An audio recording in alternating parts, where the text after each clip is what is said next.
Welcome to Sleepytime History. True stories from the pages of history, with 8 hours of uninterrupted storytelling for a full night's rest. Tonight, we're going to be exploring the remarkable true story of dogs, and how the bristling, wild-eyed wolves of the Ice Age eventually transformed into our loyal, tail-thumping companions, forging what is perhaps the most enduring and deeply symbiotic bond humans have shared with any other species in all of history. Picture a dark night, tens of thousands of years ago, in a world far colder and emptier than our own. A small band of prehistoric people is huddled about the fire, and just beyond the edge of the light, something is taking their measure, lean, wary, and far from tame. Now leap forward through the ages, and that half-wild creature would follow us to every corner of the world, taking on every conceivable shape, and whatever manner of job we put in front of them. Those downy ears, once perked and alert, now hung low to the ground like a bloodhound's, to sweep up even the faintest scent. Broad and woolly paws that once spread like snowshoes across the drifts became the webbed feet of a Newfoundland to help them haul drowning humans out of the freezing seas. And every so often, one of them did something the world would never forget. The first living creature to orbit our planet was not a man, but a friendly pup called Laika. A Siberian husky named Balto helped save hundreds from diphtheria by leading the final stretch of a nearly 700-mile relay through a brutal Alaskan blizzard. And a Skye terrier in 19th century Scotland kept watch over his master's grave 14 years after his passing. Tonight, as we drift into sleep, we'll trace the entire journey. From a hungry shape at the edge of the camp to these kindred souls who have left their mark devotedly and indelibly on us all. So settle in, take a deep breath, and we'll begin with a full 8 hours of uninterrupted storytelling after this short break.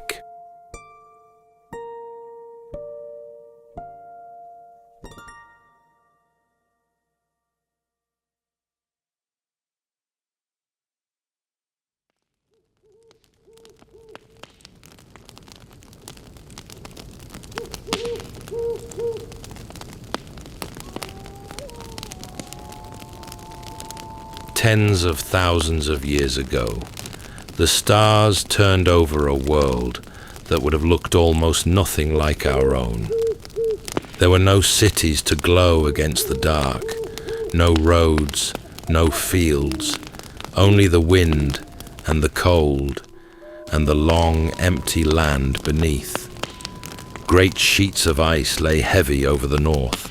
The seas had drawn far back from the land, and the plains ran on for longer than any person could walk in a single lifetime.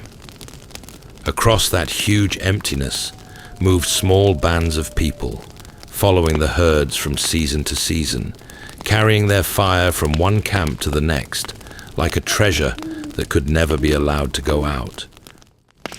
On one such night, in one such camp, a handful of them sat close about the flames. The dark beyond the firelight was vast and brimming with cold, and somewhere out in it, just past the last reach of the glow, something lay watching. It was a wolf. Lean and wary and wholly wild, it lay low in the grass, with its breath smoking in the black air, taking the measure of these strange, upright creatures and their small captive son.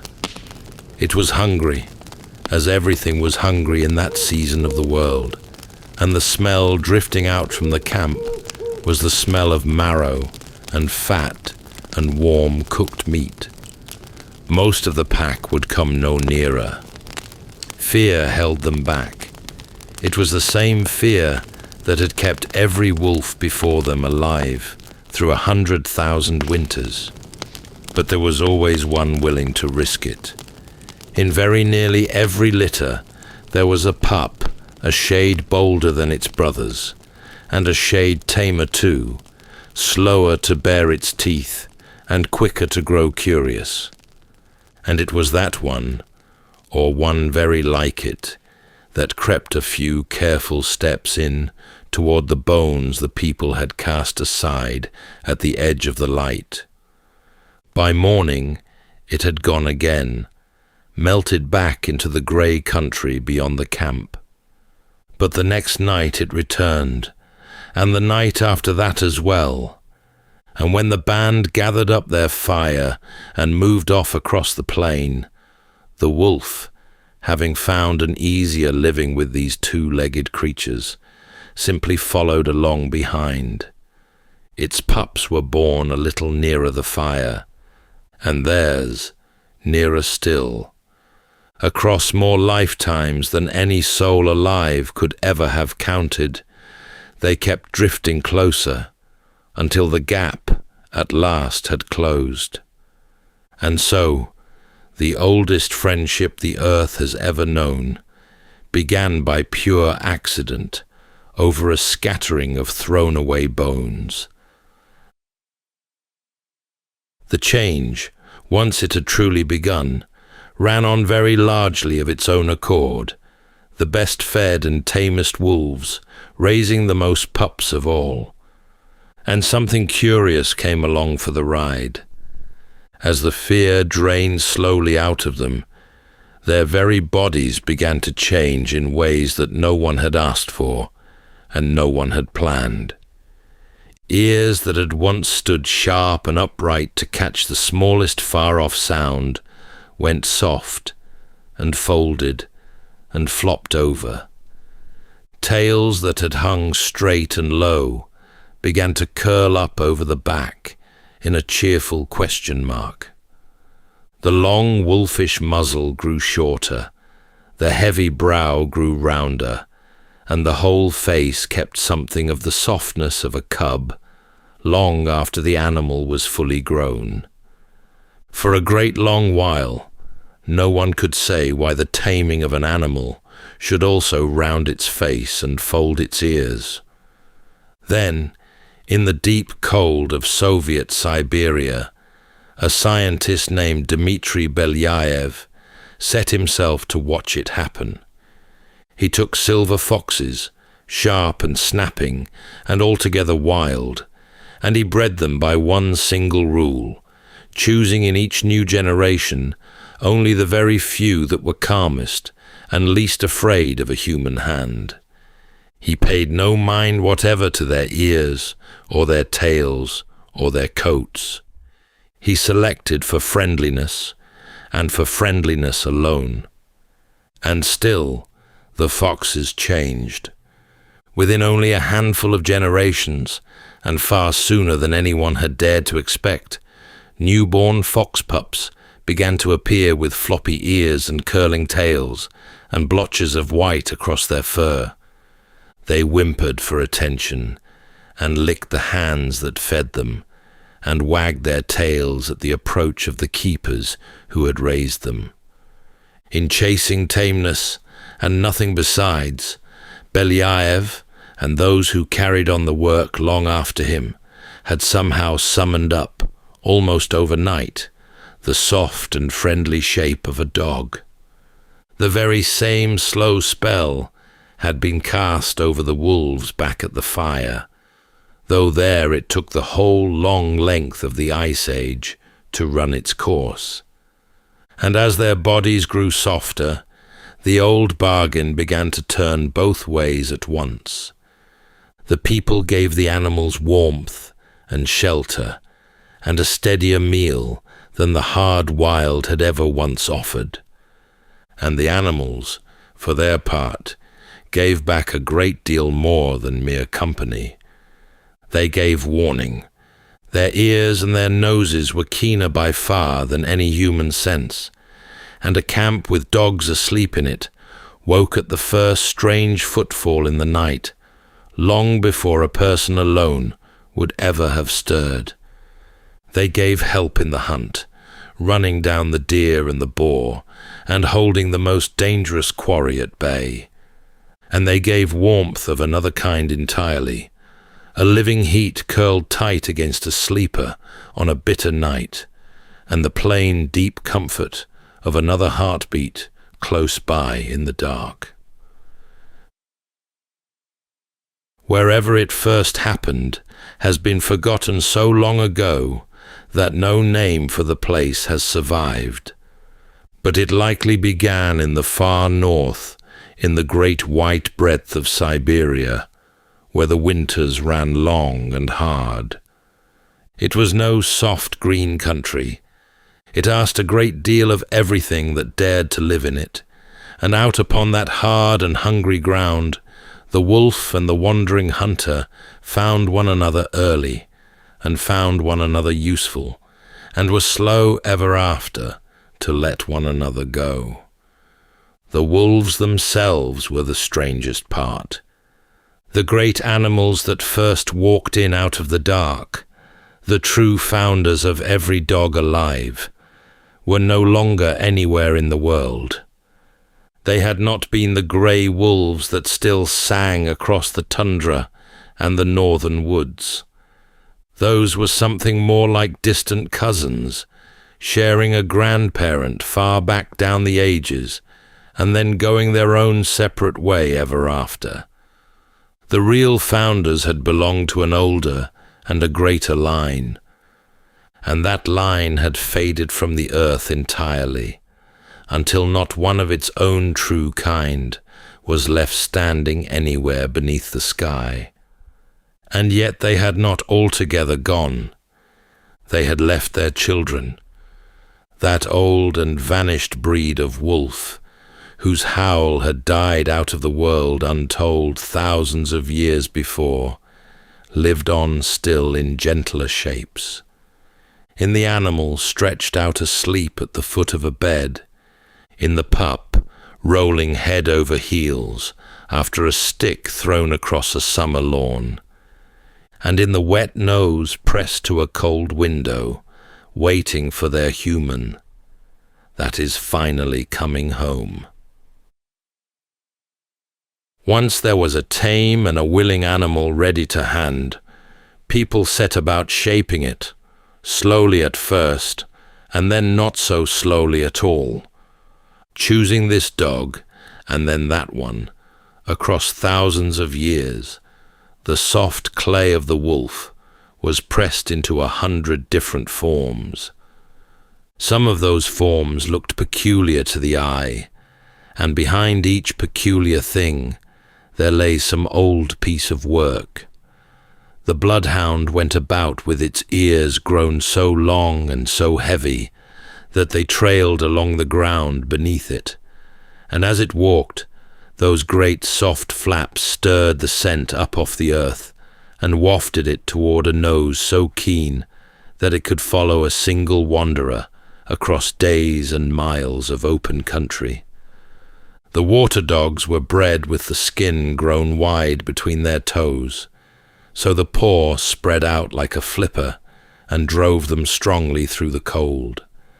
And the dogs of the frozen north slept with their thick plumed tails curled forward over their faces, a warm scarf drawn across the muzzle, so that every freezing breath was gentled before ever it was drawn inside. Nowhere had the shaping gone on for longer than in the New World. Far away in the south, in the warm heart of Mexico, there lived one of the most ancient companions of them all, a tiny creature that would in time be given the name Chihuahua. Its small forebears had trotted along at human heels in that country for longer than any memory could reach, kept and loved by peoples whose great stone cities rose and fell and rose again, while the little dogs simply carried on. The empires that had once treasured it crumbled away into dust, and still the small dog remained, older by far than the thrones it had curled beneath. Far away in the north, along the raw and frozen coast of Canada, a wholly different animal took shape for a wholly different life. The Newfoundland grew huge and calm and enormously strong, wrapped about in a dense oiled coat that shed the water and shut out the killing cold, with that very same webbing spread broad between its toes. It had been made for a thing that almost nothing else alive would ever willingly do. When a sailor went over the side into the grey and the heaving sea, it would throw itself in after him without so much as a moment's hesitation, take a firm and gentle hold, and haul the drowning man back through the waves toward the shore. One animal had come in from the northern dark, and out of it, passed along through the patient hands of one people after another, had come a creature small enough to doze in the fold of a sleeve, and another great enough to carry a grown man in, out of the ocean, and very nearly every shape that could be dreamed of lying somewhere in between. On the far side of the ocean, in the older world, the same patient craft turned its hand to milder country, to the field and the hedgerow and the high mountain pass. The dogs shaped there were made less for the open hunt, and more for the gathered flock, the walled farm, and the long, slow day's work close to home. In the green valleys of Wales there grew a most peculiar and delightful little creature, all chest and barrel, and next to no leg at all, a big dog's body set down upon the very shortest of limbs. Its work lay among the cattle, hurrying them along with a smart nip at the heels, and a dog that spent its days snapping at the feet of cattle had best keep a good answer, ready for the kick that was bound to come. The corgi's answer was to stand too low to be reached.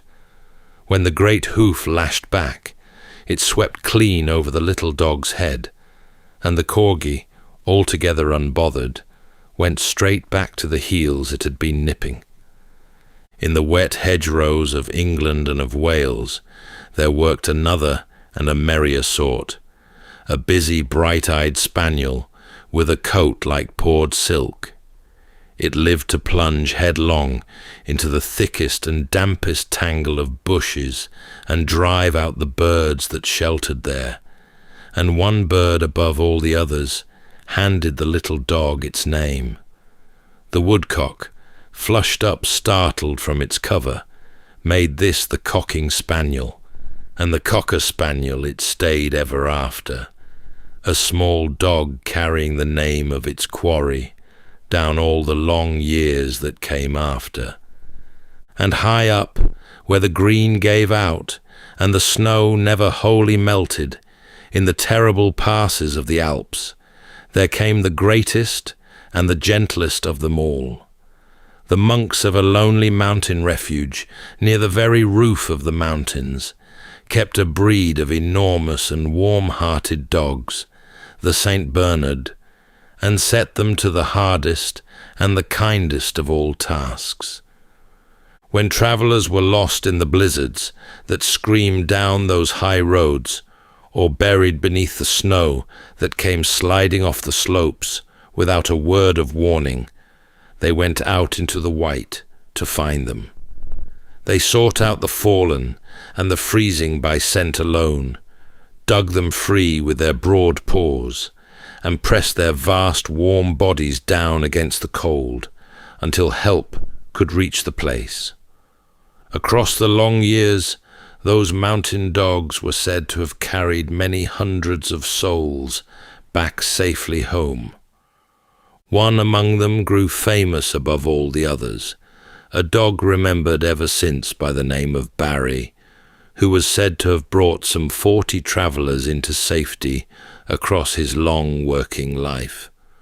The little cask of brandy that so many would one day picture swinging beneath such a dog's chin was only ever a painter's flourish, dreamed up a good while afterward, and the animal beneath it, plodding out all alone into the storm for the sake of a stranger, had never once had need of the invention.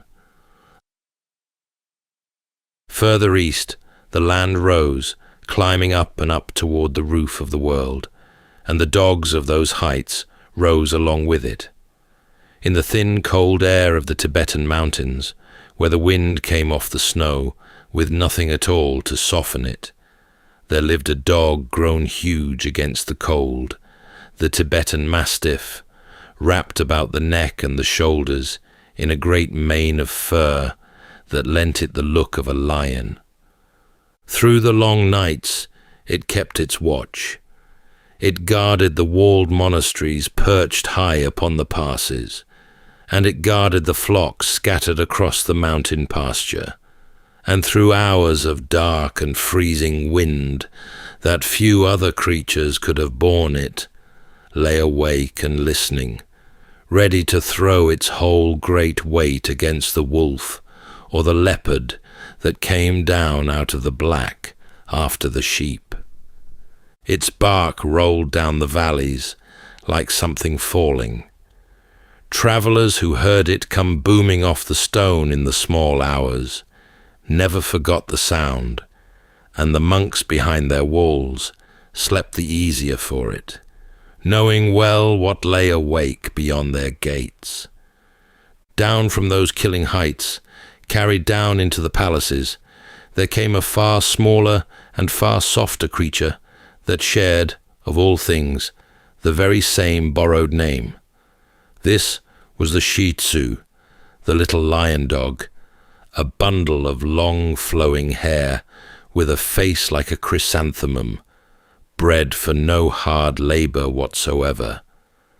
Its whole purpose in the world was to be adored, and adored it duly was, carried in the sleeves and the laps of emperors and their households, warming royal feet and dozing upon silk cushions, while, far above on the frozen passes, its distant giant cousin stood its ground in the snow. And then, far away to the south, on the red and sun-baked earth of Australia, the long story of the dog folded gently back upon itself. For there lived a creature called the dingo, and the dingo was a dog that had once walked at the human side, and had then, long ago, chosen to walk away again. Its forebears had come to that land with people, carried across the water in the boats of ancient travellers thousands of years before. And somewhere across those thousands of years, the dingo had loosened the old bond and slipped free of it, drifting back out of the camps and into the open country, until it ran wild once more across the plains and the deserts and the forest edges of the whole continent. It hunted for itself again. It raised its pups in dens dug into the bare earth, far from any fire, and it answered to no one. And yet it was no wolf. It was a dog still, carrying the old softness somewhere down in its blood, a wild thing that had come by its wildness the long way round, by turning back from a fire it had once been offered, rather than by never having known one. The door between the tame and the wild, so patiently built across all those years, had never truly been locked at all. It swung both ways. Most who passed through it came inward toward the warmth and the company, and stayed. But now and then, out on the far edge of the world, one of them turned and looked a last time at the light, and went back out alone into the country it had come from. Westward now, across a whole continent of heat and grass and forest, and the shaping of the dog ran on to wonderful extremes. Along the green thread of the Nile, in one of the oldest kingdoms the world had yet seen, the dog had already climbed about as high in human regard as any animal could hope to climb, for the people of ancient Egypt had made a god in its likeness. His name was Anubis, and he had the head of a jackal set upon the body of a man, his fur the deep black of the rich Nile mud and of the night. It was Anubis who watched over the dead. It fell to him to guide each departed soul down through the dark into the hall of judgment, and there to attend the great weighing, where the heart of the dead was laid upon one pan of a golden scale, and a single feather of truth upon the other, and the whole of a life hung trembling in the balance between them. That the guardian of the dead should wear a jackal's face was no strange fancy. The lean desert dogs and their wild jackal cousins were forever slipping in among the tombs at the desert's edge, drawn to the resting places of the dead. And so to Egyptian eyes it seemed only fitting that a creature of that kind be set to keep the graves in the world beyond as well. The living dogs of that kingdom were cherished too. Slender hunting hounds, the elegant long-limbed Saluki among the oldest of them, coursed down the gazelle across the sand for noblemen and pharaohs, and their lithe shapes were painted upon the walls of the tombs, so that the hunt might carry on forever in the life to come. A favourite dog, when at last its days were done, might be wrapped and preserved with as much love and care as a person, and laid to rest close beside its master, so that the two of them might journey on together, and neither need make the crossing alone. Away to the west, out along the burning southern edge of the great desert, ran a very different hound. The Azawak was whip-thin and long in the leg, its skin drawn so fine over the muscle that every sinew showed, and it kept easy company with the camels and the wandering herders of the Sahel, loping tirelessly beside them across the shimmering plains and guarding their camps beneath skies enormous with stars. And out upon the open grasslands moved one last creature that carried the name of dog and had yet never once been tamed. This was the African wild dog, the painted wolf, its coat thrown together from swirls of gold and black and white and tan, no two of them marked alike anywhere in the world. It ran in close and loving packs across the savannah, tending its wounded and feeding its young with a devotion that would have shamed many a gentler animal. But it had branched away from the friend at the fireside so unimaginably long ago that the two could no longer even read each other's blood, a far cousin that had never come to the hearth, and never would, and had no need of it at all. Some of these animals stepped clean out of the ordinary run of things and left their names behind them in the world. High over Moscow, on a cold November night in the year 1957, a small dog went up into the sky. Her name was Laika, a stray from the city streets before she was chosen, a little mongrel of no fine breeding at all, gentle and patient under the strange hands that trained her. Sealed into a tiny craft called Sputnik 2, she was flung up beyond the air itself, and so a homeless dog from the Moscow gutters became the first living creature ever to circle the whole turning earth, before any man or woman ever did. There had been no plan to bring her down again, and she did not come home. But she had gone up first of all living things, and long afterward, one of the men who sent her still spoke of her with sorrow and with tenderness, wishing it could have been otherwise. Then there was a bitter Alaskan winter, and a little town called Nome, shut in by ice, where people had begun to sicken and to die of diphtheria, and the one medicine that might save them lay hundreds of frozen miles away, with no road to carry it. So it was carried by dogs. A great relay of sled teams was strung across the wilderness, through blizzard and deadly cold, each running its own stretch of the trail and passing the precious serum on to the next. The longest and the most dangerous stretch of all fell to an old lead dog named Togo.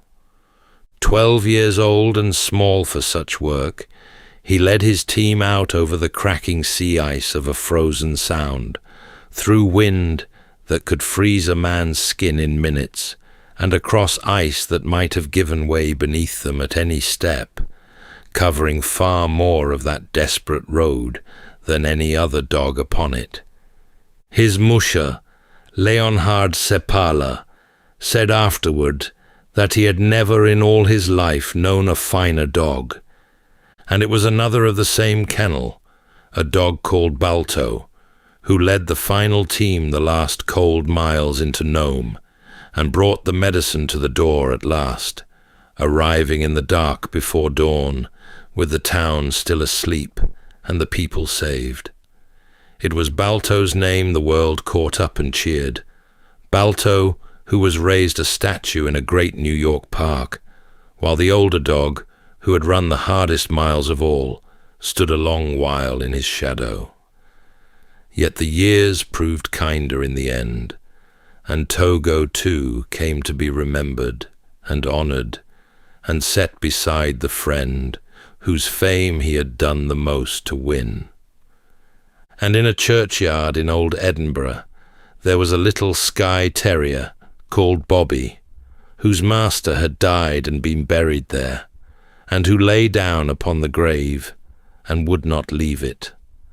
14 years he kept his place beside that cold stone, through rain and frost and the long, slow turning of the seasons, fed and sheltered by the kindly folk of the town, who gave him a collar so that none might ever take him for a stray. Only when his own long watch was ended did he leave his master's side at last. And here, at the far end of it all, lay the quiet turn of the tale, that in the long, slow making of the dog, the maker had been transformed as well. Something had changed in the animals across those thousands of years at the human side, some new sense grown up in them that no wolf out on the open plain had ever needed or possessed. A dog learned to watch a human face and to read the weather passing over it, to catch the lift of good humor and the gathering of a storm, and to soften itself or to brighten itself to match. It came to discern a raised voice from a gentle one, a welcome and a warning, long before it understood the meaning of a single human word. Strangest of all was the matter of the pointing hand. A person had only to lift an arm and point away towards some far thing, a dropped scrap or a hidden ball or a path to be taken, and the dog would turn its head and follow the line of that finger straight to the mark, as though the meaning ran down the arm and off the fingertip like water. It seemed the simplest thing in all the world. Yet the wolf, for all its cleverness, would only stare at the hand itself, baffled, and even the nearest of human cousins, the clever apes, could scarcely manage the trick at all. Somewhere across the long years at the fireside, the dog alone had learned to see the world the way a person saw it, and to follow where a person's attention led. And there was a deeper thing still, hidden away down where no eye could reach it. When a person and a dog looked softly and steadily into each other's eyes, something rose in the blood of both of them at once, a slow, warm tide of the very chemistry that bound a mother to her newborn child as she held and gazed down upon it. The same tender current that ran between parent and infant could now be found between a human being and a creature descended from wolves. A look passed back and forth, and both were bound the closer by it, and neither had the least idea that anything at all had happened. The bargain begun so long ago, out in the cold over a few cast-off bones, had by now sunk down far beneath warmth and shelter and the sharing of the hunt. It had gone all the way into the body, into the reading of a glance and the chemistry of a shared gaze, until the animal once kept at arm's length in the dark had become something a person could love with the same deep intensity of the heart, once saved for kin alone. And so the wary wolf at the edge of the firelight, lean and hungry in the dark, beyond the reach of the flames, came in the end to be the friend asleep nearby in the warmth. Before it settled, it did a curious old thing that no one had ever taught it. It turned itself slowly about, once and twice, and 3 slow times, treading down a circle of grass that had not grown wild for 100 centuries, flattening a nest in a wilderness long since gone, before it lay itself down at last upon the rug beside the bed. Nose tucked warm to tail, it let the day go, and presently, deep in its dreaming, the paws began to twitch and to paddle, chasing something away across a wide dark field that no waking eye would ever see, some hair or some scent, or some memory older than itself, running on through a country that lived now only behind its own closed eyes. A soft sound escaped it, half a whimper and half a sigh, and then it lay easy once more, and only the slow rise and fall of its breathing moved in the dim of the room. In that sleeping shape, had we only paused to look, was written the whole of an ancient and wondrous story, and that, in the end, is all of it. 2 lives that were never meant to meet, bound now so closely that we can scarcely picture the one without the other. Whatever we became together, and of all the countless companions our long journey has given us, none has ever walked more faithfully at our side. That's all for tonight's journey through history. If this was your first time listening, let us know where it is you're tuning in from. And if you like what you hear, please consider subscribing or rating us on your preferred podcast app. And for those listening on Spotify Premium, did you know that in select regions, you can now skip ad breaks entirely by switching from audio to video? In fact, watching us on Spotify Premium Video is the best way to help us create more stories, just for you. You can also get early access to our newest episodes by joining us on Patreon.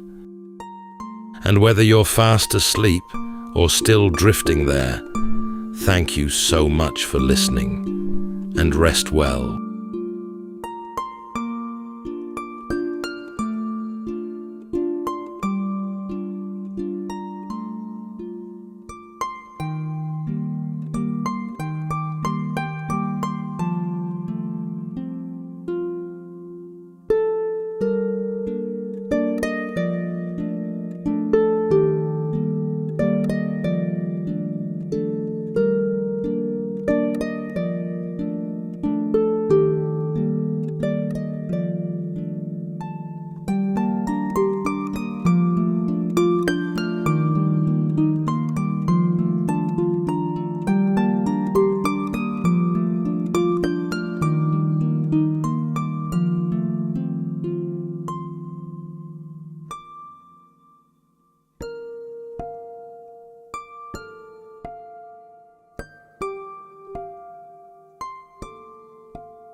Welcome to Sleepytime History. True stories from the pages of history, with 8 hours of uninterrupted storytelling for a full night's rest. Tonight, we're going to be exploring the remarkable true story of Babylon, a marvel of the ancient world, so extravagant in its grandeur, so complete in its mastery of the heavens, and so formidable as a military power that the world would never again see its equal. The story of Babylon is one of a dramatic ascent and of an end that no one could ever have expected. Rising from the sun-baked flats just outside of modern-day Baghdad is a low mound of mud bricks said to mark one of the 7 wonders of the world, Babylon's Hanging Gardens. Terraces of emerald green stacked above an endless dusty plain. But it was not always a ruin. A traveler entering the city first met the lions, over 100 of them, life-sized and snarling. Then a towering and magnificent gateway, glazed in vibrant lapis blue and set with golden beasts. Beyond it, a tower called Babel, stretching impossibly upward into the heavens like a grand staircase.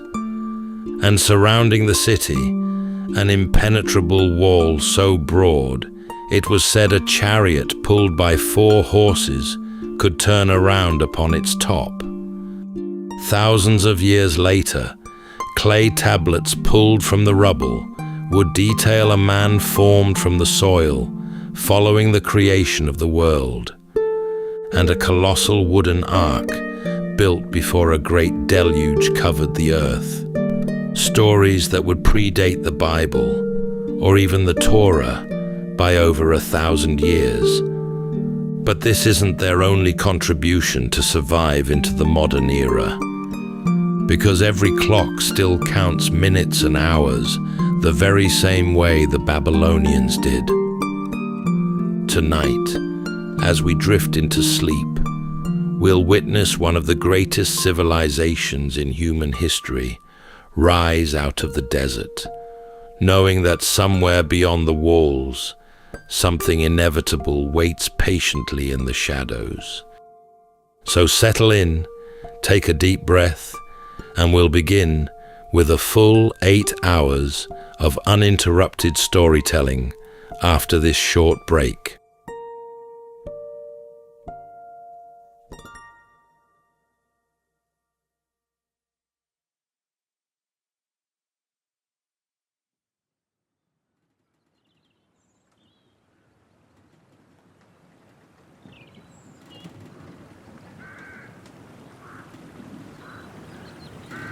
The land lay flat in every direction, pale and dry, the color of old bone. 2 rivers moved through it slowly, the Tigris on the one side and the Euphrates on the other, and between them, the ground baked hard under a white sky. Even after the sun went down, the heat kept rising off the earth, as though the day were reluctant to leave. Nothing broke the flatness for miles, only the shimmer of the hot air, and low against the horizon, a long brown mound. It was an unremarkable thing to look at. A traveler crossing that plain might have taken it for a natural rise, a wrinkle in the ground, and passed it by. It gave nothing away. Sheep tracks crossed it, and the wind had worn its edges soft, and that was all. But a spade turned into that mound brought up something that did not belong to the desert at all. Under the crust of sand and crumbled brick, there was a color, and the color was blue. A deep, glowing blue, the blue of a summer evening, or of deep water, fired into the clay and buried for centuries beneath the pale earth. There were animals in it too, cast in gold against the blue, walking in slow procession where no one had walked for a very long time. The men who first uncovered it stood over their trench in the heat and understood, little by little, that they had found a gate. The mound had a name among the local people, worn smooth by long use, and the name went back further than anyone living could account for. Followed back through the layers of the earth and back through the centuries, the mound became a city, and the city became a town, and the town became something smaller still. 4,000 years earlier, there had been almost nothing here worth the mention. A cluster of low houses on a bend in the river, mud walls and reed roofs, and a few hundred souls going about the small business of living. Farmers mostly, and fishermen, and men who moved goods up and down the water. The river gave them their fields and carried their boats, and beyond the fields, the same flat country ran out to the same dry horizon. In the cool of the evening, the smell of baking bread and wet river mud hung low over the rooftops, and the fishing boats came in one by one, and the children were called indoors. The place had a name even then, and it was a grand name for so modest a settlement. In the old tongue, it meant the gate of the god. Yet nothing about the town suggested a future. It had no great walls, and no famous temple, and no king whose name travelled beyond the next river bend. And it was far from alone. The plain between the two rivers was scattered with towns exactly like it, each on its own stretch of water, each with its own god and its own patch of barley, and each quite convinced of its own small importance. Some were older, some were larger. Any one of them might have been the one the world remembered. No one crossing that plain in those early days would have singled that town out above its neighbors. But the river ran on, and the years ran on with it, and the town on the bend began, very slowly, to grow. The town on the river bend grew, one wall and one field, and one good harvest at a time. And in time, it produced a king with a longer reach than his neighbors, a patient man named Hammurabi, who over the long years of his reign drew the scattered river towns together into a single kingdom. He took them by treaty where he could, and by force where he could not, and one by one, the little cities with their little gods came under the rule of the gate of the god. For the first time, the name meant something beyond its own walls. What the king left behind was a pillar of black stone, taller than a grown man, polished smooth and rounded at the top, and covered from top to bottom in the small wedge-shaped marks of the old writing. Row upon row of them ran down the stone in tight columns, so many that the eye lost count. A man could stand before it for the length of a morning and still not reach the end of what it had to say. They were laws, nearly 300 of them, gathered in one place so that any man might know where he stood. Some were hard, measuring out an injury for an injury and a loss for a loss.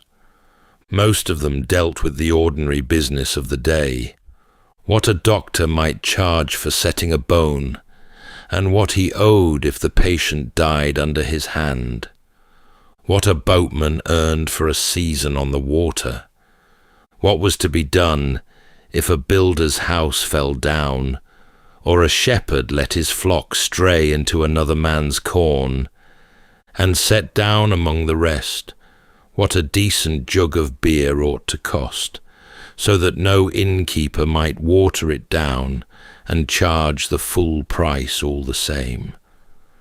Near the top of the stone, a figure had been cut, the king standing before the God of justice and receiving the authority to rule. And beneath it, the king had set down the reason for the whole enterprise, that he had come, as the stone put it, so that the strong should not harm the weak. For the better part of 600 years, the pillar stood where all could see it, in the heart of the city, its promise cut into the rock, where it could not be forgotten. In the centuries after Hammurabi, while the first Babylon still stood, but its brightest days had already passed, an army came for the city. It came down the river itself, out of the far north, a people from the high country who had marched an astonishing distance to be there. They fell upon the city, and the gate of the god was thrown open by force. Fire went through the streets, and the houses of mud brick that had stood for centuries came down into ash and rubble. By morning, the smoke stood in a single tall column over the plain, and could be seen for a day's walk in every direction.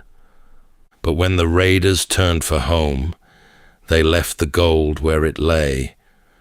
What they loaded with great care and carried the long road north was a statue. To the people of the plain, this was no ordinary carving.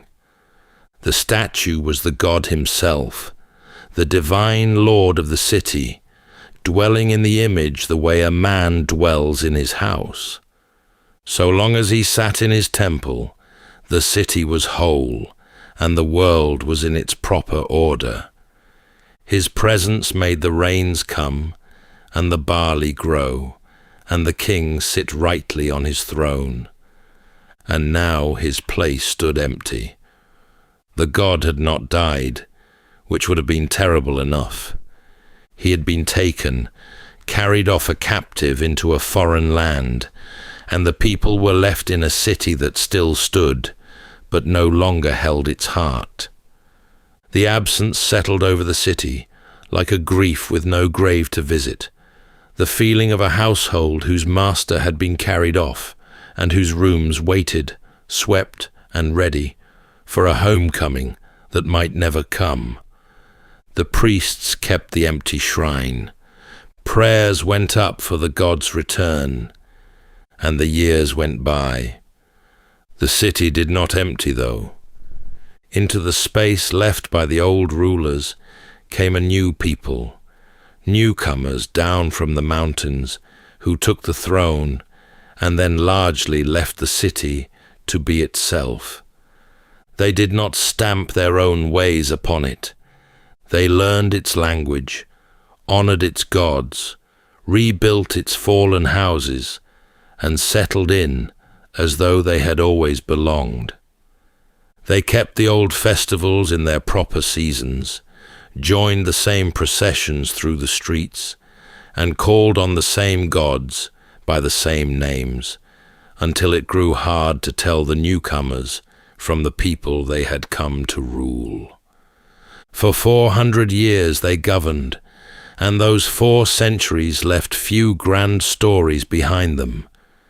And in that long, ordinary stretch, the tongue of the little town was spreading far beyond its own walls, so gradually that no one thought to remark upon it.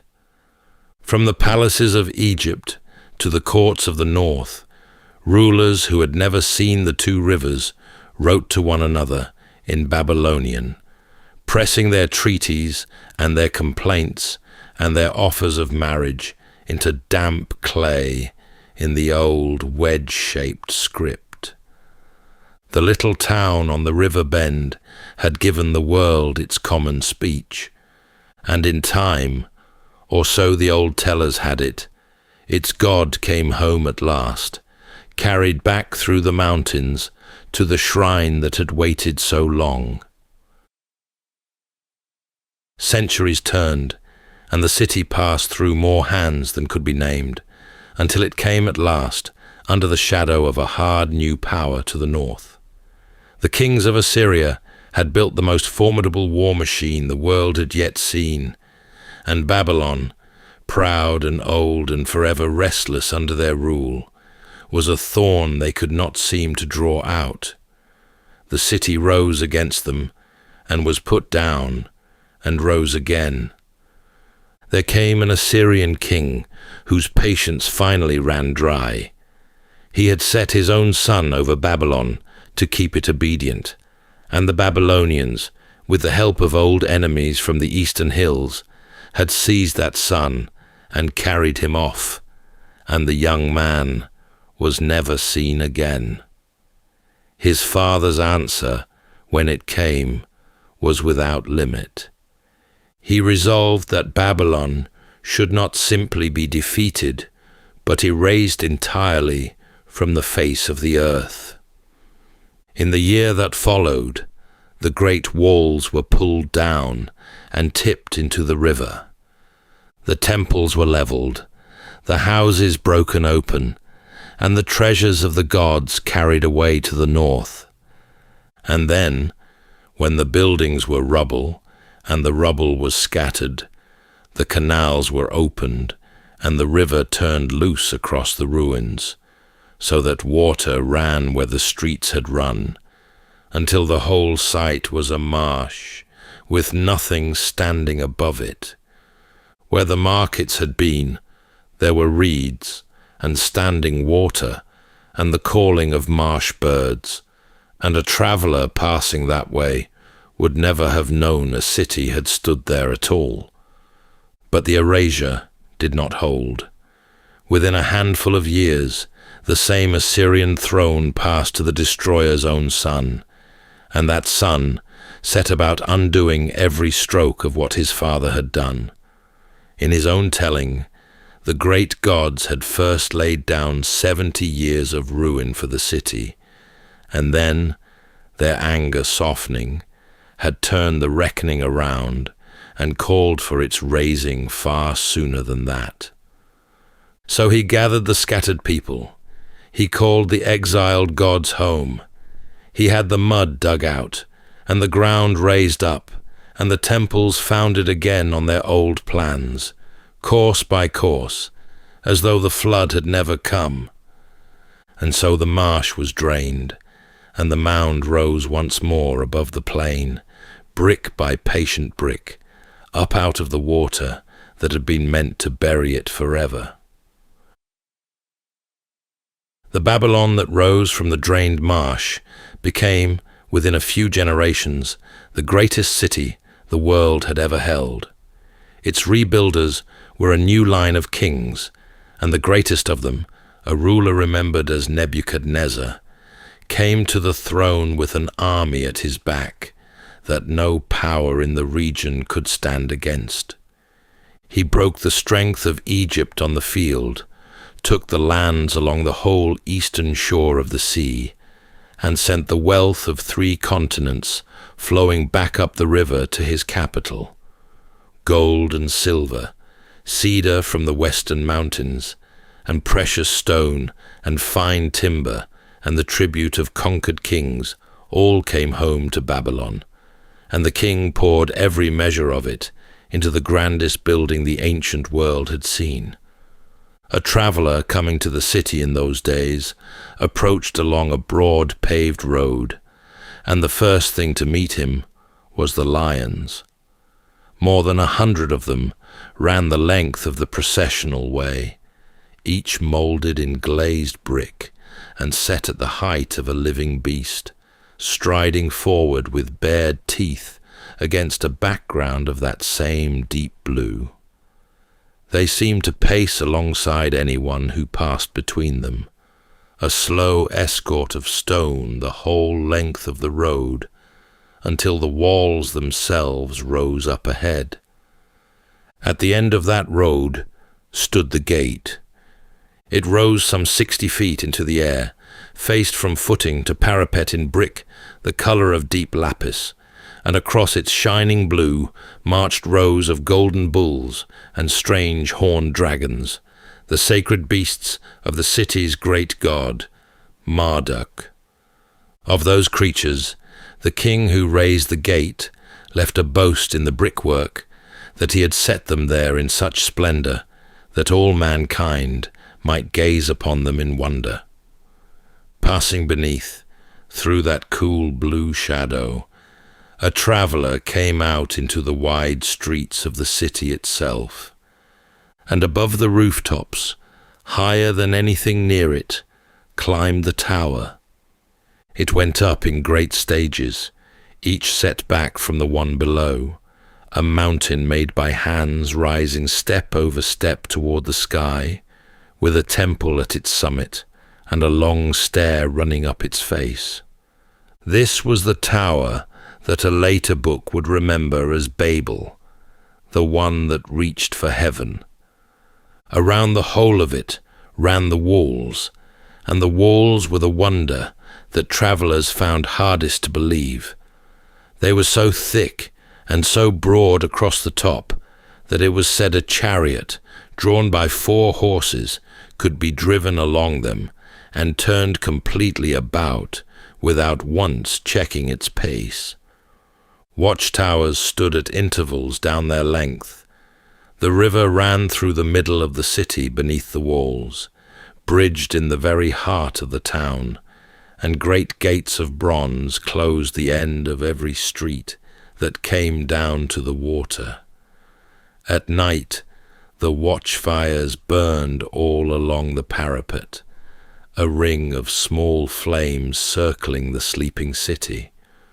For the moment, the city stood at its brightest, gold and cedar and lapis gleaming along the river, the walls whole and the towers manned, and no one who lived behind them had cause yet to look to the shadows beyond the plain.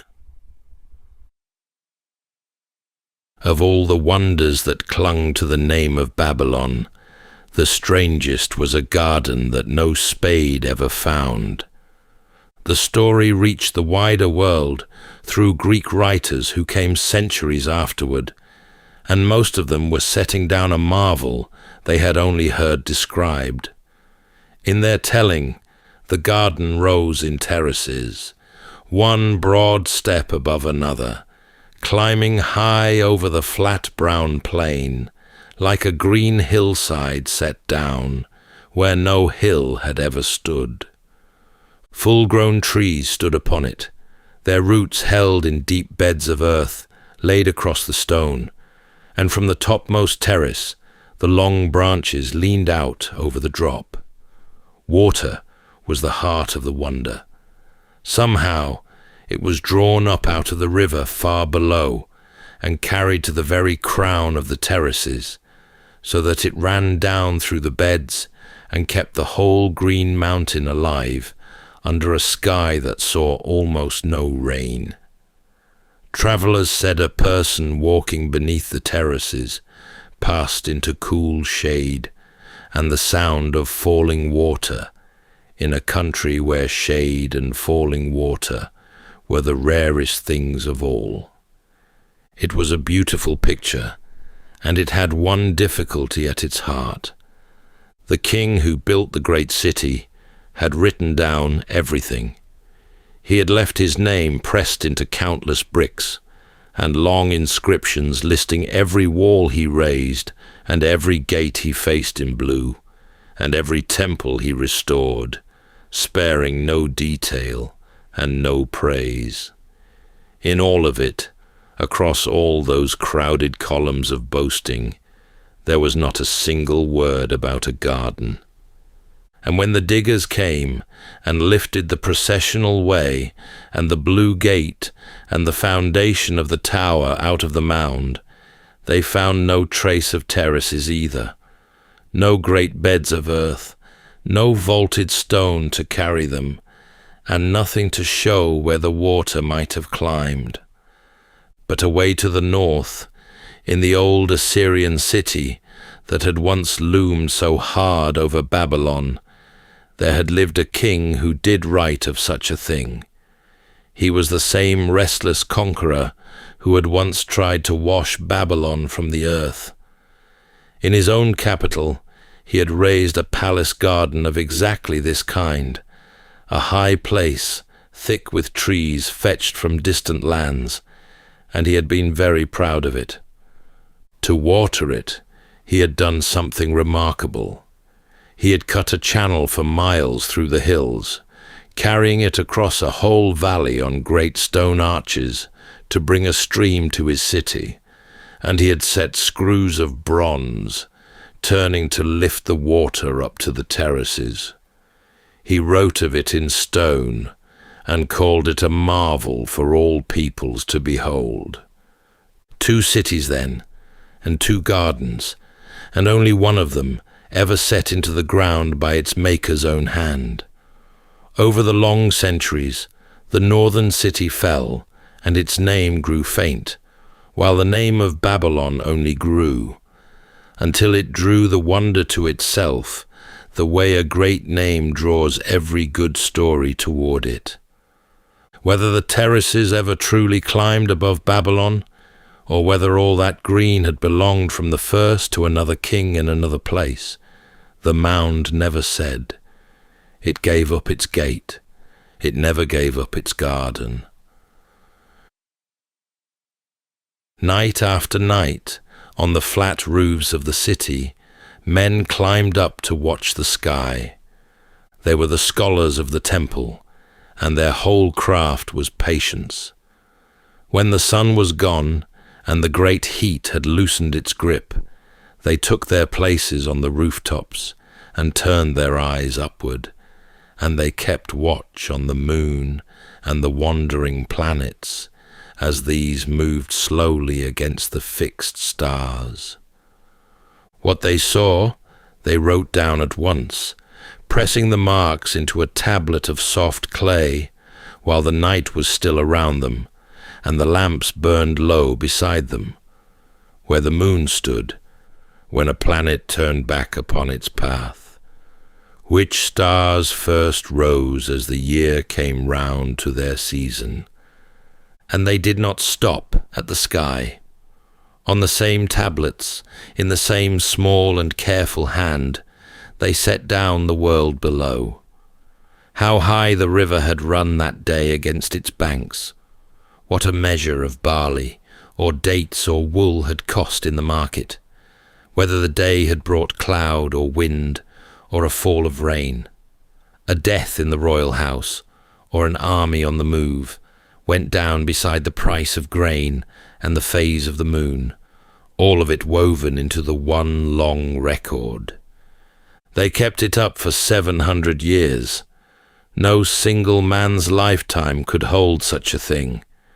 It was a chain of watchers, each handing the task on to the next, so that the record ran unbroken through the rise and fall of kings and the coming and going of whole empires. Nowhere else on earth had anyone looked so steadily at the heavens for so long, or set down so faithfully what they found. Their counting was the strangest gift they left behind. They reckoned by 60s rather than by 10s, dividing and dividing again by that same round number, and the habit ran so deep into their measuring of the sky that it never came out again. The circle they cut into 360 parts, the hour into 60 minutes, and the minute into 60 seconds beneath it. Every clock that ran in the ages afterward, and every dial marked off in degrees, still kept its time and its angles the way those rooftop watchers had first set them down in clay. Yet the clay held more than stars and prices.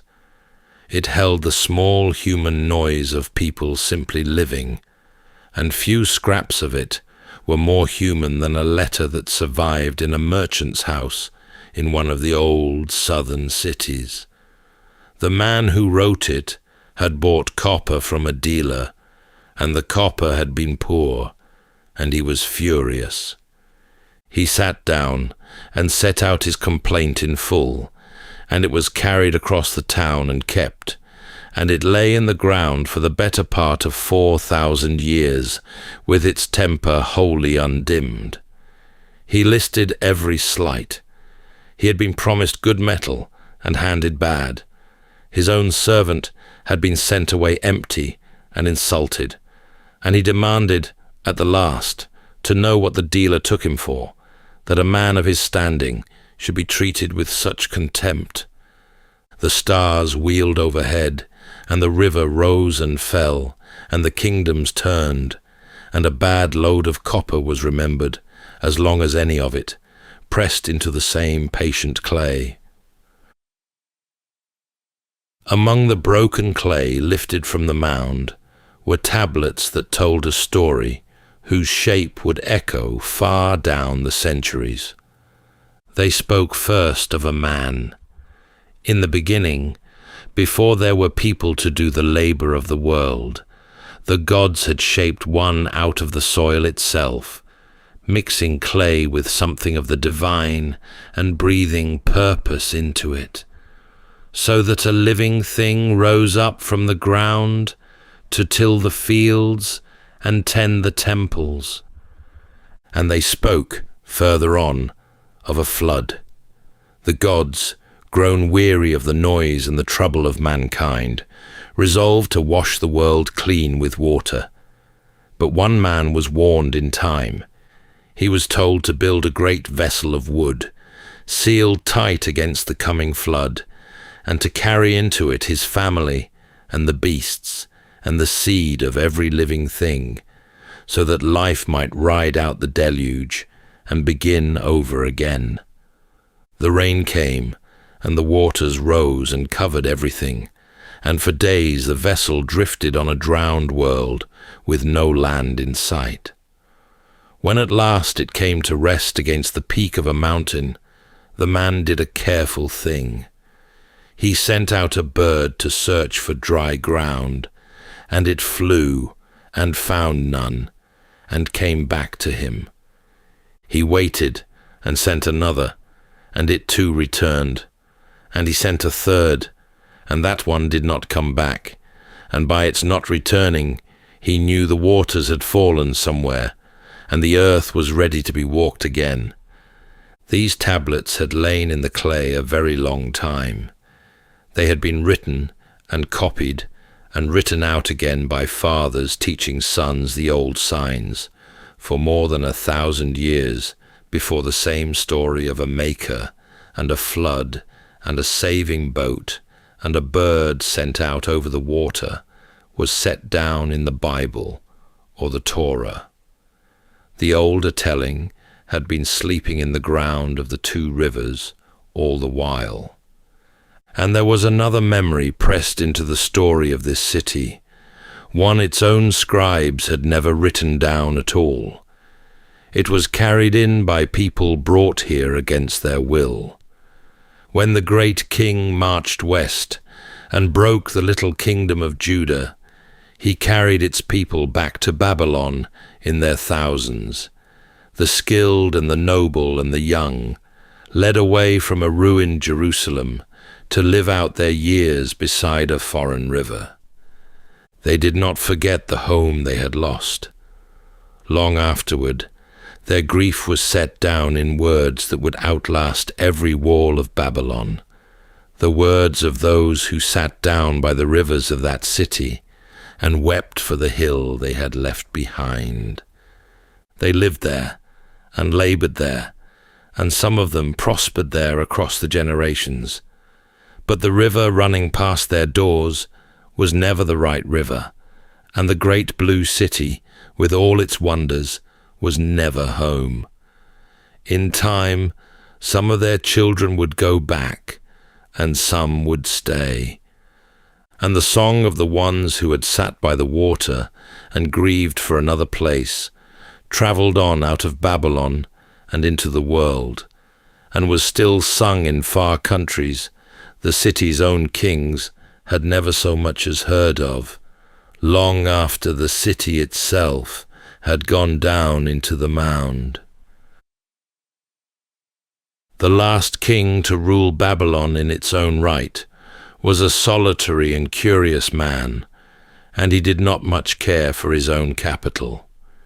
He worshipped the moon above all the other gods, which sat ill with the priests of the city, whose great god was another, and for reasons that baffled everyone around him, he left Babylon altogether for years on end and went to live at a far oasis out in the northern deserts of Arabia, among the palms and the caravan roads, leaving his son behind to hold the throne.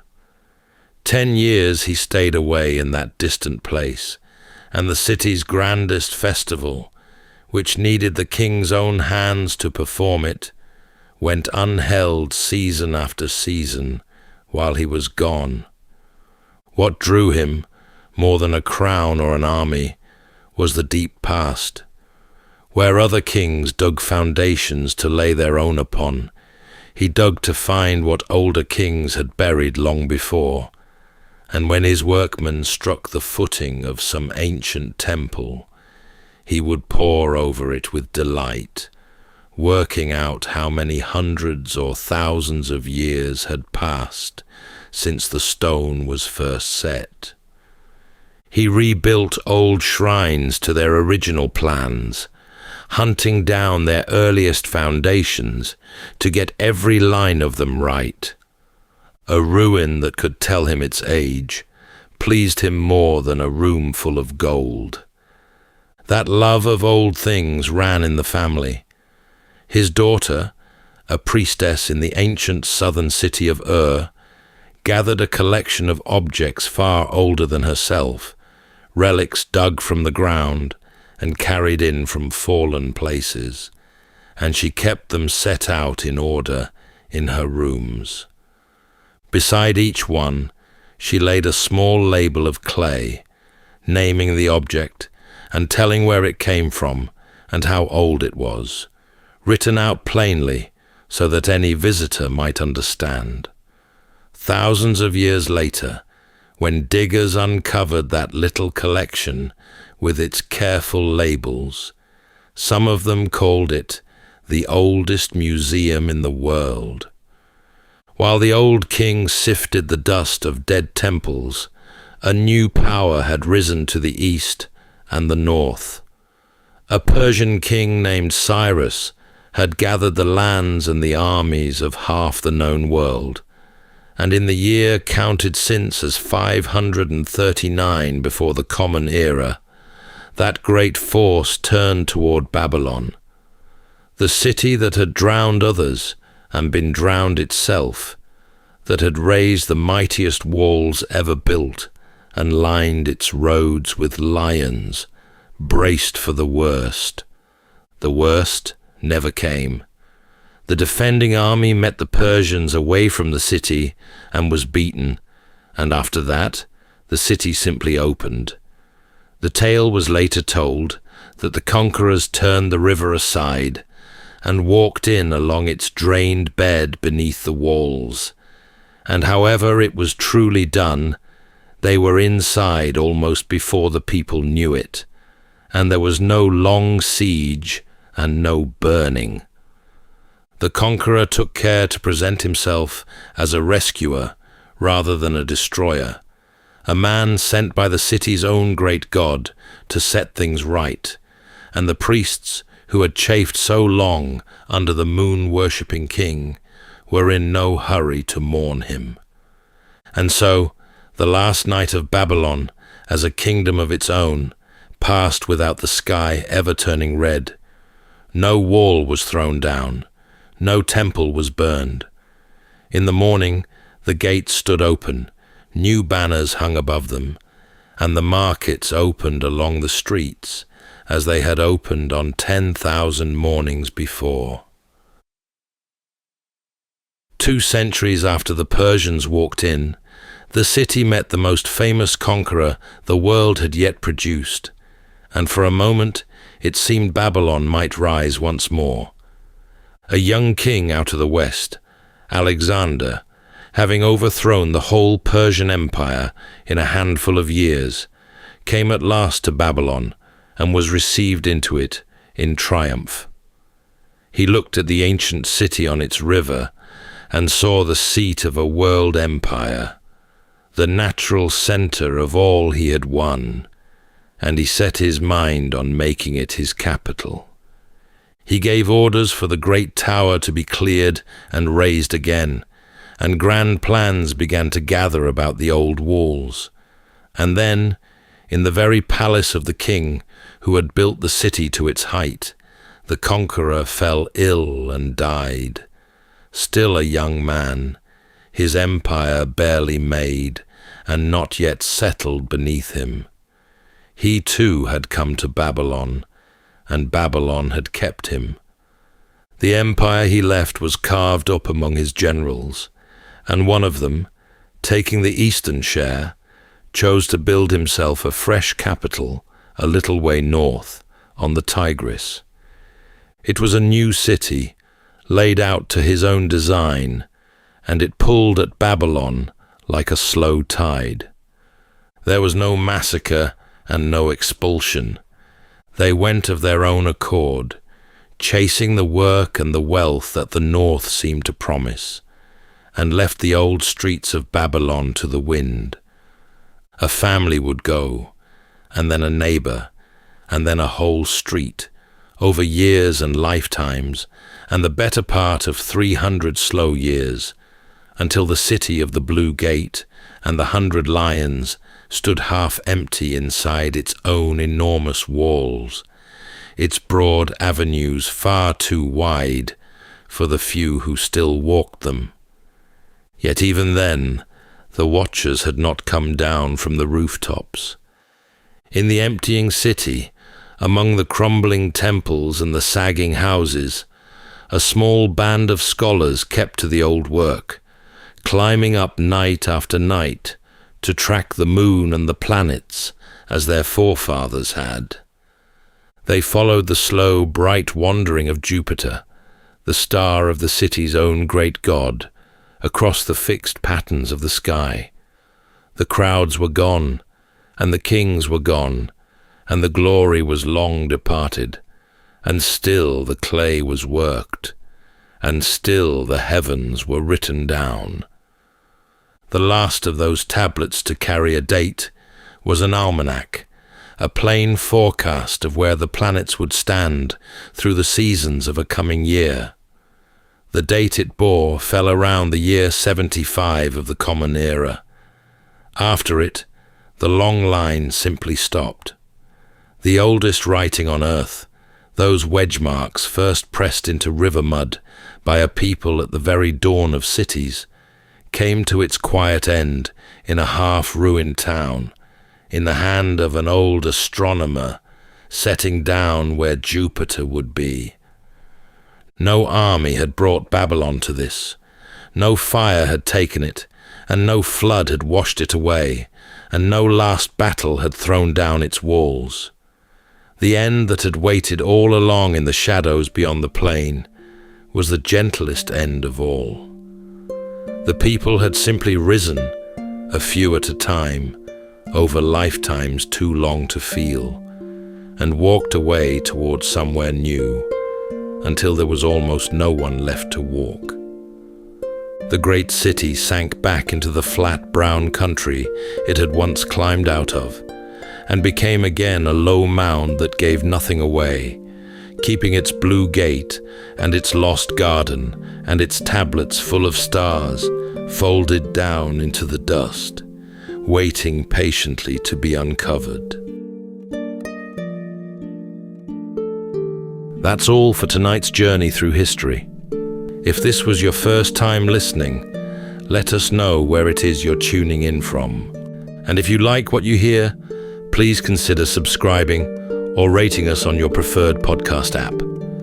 And for those listening on Spotify Premium, did you know that in select regions, you can now skip ad breaks entirely by switching from audio to video?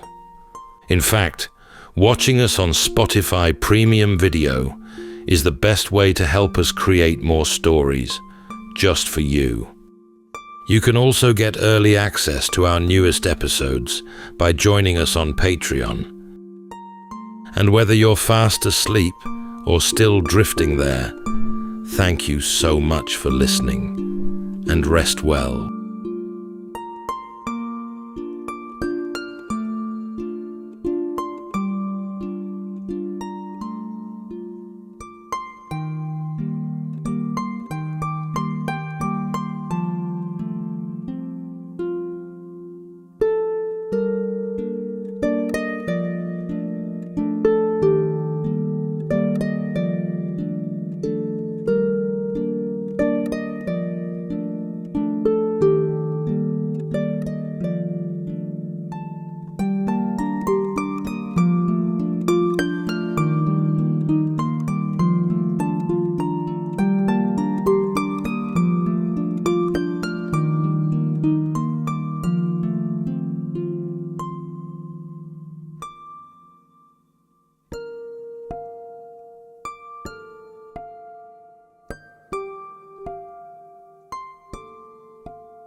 Welcome to Sleepytime History. True stories from the pages of history, with 8 hours of uninterrupted storytelling for a full night's rest. Tonight, we're going to be exploring the remarkable true story of Marco Polo, a legendary explorer who disappeared beyond the edge of the known world and returned with a sprawling chronicle of the Far East, marvelous to the point of fabrication, yet too exact in its detail to be a work of pure invention. Our story begins in Venice, a city bustling with sailors, unloading barrels of fragrant spices and bolts of silk carried in from a land scarcely anyone could find on a map. But Marco Polo's father knew that land well, and when he set out for it again, he took his son Marco along with him. In China, this young Venetian encountered black stones that burned hotter and longer than any firewood, and money made not from gold or silver, but from paper. At the edge of the Gobi, he came across a peculiar cloth that was spun from a fiber dug out of the mountainside. When soiled, it was not washed, but went into the flames and came out clean again. Then at last, the court of the great Khan, where he passed the better part of 2 decades in the emperor's service. On the long voyage home, he happened upon a rhinoceros, and believing it to be the fabled unicorn, remarked with irritation that it was rather ugly and not at all as he had supposed.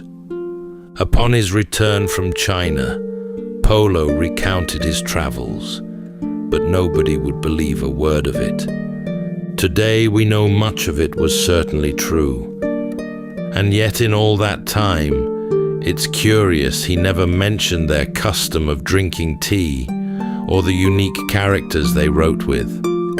Still, the feeling is hard to shake, that something in his account is still waiting to be discovered.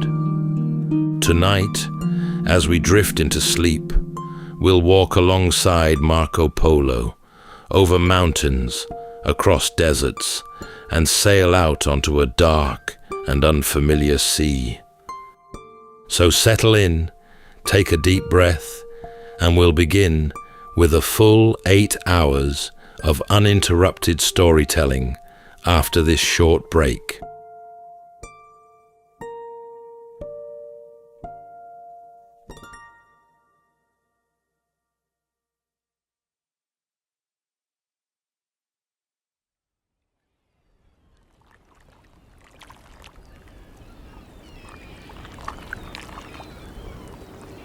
The fog came in off the water before dawn that autumn and stayed as long as it pleased. The tide worked at the stone the way it always had, and each time a warehouse door swung open, there came pepper and cinnamon and ginger and the dry sweetness of cloth that had come a long way in the dark. A boy of 15 had breathed that air all his life. Of his mother, he had no memory. She had gone when he was very small. His father, he had never met at all, having gone to sea before the boy was born. So the raising fell to aunts and cousins in a crowded parish behind the Rialto, in a house belonging to a family that had traded for more generations than anyone had bothered to number. He was taught without anyone calling it teaching, to lift one end of a bale and know its weight, to reckon in the coin of Constantinople, Alexandria or Damascus, and keep it all in his head, to take a boat through a running current, or to give away nothing in his face while bargaining for a fair price.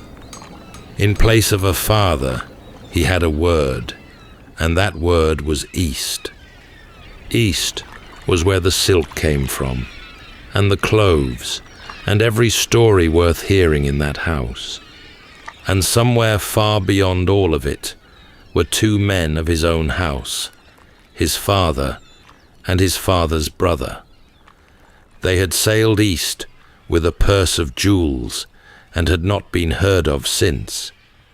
And then one ordinary afternoon, two men came up from the harbour. They were burnt dark and wore nothing that looked Venetian. When they stopped to speak briefly to a stranger, the words came out slow, as if it were a language they had not used in years. The boy watched them pass without any particular interest, not realizing he had just seen his father for the first time. What his father and his uncle had been doing all those years came out one piece at a time over the course of the winter. They had sold everything they owned in Constantinople and put the money into jewels. Then across the Black Sea and north, out onto grass that ran 3 weeks together without a wall or a hedge in it, to the camp of Berka Khan on the Volga. They gave him the jewels. He housed them a year, asked them a great many questions, and sent them off with twice what the stones had been worth. Then a war closed the road behind them. The Khan had fallen out with a cousin of his, and the way home filled up with men riding the other direction. The only road still open ran further in, so they took it. 17 days of desert without a town or a well, and then Bukhara, where they sat for 3 years, unable to go on and unable to turn back. An ambassador got them out. He was going east on his master's business and stopped in the street to look at them, never having seen men of that kind. His master's master, he said, was the greatest lord alive, and had never in his life set eyes on a Latin, so too would be a marvel. The road was safe in his company, but the journey took a year. At the end of it, they came to Kublai Khan, who was as glad to see them as the ambassador had said he would be. The Khan kept them at his court long enough to ask a great many questions about the Pope, the Church, and the way the Latins lived. He had found the answers worth hearing, so he sent the two of them back with a request for 100 men, learned men, versed in the learning of the West, able to stand in front of his own priests and astrologers and show by plain reasoning that the Christian faith was the better one. If they managed it to his satisfaction, he said, then he and all his lords would take it up. He asked for one thing more, a little oil from the lamp that burned over the tomb of Christ in Jerusalem. And so that no one along the road would trouble them, he gave them a tablet of gold with writing on it, saying that the bearers were to be given lodging, horses, and escort wherever they went, and that any man who failed in this would answer for it. They came to Acre, carrying all of that, and found the Pope was dead. Clement IV had been in his grave a year. The cardinals had gone into conclave and had not come out again. Weeks passed, then months, then the seasons came round and started over, and still there was no name. The waiting stretched on past anything the church had known. 2 years of that proved enough for the brothers. They decided to go back without the 100 wise men and to take the boy along. They stopped first for holy oil and for letters from a legate of the church, setting down why they were returning late and without what had been asked for. They had sailed a long way down the coast when a rider came after them with news no merchant would have dared invent. The legate who had wished them well had been elected pope. The citizens of Viterbo had lost patience at last, locked the cardinals in, cut their meals to bread and water, and taken the roof off the building over their heads. It had worked. They turned round. He was Gregory X now, and he gave them letters under his own seal, gifts of fine crystal for the Khan, and the men they had been sent for. 2 of them, 2 preaching friars, carrying authority to ordain priests and consecrate bishops, which was a considerable weight of power to rest on so small a delegation. The friars lasted as far as Armenia. The Sultan of Egypt was in that country burning his way through it, and the war grew close enough to be discussed at every stop along the road. The 2 men looked ahead at the country they were being asked to cross, then back at the Templar house behind them, and they came to a decision. They handed over the letters, the papal privileges, and the gifts, and went home. The road they handed back ran on for another 4,000 miles. So the party that carried on east numbered 3, a father, an uncle, and a boy of 17, who had known his father for 2 years. 24 more would pass before any of them saw the lagoon again. The road took its own pace. Pack animals decided how far a day went, water decided where it ended, and a caravan moved at the speed of its slowest camel. Days unspooled slowly. There was time on that road to look at things properly, and Marco looked at everything. In Greater Armenia, they passed a mountain so high and so thickly covered with snow that no man had ever climbed it, and the snow never melted off it from one year to the next. The people there said the ark had come to rest on the summit after the flood. Nobody had been up to check. Further along, near the shore of a great salt sea, there was a spring that gave out oil. It came up through the ground of its own accord, and in such quantity that 100 camels could be loaded from it at one time. It was no good at all with food, though it burned beautifully. He kept some of it and moved on. Then Persia opened out in front of them, and the road went south.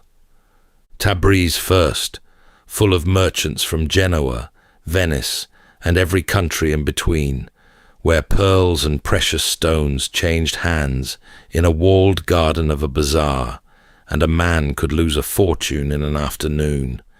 Then dry country, and salt flats where the water ran green and undrinkable. Then towns that had stood on that road long before the Latins had heard of any of it, where the 3 Venetians were shown the tombs of the kings who followed the star and told the whole story as though it were local news. In the hills above that road, men still pointed north to a valley and told him about the old man of the mountain. There had been a lord in the high country, in a valley shut between 2 peaks, who had made a garden there. Streams ran through it, carrying wine, milk, honey, and clear water. There were pavilions gilded and painted, fruit of every kind, and young women who sang and played and lacked for nothing. No one was allowed to see it. The only way in lay through a fortress no one had ever taken by force. The Lord chose young men out of the hill villages, boys of 12 and upward, and gave them a drink that put them to sleep where they stood. They were carried in sleeping. They woke in the garden and spent 4 days there in the belief that they had died and arrived.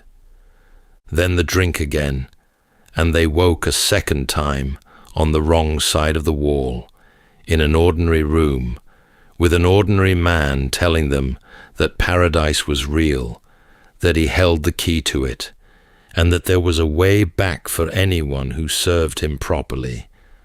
After that, they would go anywhere and do anything he asked. For 100 years or so it worked.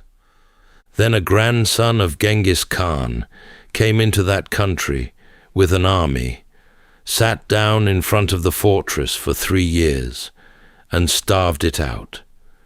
The walls came down, the garden went back to grass. By the time the 3 of them rode through, all that remained of it was the telling, offered at the roadside to anyone slow enough to listen. After Persia, the country began to climb, and it did not stop. The air thinned, the nights sharpened, villages came further apart, and the people in them grew harder and less curious. The mountains closed in properly, and the party came into a country that had always been poor and had always sat on top of remarkable things. Rubies were dug there, out of one mountain and one mountain only, and no man could put a pick into it except by the king's order and on the king's behalf. The stones were kept scarce on purpose so that the price would hold. Out of another hill came the finest blue in the world, ground down and carried west to end up in the robes of painted saints in churches whose builders had no notion where it came from.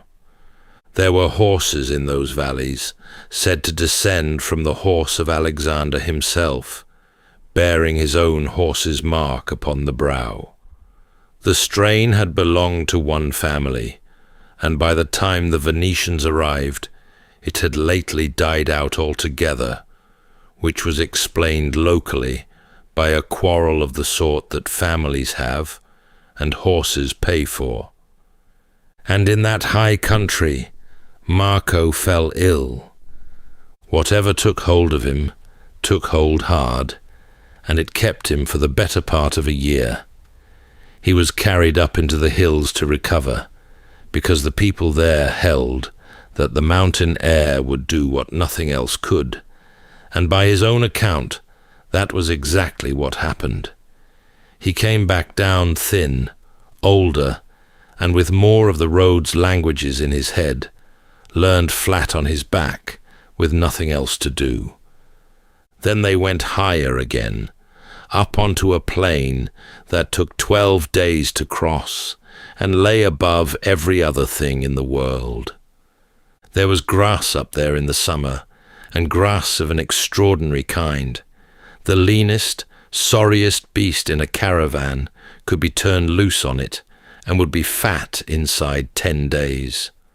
Wild sheep grazed the slopes with horns as long as a man's arm, curled round twice, and the shepherds made bowls and platters out of them, and piled the rest into heaps beside the track to mark the way when the snow came down. But the thing he noticed most on that plain was the fire. It would not burn properly. The flames came up pale and low, and the wrong colour altogether, and they gave out far less heat than the same wood gave in the valleys.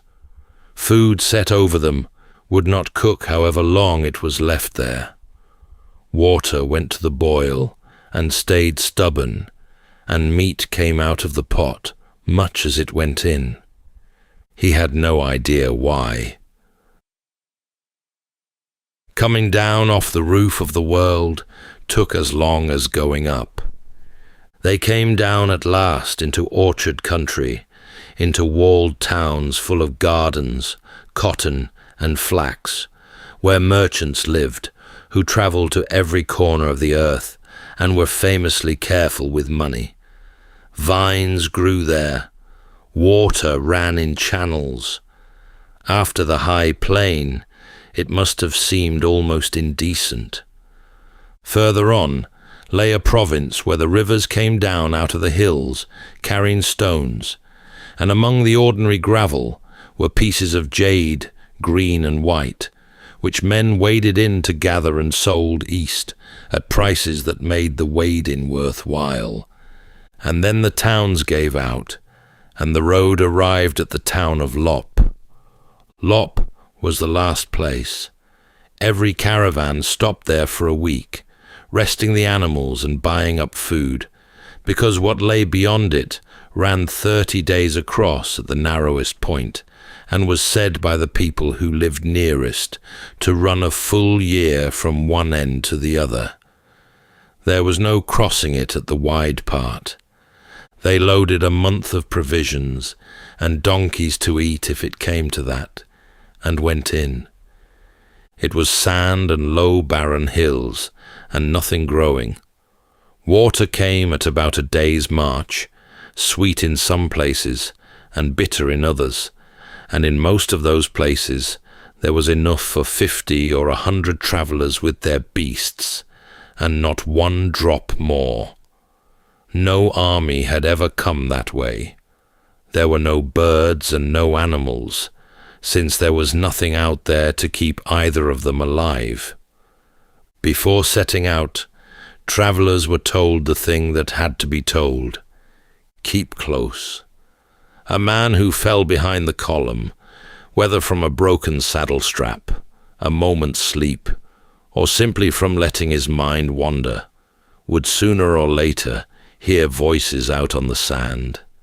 They would be calling his name. They would sound exactly like people he knew. He would turn towards them and go off after them, and by morning he would not be with the caravan, and the caravan would not find him.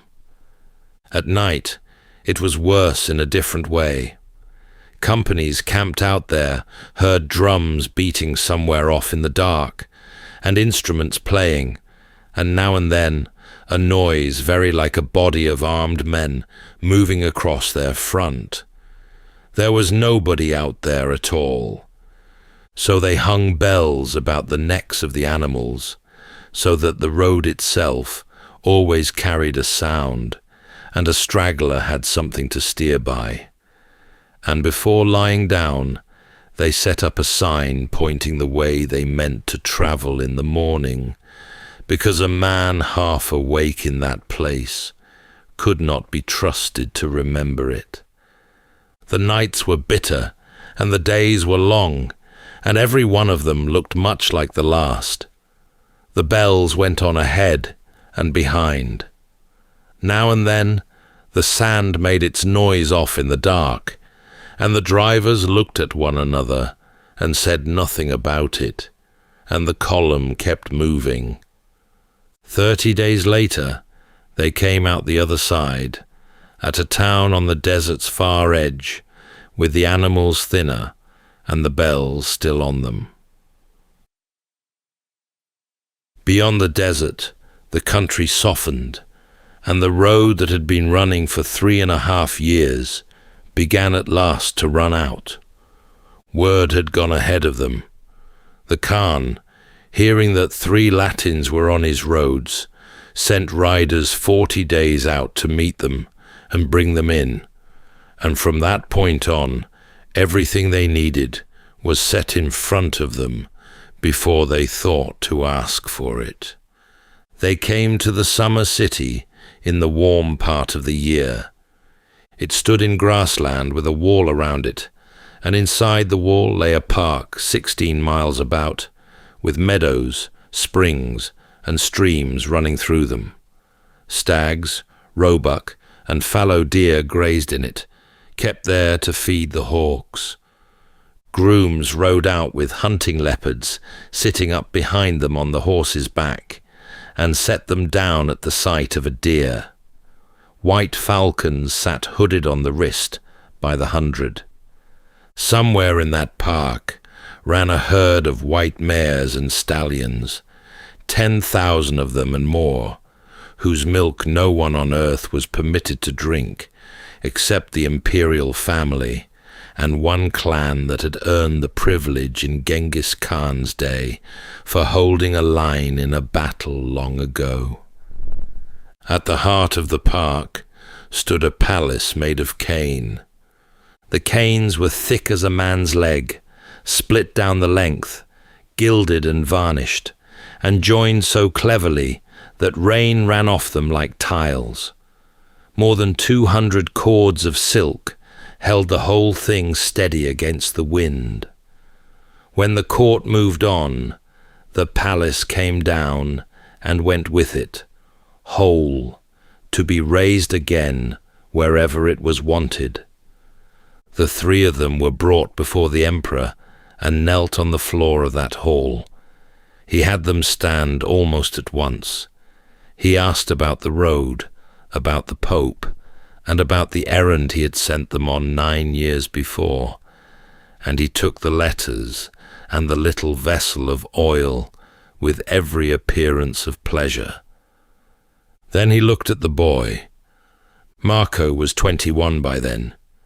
He had left Venice at 17 and had spent the years between on horseback, and somewhere along the way he had picked up 4 of the languages of that empire. The Khan sent envoys out constantly to provinces 6 months distant, and they came back with the answer to the question they had carried, and nothing else at all, which wearied him. He said as much, more than once, and the men who heard him took no notice. But the young Venetian did take notice. His first errand carried him half a year's journey off, and he came home with the business concluded, and a great deal more besides. Customs of the towns along the way, what the people ate, wore, worshipped, and traded. What grew there, and what did not. What was strange enough to be worth the telling. After that, he was sent out for the pleasure of it, as much as anything, again and again, into provinces the court had ruled for years and never really looked at.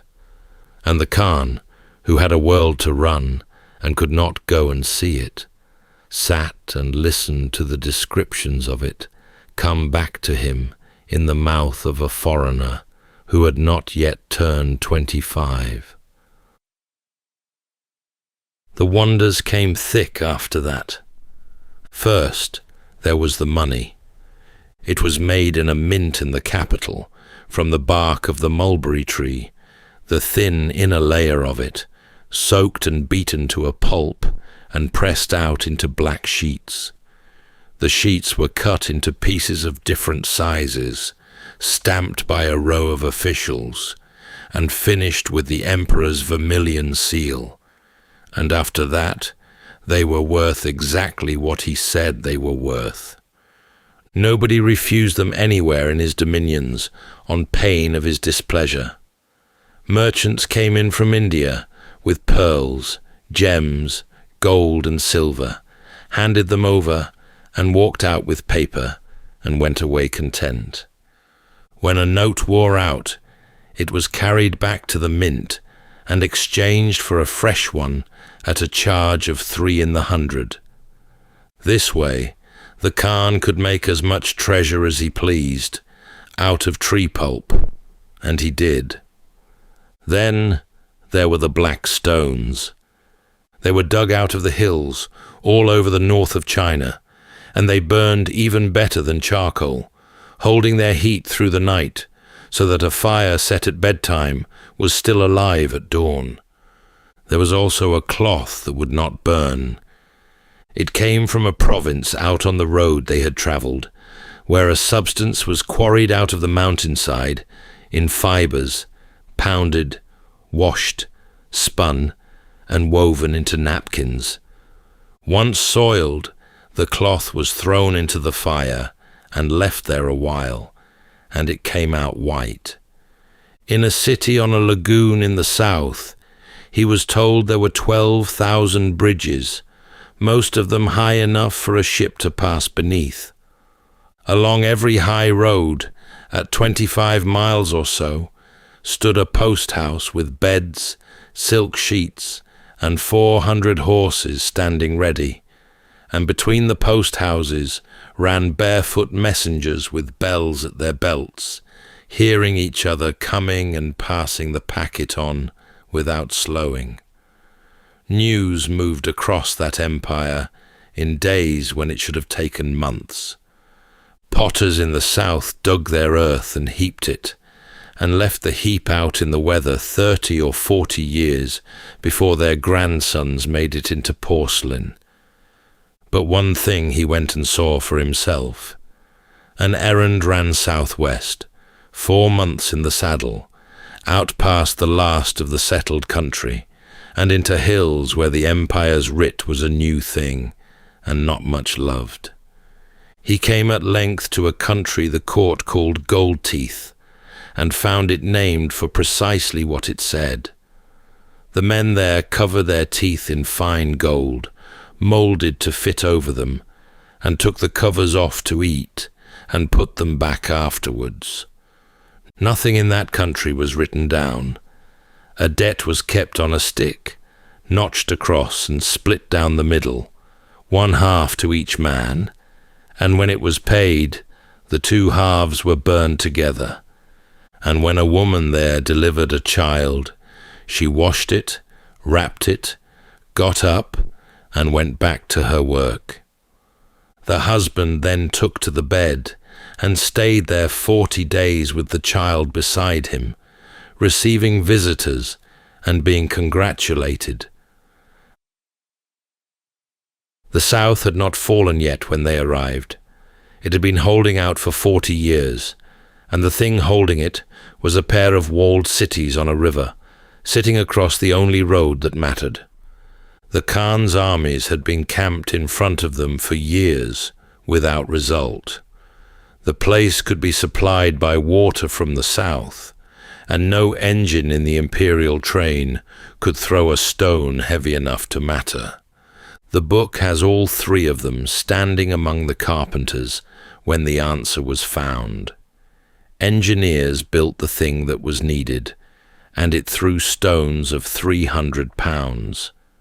The first of them came down through the roofs.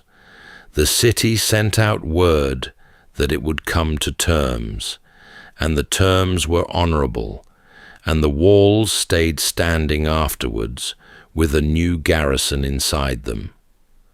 After that, the road south lay open, and the last great kingdom of the old world went under in stages.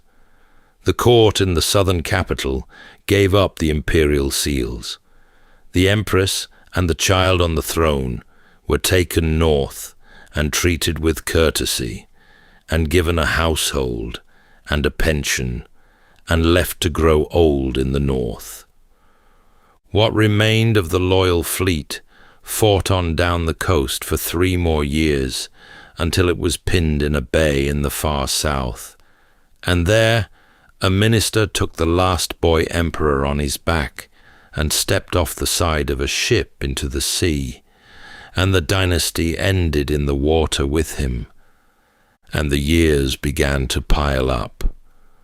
Marco went out on the Khan's business into Yunnan, into Burma, and down through the great cities of the south to the ports where the ships came in from India, and out of more than one of them by sea.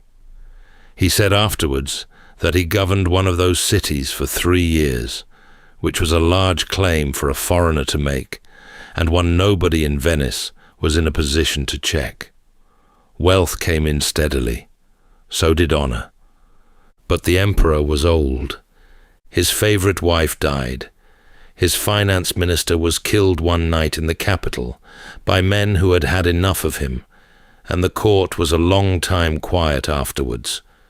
Then the son he had raised up to follow him died too, and after that he grew heavy and gouty and stopped riding, and had himself carried to the hunt on a platform on the backs of 4 elephants. 3 foreigners in that court were rich because one man wished them to be.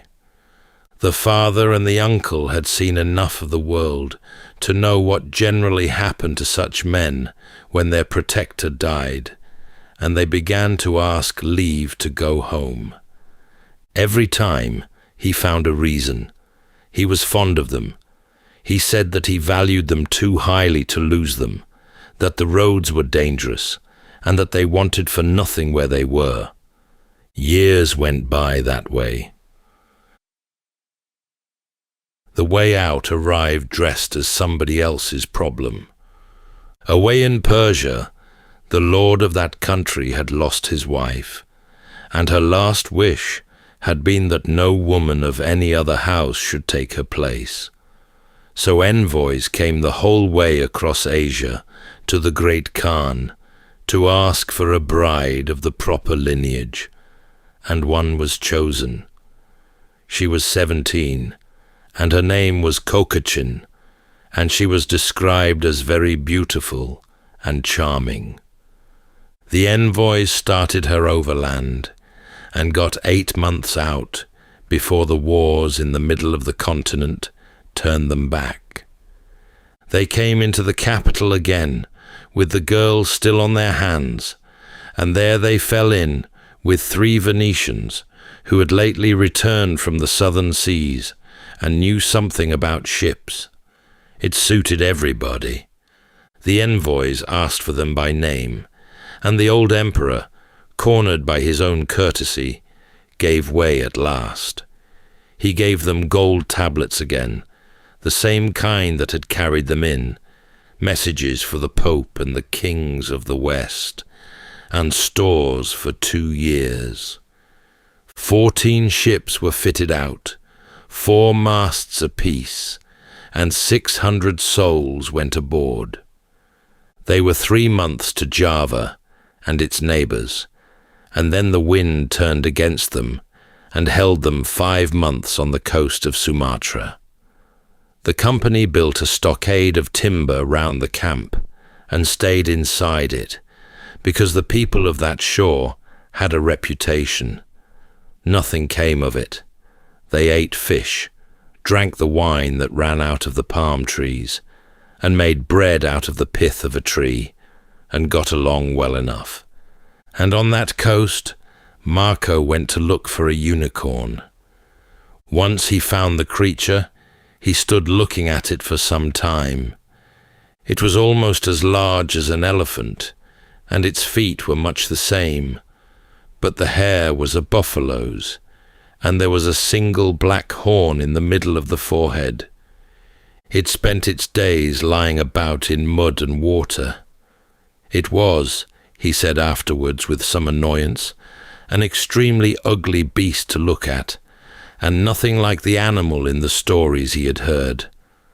They sailed on when the wind allowed. Ceylon, then the coast of India, then the long haul up the Persian Gulf. The sea took its share. Of the 600 who went aboard at the outset, 18 came off at the far end, and 2 of the 3 envoys were among the dead. The girl lived, and the 3 Venetians lived. And when they landed in Persia at last, the lord they had brought her for had been dead 2 years.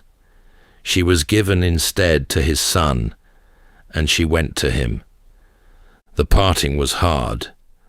They had been more than 2 years at sea together in the same danger, and she had come to look on the 3 of them as her own people, and she wept when they left her.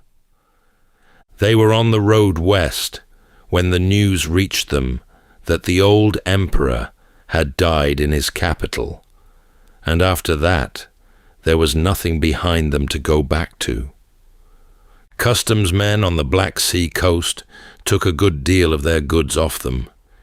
Constantinople after that, then the sea, and then at last the lagoon of Venice. The house took them in, and the city looked at them sideways. Some 3 years passed, then a war with Genoa, a sea fight, and Marco in a prison cell in Genoa. There was a man in there with him from Pisa, a writer by trade, who had spent his working life turning out romances about King Arthur's knights for the courts of the West. The 2 of them fell to talking, and the talking went on for months, and the Pisan took it down. What came out was addressed to emperors and kings, to dukes and knights, and to all people who wished to know the various races of men and the peculiarities of the various regions of the world. It read, in places, rather more like a romance than a merchant's ledger, and the reason for that was sitting on the other side of the cell. Venice read it and laughed. They called him Il Milione, the million, and they meant 1,000,000 tall tales. The name stuck to him and to his house for the rest of his life and long after it. He came home, married a woman named Donata, had 3 daughters, went back into trade, and lived on into his 70th year. His will freed a servant he had brought back from the East, a man called Peter, and left him money to set up with, and it asked that God might absolve his own soul as fully as he had absolved Peter from all bondage. The story goes that on his last night, pressed by friends to take back some of what he had written for the good of his soul, he answered that he had not told the half of what he had seen. That came from a chronicler writing decades afterwards, so it is held lightly. The book was copied by hand, and then copied from the copies, and every copyist felt free to improve on what he had been given. No 2 versions that survive tell quite the same story.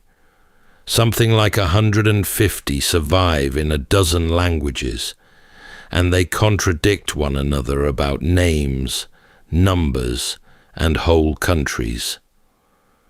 2 centuries after the book was written, a sailor from Genoa sat with his own copy and filled the margins with notes in a small hand, and then went west across the Atlantic, looking for an island of gold roofs that Marco had heard about at second hand and never once laid eyes on. He did not bring pasta home, whatever is said. Italy had been eating it for generations before he was born, and the story itself is barely 100 years old. It has outrun every true thing in the book. And the siege in the south, where the book puts all 3 of them among the carpenters.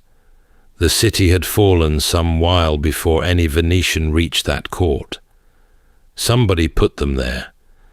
It may have been the man from Pisa, who knew what a good story wanted. So the argument has run for 700 years, and it has never quite settled.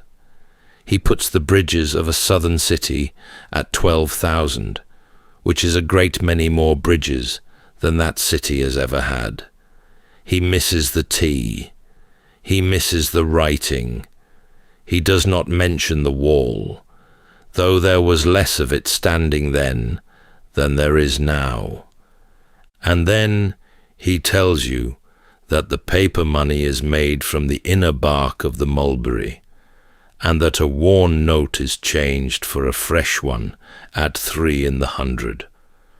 That the black stones are banked at night and still warm at dawn. That the cloth from the mountain is not made of magic, but from a stone. That on the high plain the fire burns pale, but he does not know why, which no liar would ever admit, and which is exactly what happens at that height, for reasons no one on earth would understand for another 400 years.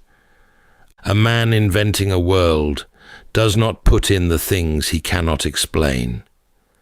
6 centuries after he died, a scholar working through the cathedral library at Toledo took down a manuscript that had belonged to a cardinal and opened it and found inside it passages no one had read in a very long while. There were passages on the land of Tibet and on the far north, and details of the road that every other printed version had lost.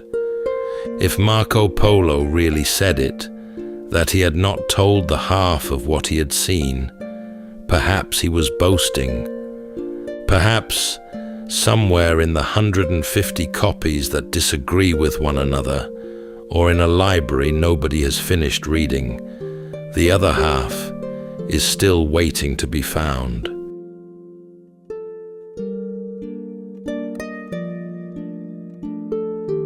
That's all for tonight's journey through history.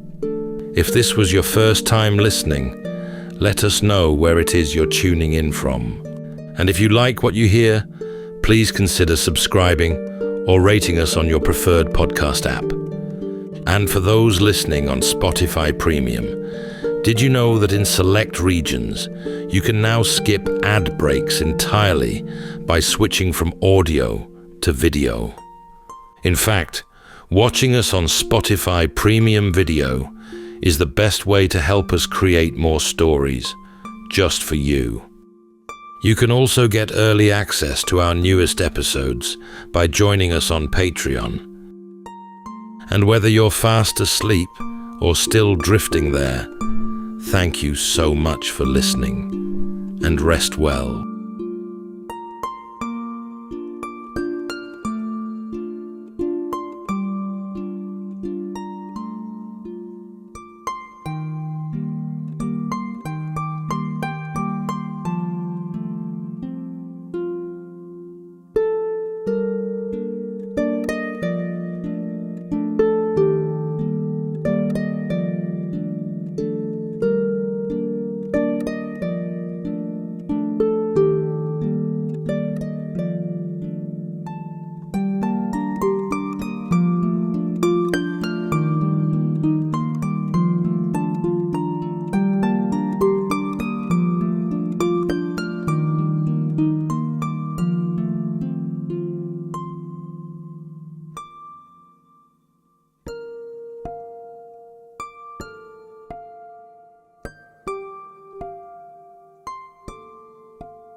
Welcome to Sleepytime History. True stories from the pages of history, with 8 hours of uninterrupted storytelling for a full night's rest. Tonight, we're going to be exploring the remarkable true story of the earliest natives of Japan. And it begins a very long way back indeed.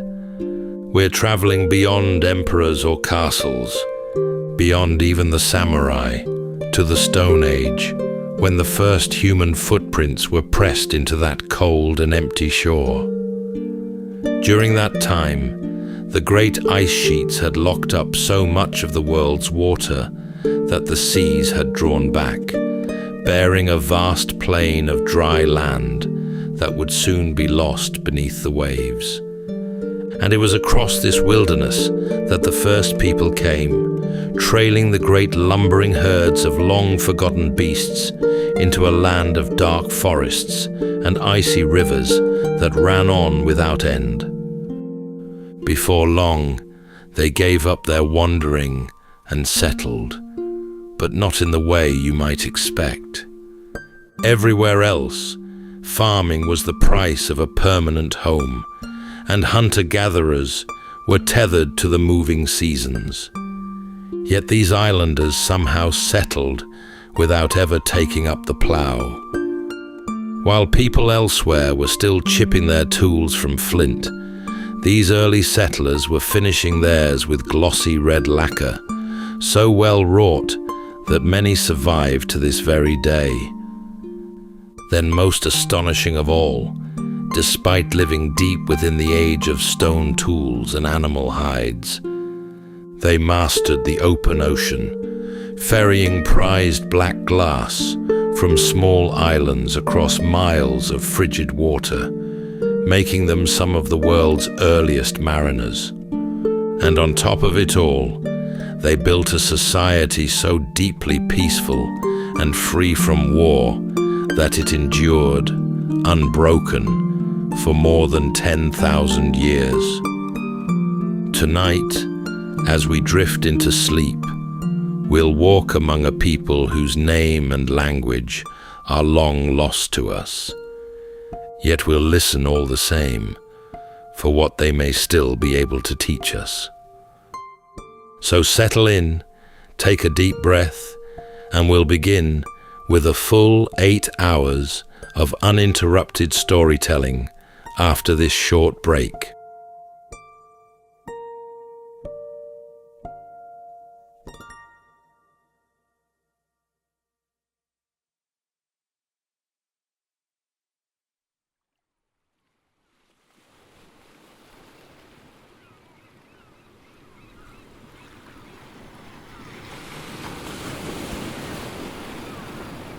The sea came in grey out of the east and broke along a shoreline that had never once been walked upon. Nothing stood above the high water mark but rock and grass and the beginning of the trees, and there was no track through any of it, and no smoke anywhere along that whole enormous coast. The islands had no name, because there was nobody at all to give them one.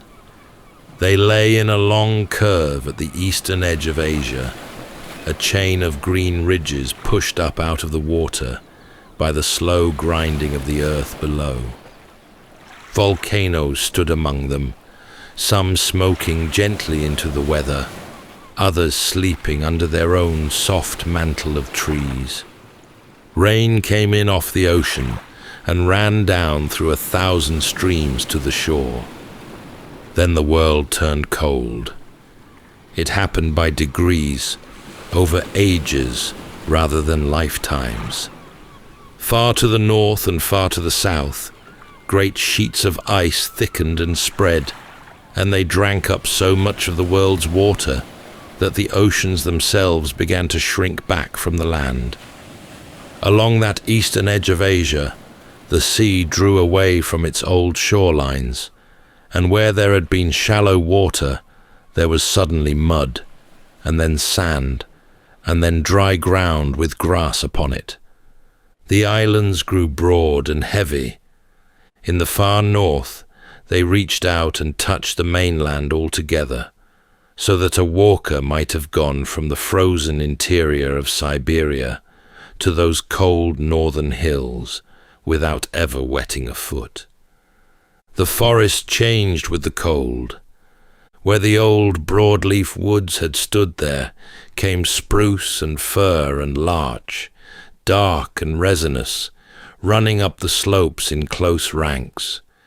Further south the oak and the beech and the chestnut held their ground, though they drew back a little from the higher land. Between the trees lay open country, grassy and windswept, and it was good country for grazing. And so the animals came. Great elephants moved through those valleys, smaller than the mammoths of the far north, but heavy enough to shake the ground as they went. Deer came too, and among them one kind so large that the span of its antlers would have reached wider than a person could stretch. Away in the north, where the mammoths were, bison grazed the open ground. Bears took the salmon from the rivers in season, and wolves worked the edges of the herds with the old patience of wolves. There was weather in those years that would be hard to imagine now. Winters came down long and hard from the north, and the wind off the ice carried a dryness with it, a cold that got into the bones of the land. Rivers froze at their edges and ran black in the middle. Snow lay in the high forests for half the year and more. The elephants moved down their old paths because their mothers had moved down them. The deer went where the grazing was. The sea broke against the dark rocks and drew back into the mist, and there was no one at all upon that shore to watch it happen, and no one to remember. The island simply waited as land does, without impatience. They had a very long time to wait, and it passed. In a season long since forgotten, the first of them came walking. They came down out of the north. In through the country the falling sea had opened, and they came slowly, in the way that people move when they are following animals rather than heading anywhere in particular. A family group might drift a few miles in a year and think nothing of it. They followed the herds. That was the whole of it. Where the great elephants moved, there was meat and hide and bone and marrow, and where the deer went, there was the same. The people went behind them across the exposed plains, camping in the lee of ridges, working their way along the river valleys, moving on when the ground was eaten bare. What they carried with them was mostly stone. They knew that certain rocks would break in a certain way if struck at a certain angle, and would leave behind an edge finer and crueler than anything found in nature. They made blades no longer than a finger, and set them in rows along a wooden shaft, so that a spear became a thing with a dozen small teeth. They made scrapers for hides and points for hunting, and in those islands, remarkably early, some of them began grinding the edges of their stone axes, smooth against another stone, patiently, for hours, to make a working edge that would hold.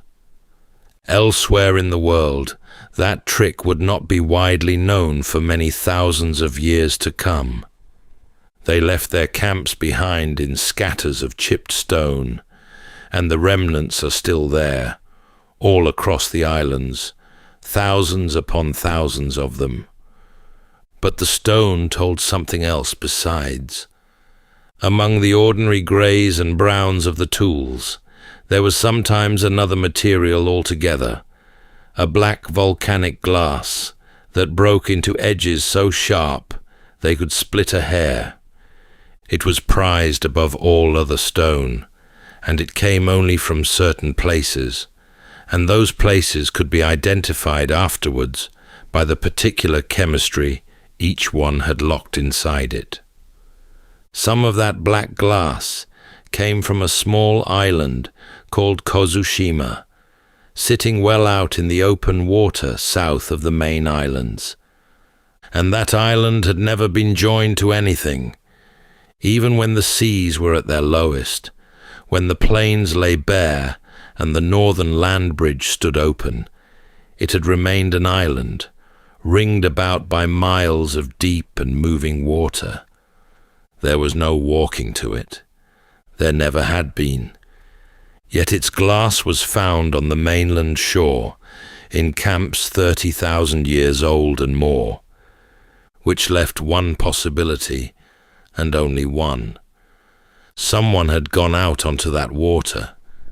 Someone had built a craft of some kind, of bark or hide or hollowed wood, and had pushed off from a beach with the swell running under them and the island a smudge on the horizon, and had crossed, and had found the glass, and had come back again with it. Nothing of the boat survived.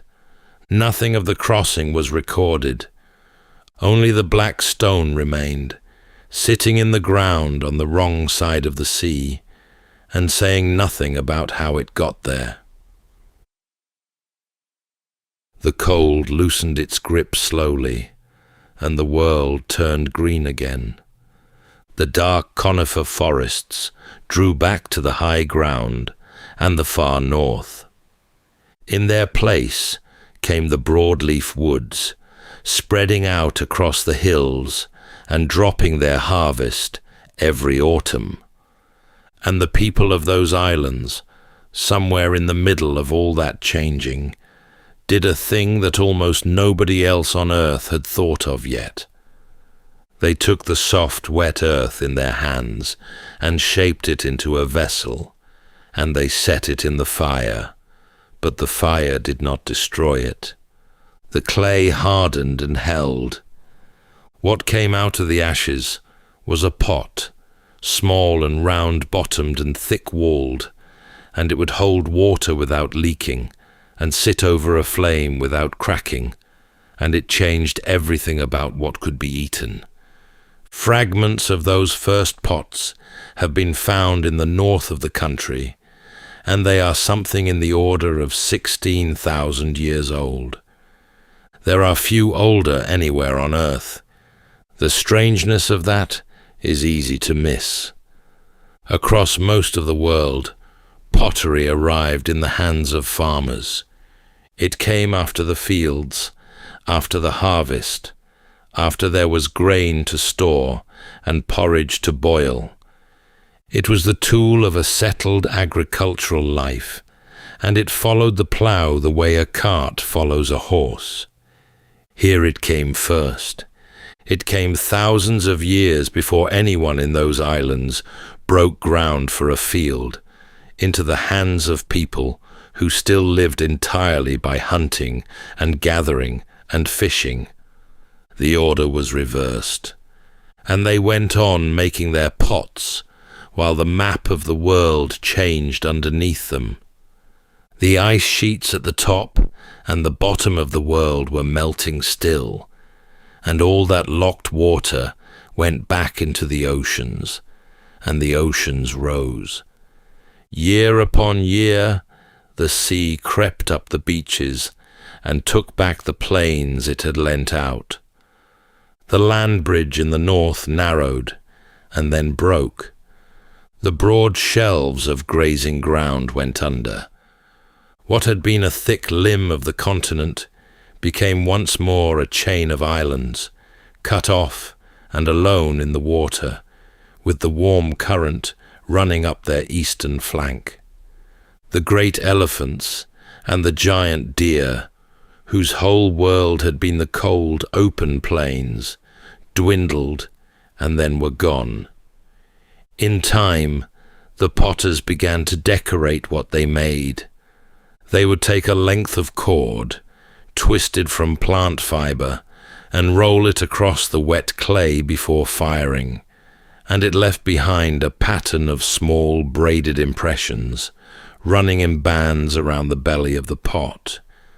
It was a simple thing to do, and it looked well, and generation after generation went on doing it, for so long that the habit became the signature of an entire age. Thousands of years later, when scholars came to sort through what had been left in the ground, it was that cord marking they seized upon. They named the whole long era after it and called it Jomon, the age of cord marks.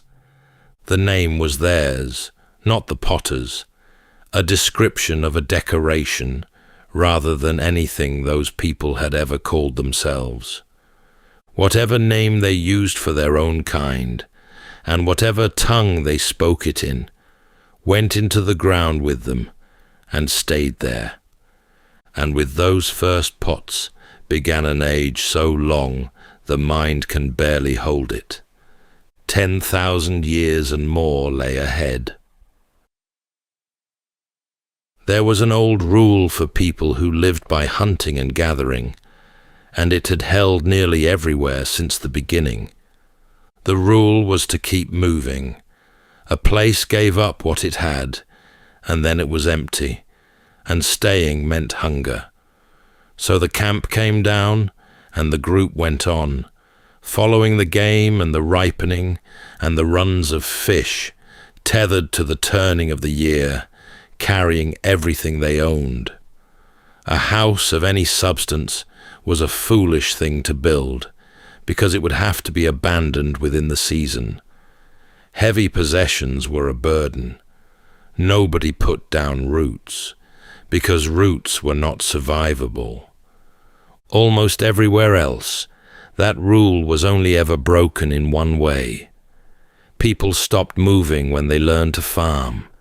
They broke the ground and sowed it and waited on the harvest, and because the harvest could not walk, neither could they. A permanent home had to be bought with the plough, and the cost was a steep one, paid in labour and in bad years and in the narrowing of the diet down to a few grasses.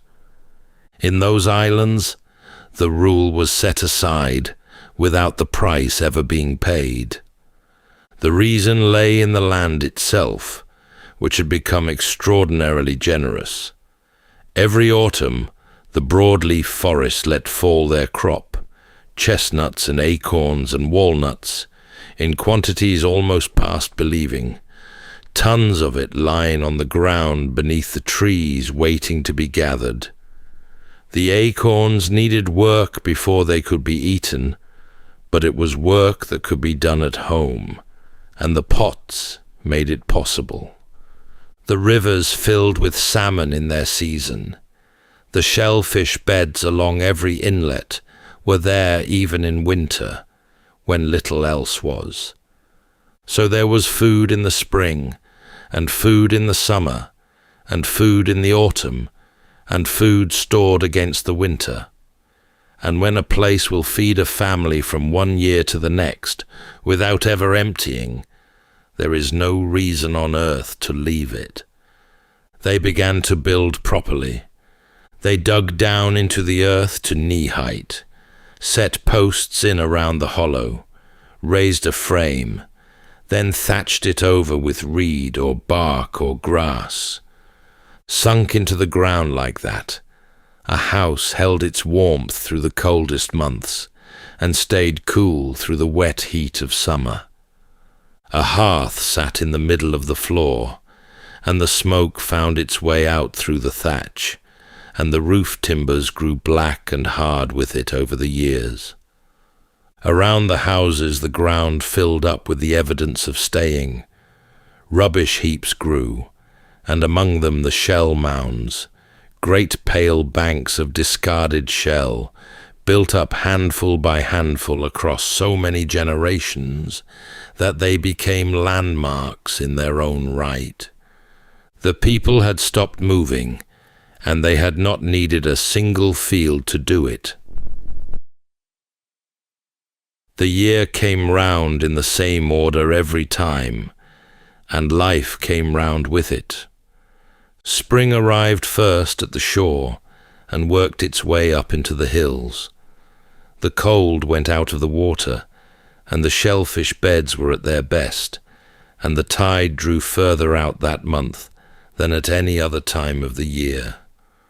Whole families went down onto the flats with baskets and dug for clams in the wet sand, working fast while the water stayed away, coming back up the beach as the water turned. The mounded shells behind the village grew a little higher that month than any other. In the woods, the new shoots came through, bracken and bamboo and 100 other green things, and the young leaves came out on the trees. Fish moved up into the rivers. The nets and the traps and the fish spears came out from wherever they had been stowed since autumn. Summer brought the heat and the wet. The rains came in and turned the paths to mud and kept the fires smoking sullenly under damp thatch, and it was a season for being out on the water. Boats went along the coast and out beyond the headlands after tuna and the other big fish of the open water, and the lines were weighted with stone and hooked with worked bone or antler. Some of those journeys ran out to the far islands, the way they had since the days of the black glass. Autumn was the great season, and everything depended on it. The nuts came down, chestnuts first in some places, then the walnuts, then the acorns falling thickly enough to be gathered by the basket load. The whole community turned out for it, because the harvest lasted only weeks and had to see them through months. The nuts were carried back and sorted, and the good ones went down into the storage pits, and the acorns went into water to have the bitterness leached out of them before pounding. Stone mortars wore smooth and hollow with the years of that work. The deer and the wild boar were fat in the autumn too, and that was the time for hunting them. Dogs went out with the hunters, and those dogs were valued, and when they died, they were often buried with the same care given to a person, laid in the ground curled as if asleep. Then the cold came, and the work of the year turned inward. Winter was for what had been put by. Fires burned low in the sunken houses, and outside the woods stood bare, and the sea ran grey and hard. That was the season for the making of things, for the mending of nets, and the working of stone, and the shaping and firing of pots. It was a season for sitting close in the warm dark of a pit house, with the wind going over the roof. And then the light came back, and the shellfish beds opened again, and the whole round began once more. It went on like that for a very long time. For all that long stillness, the people of those islands were never a simple people, and the things they left in the ground gave them away. It began with the pots, which had done their work over the fire for thousands of years without asking much notice. Then, somewhere in the middle stretch of that long age, the potters began to lose their restraint entirely. The rims came up first. A vessel that had been a simple bowl grew a crown, and the crown grew arms, and the arms curled and doubled back on themselves and reached for the sky. Clay was worked into ridges and hollows and rolling coils until the whole upper half of a pot seemed to be in motion, leaping the way flame leaps or turning the way water turns in a race. Some of them stood as tall as a forearm and could hardly have been easy to carry, let alone to cook in.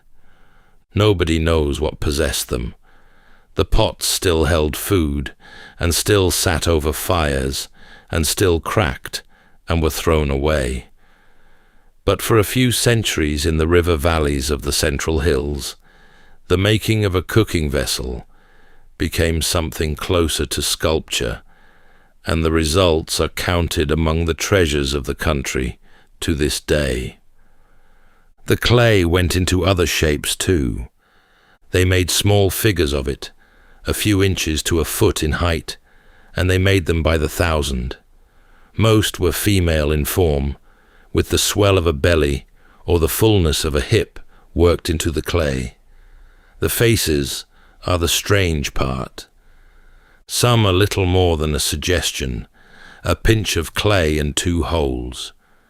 Others are elaborate beyond any need, with patterned bodies and heart-shaped heads, and in the later ones from the north, huge slitted eyes bulging out of the face, like the snow goggles that Arctic peoples cut from bone against the glare.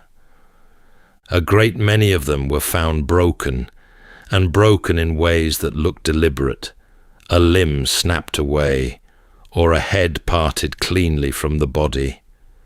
Some think of them as figures of birth and healing, the sickness of a living person passed into the clay, and then the clay destroyed. Others think of them differently. The figures themselves have kept their own counsel for thousands of years, and show no sign of giving it up. And then there was the Laika, which was the finest trick of all.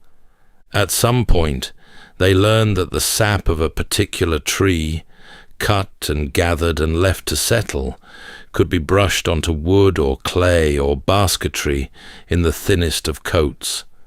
Left in the damp and the warmth, it hardened into a skin that was glossy and tough and would not let water through.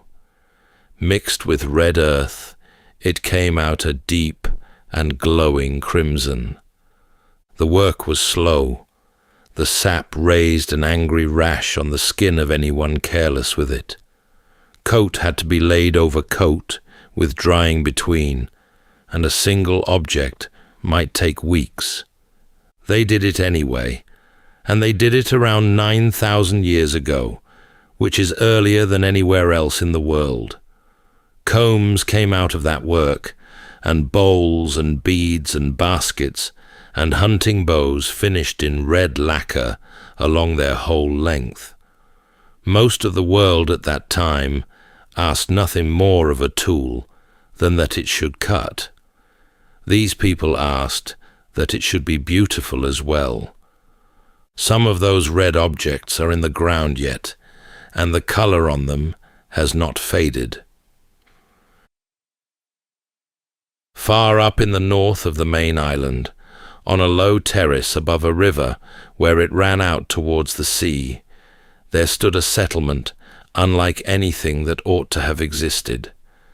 The place is now called Sanai Maruyama.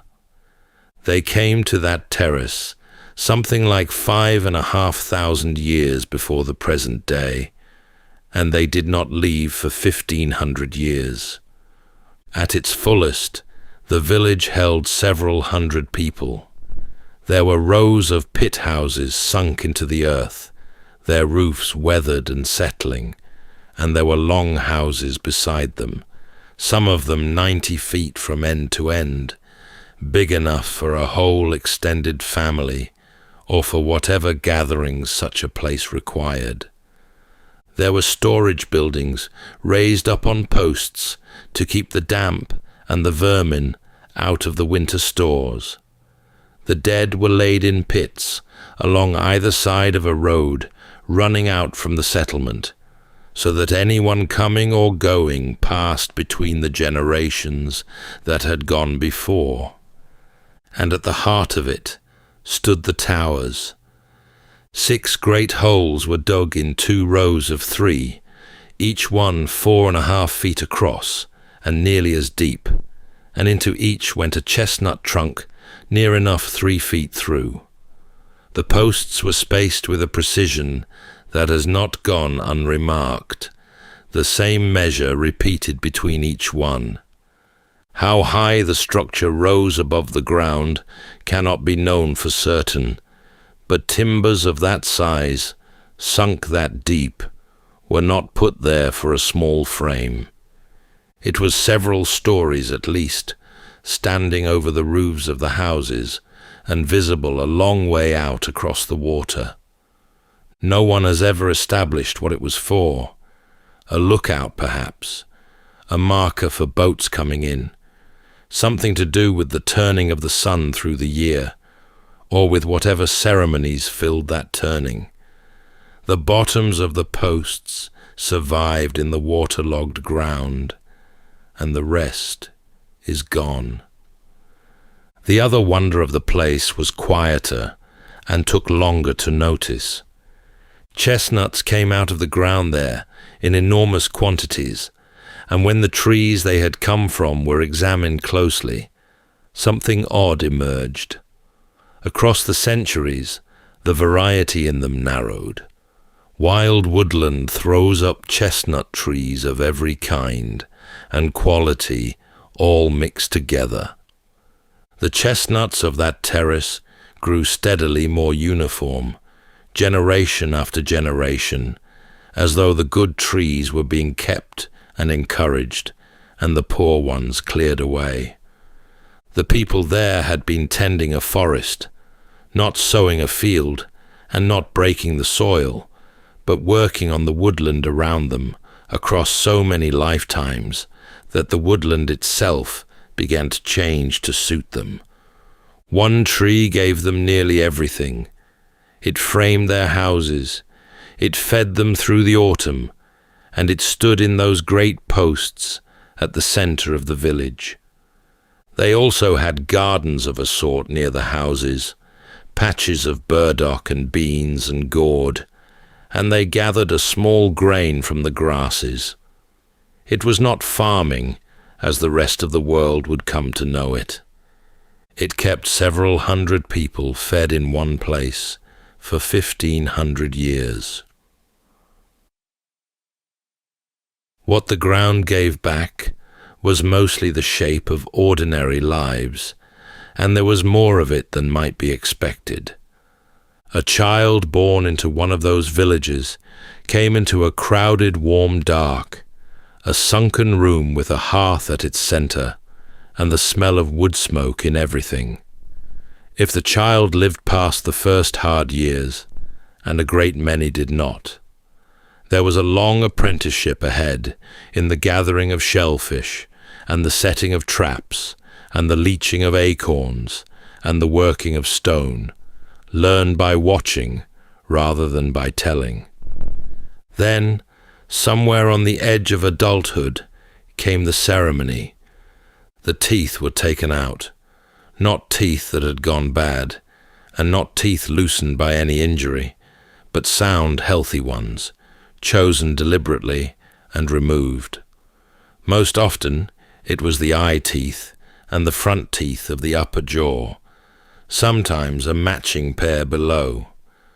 The jaw bones show it plainly, the sockets closed over and healed smooth in the years afterwards, which means whoever it was had lived a long time with the gap. Different regions did it in their own way, and the patterns meant something.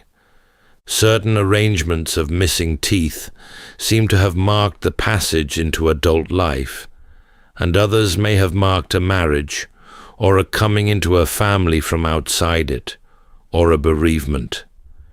Anyone meeting a stranger on a path could read a good deal in a smile. It was done everywhere for thousands of years by people who had every reason to want their teeth. The living went about heavily ornamented. There were earrings of clay and of stone, some of them so large they must have stretched the lobe over years of gradual enlargement.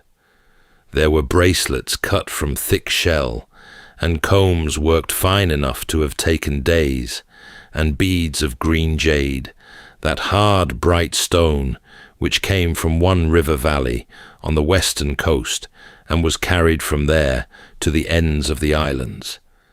They wore the marks of the living too. Some of the clay figures show patterning across the face and body in lines and swirls that look very much like tattooing, though skin does not survive to prove it. And when a life came to its end, the dead were laid in the earth with care.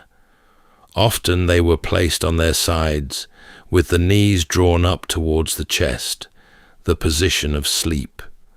Around them went the things they had used, and the things they had been given, the beads and the shell bracelets, and sometimes one of the clay figures. Children who died very young were sometimes buried in pots beneath the floors of the houses, kept close.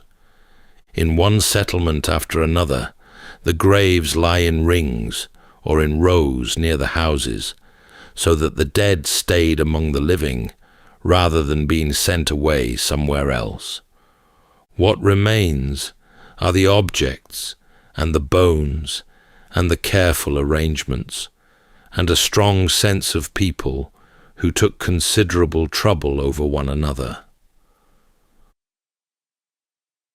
Of everything those islands gave up out of the ground, the strangest thing was what was missing from it. Thousands of skeletons have come out of the burial pits and the shell mounds across the length of the islands, spanning that whole enormous stretch of time. When they were examined for the marks that violence leaves, the marks that any burial ground anywhere tends to carry, hardly anything turned up. A little over 1 in 100 showed a wound that had come from another person. Set beside almost any other ancient population, that figure is remarkably low. The settlements told the same story. There were no ditches thrown up around the villages, and no walls of sharpened stakes. Nothing was built on a hilltop for the sake of the view down the valley. The weapons that were made for deer and boar and fish, and no one seems to have spent much effort improving them for other purposes. There was no arms race in those islands. It was not an easy life. There were hard winters and thin harvests, and a great deal of early death from illness and childbirth and accident. A cooling climate in the later centuries pressed the northern villages badly and shrank the population by a great deal. Quarrels there must have been. But for something on the order of 10,000 years, across an entire chain of islands, people worked out how to live alongside one another without organized killing. Nothing else in the human record runs like that. Then, slowly, it ended. It came from the west, across the strait from the mainland, and it came first to Kyushu, the southernmost of the big islands, something like 3,000 years ago. Small groups of newcomers landed and settled, and with them came a way of living that the islands had never known. They brought rice, not the scattered small grains of the old gardens, but rice grown in flooded paddy fields, laid out and banked and channeled, worked hard in the spring, and harvested in quantity in the autumn. It fed more people from less ground than anything the forests had ever managed. They brought bronze and then iron. They brought the loom and new kinds of pottery, plainer and thinner, and turned on a wheel. And they brought, in time, the things that come with fields. Because a paddy field is a made thing, and a made thing can be taken. Grain can be stored, and a store can be stolen, and land that has been banked and leveled and irrigated by one family is worth fighting another family for. Within a few centuries of the newcomers arriving, the settlements in the west had ditches around them, and then palisades, and then watchtowers, and the dead began to be buried with wounds in them that no animal had made. The old people did not vanish. In the west and the south, they mixed with the newcomers, generation after generation, until the two were one people who were neither. The old world did not disappear. It went north, and it went into the blood, and it stayed. In the far north, on the island of Hokkaido, and on the cold islands beyond it, the rice never really took. The summers were too short, and the ground too hard, and the people there went on much as their ancestors had, hunting and fishing and gathering, taking salmon from the rivers and deer from the woods and sea mammals from the water. The paddy field stopped at the strait, and the old way of living carried on above it for 2,000 years and more. Out of that northern continuation came the Ainu, the northern people of those islands, who were still living there when the rest of the country was building castles and fighting the wars of the samurai. They had their own language, unrelated to anything else on earth. They had their own gods in the bear and the owl and the fire. They had patterns they wore and patterns they carved, curling and doubling in ways that anyone who had looked closely at the old pottery would have found oddly familiar. When the bones and then the blood came to be studied, the northern connection showed up plainly.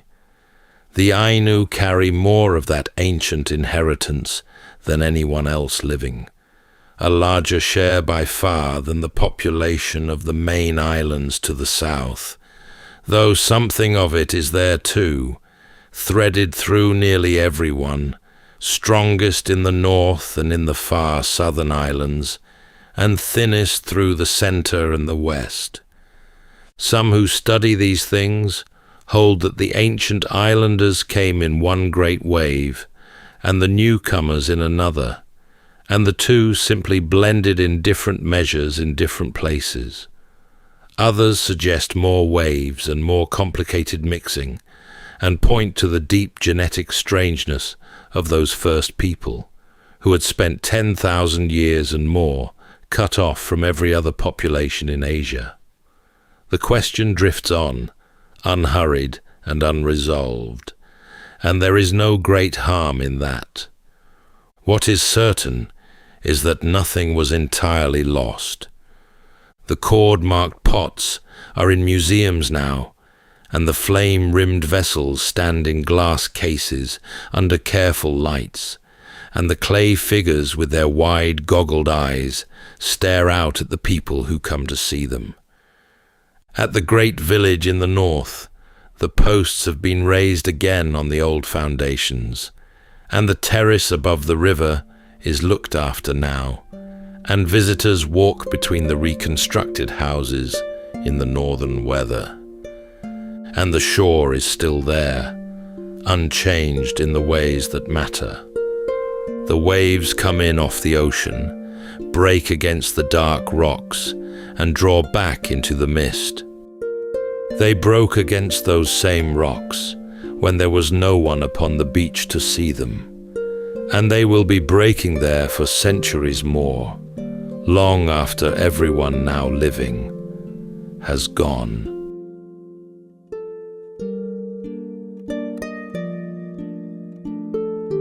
That's all for tonight's journey through history. If this was your first time listening, let us know where it is you're tuning in from. And if you like what you hear, please consider subscribing or rating us on your preferred podcast app. And for those listening on Spotify Premium, did you know that in select regions, you can now skip ad breaks entirely by switching from audio to video? In fact, watching us on Spotify Premium Video is the best way to help us create more stories, just for you. You can also get early access to our newest episodes by joining us on Patreon. And whether you're fast asleep or still drifting there, thank you so much for listening, and rest well.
Welcome to Sleepytime History. True stories from the pages of history, with 8 hours of uninterrupted storytelling for a full night's rest. Tonight, we're going to be exploring the remarkable true story of the origins of the dragon. For some, the name conjures a fire-breathing reptile coiled upon its golden hoard. For others, it's a leviathan rising from the black of the sea. And for others still, the dragon is a celestial bringer of good fortune drifting across the heavens into eternity. Of all the mythical creatures throughout history, the dragon stands alone as a singular obsession that has gripped the collective imagination of humankind for thousands of years. The people of ancient China imagined a vast, benevolent serpent, long and sinuous as a river, bearded and antlered, coursing through the clouds without a single beat of a wing. The Vikings carved theirs onto the very prows of their longships, their dragons riding out ahead of the oars, first over the horizon and first onto hostile shores. The Aztecs raised great temples to a feathered serpent who had given mankind the gift of knowledge and wisdom, while those who settled ancient Scotland carved twisting dragon runes into their standing stones. And all of this, remarkably, conjured by strangers isolated from one another by oceans and continents, ages and generations, languages, cultures, and religions.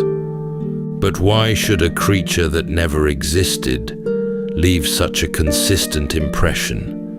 Or is it simply a case of mistaken identity? A crocodile in the shallows, a python in the underbrush? Or is it possible that an ancient beast, something like a dragon, once shared the earth with us? Tonight, as we drift into sleep, we'll wander through flame and flood water, earth and sky, to uncover the origins of the dragon. So settle in, take a deep breath, and we'll begin with a full 8 hours of uninterrupted storytelling after this short break.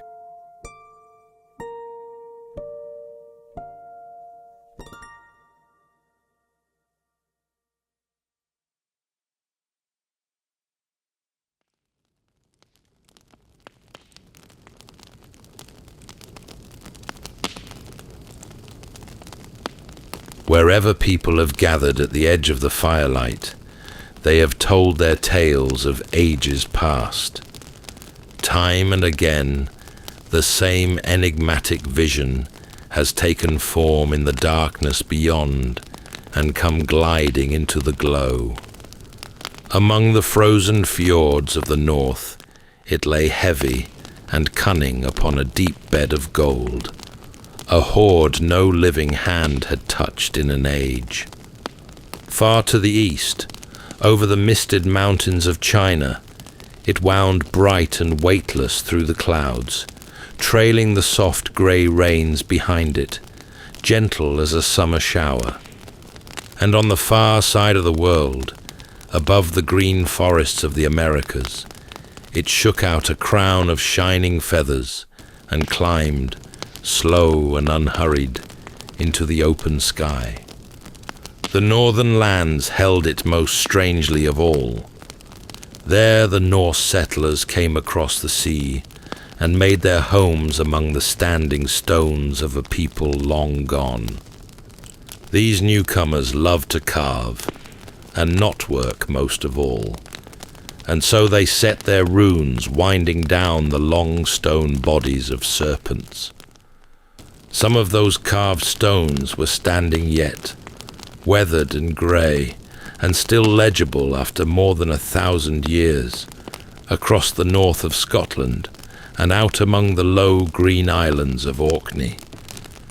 Some of the beasts upon them had been cut by an older people still, long before the runes were ever added, so that two different hands and two different ages met upon the same grey stone. Then, in the mountains of Wales, there was a story told of a king and a hill that would not bear the weight of a castle. However high his men raised the walls by day, the whole of it lay tumbled by morning, again and again, until the king was near to despair. His wise men told him the remedy was a grim one. He must find a boy who had no father, and sprinkle that boy's blood upon the stones. So messengers went out across the land, and in time they found such a boy, fatherless and strange, and far too clever for his years, whom the old stories would later come to call Merlin. But the boy was not afraid, and he did not go meekly to his fate. Instead, he put to the king's wise men a question they could not answer. He asked what lay beneath the hill, and when they had no reply, he told them himself. Deep under the foundations, he said, there was a hidden pool, and in that pool 2 dragons slept, one of them red and one of them white. The king set his men to dig, and it was exactly as the boy had promised. The pool was there, and as the water drained away, the 2 great beasts woke and rose and fell upon one another, the red against the white, tearing at the roots of the hill. The white dragon had the better of it at first, but the red one gathered itself and drove the white one back, and that, the boy said, was the shape of things to come, for the red dragon was the people of Britain, and the white was the invader, and one day the red would prevail. And long afterward, the red dragon of that hillside was raised upon the banner of Wales, where it remains to this day. Long before any of these peoples had learned to write, a certain tale was already old. A hero went out alone against a great serpent, and the serpent was no common beast, but something far older and far worse, a coil of pure chaos, and the enemy of every living thing. And though there was little reason to hope, the hero won.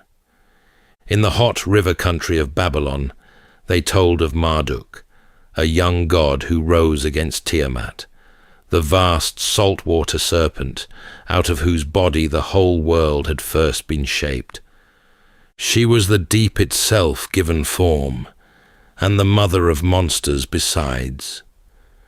Marduk went out to meet her with the 4 winds at his back, and a great net in his hands, and when she reared up against him, he loosed the winds into her open mouth and struck while she could not close it.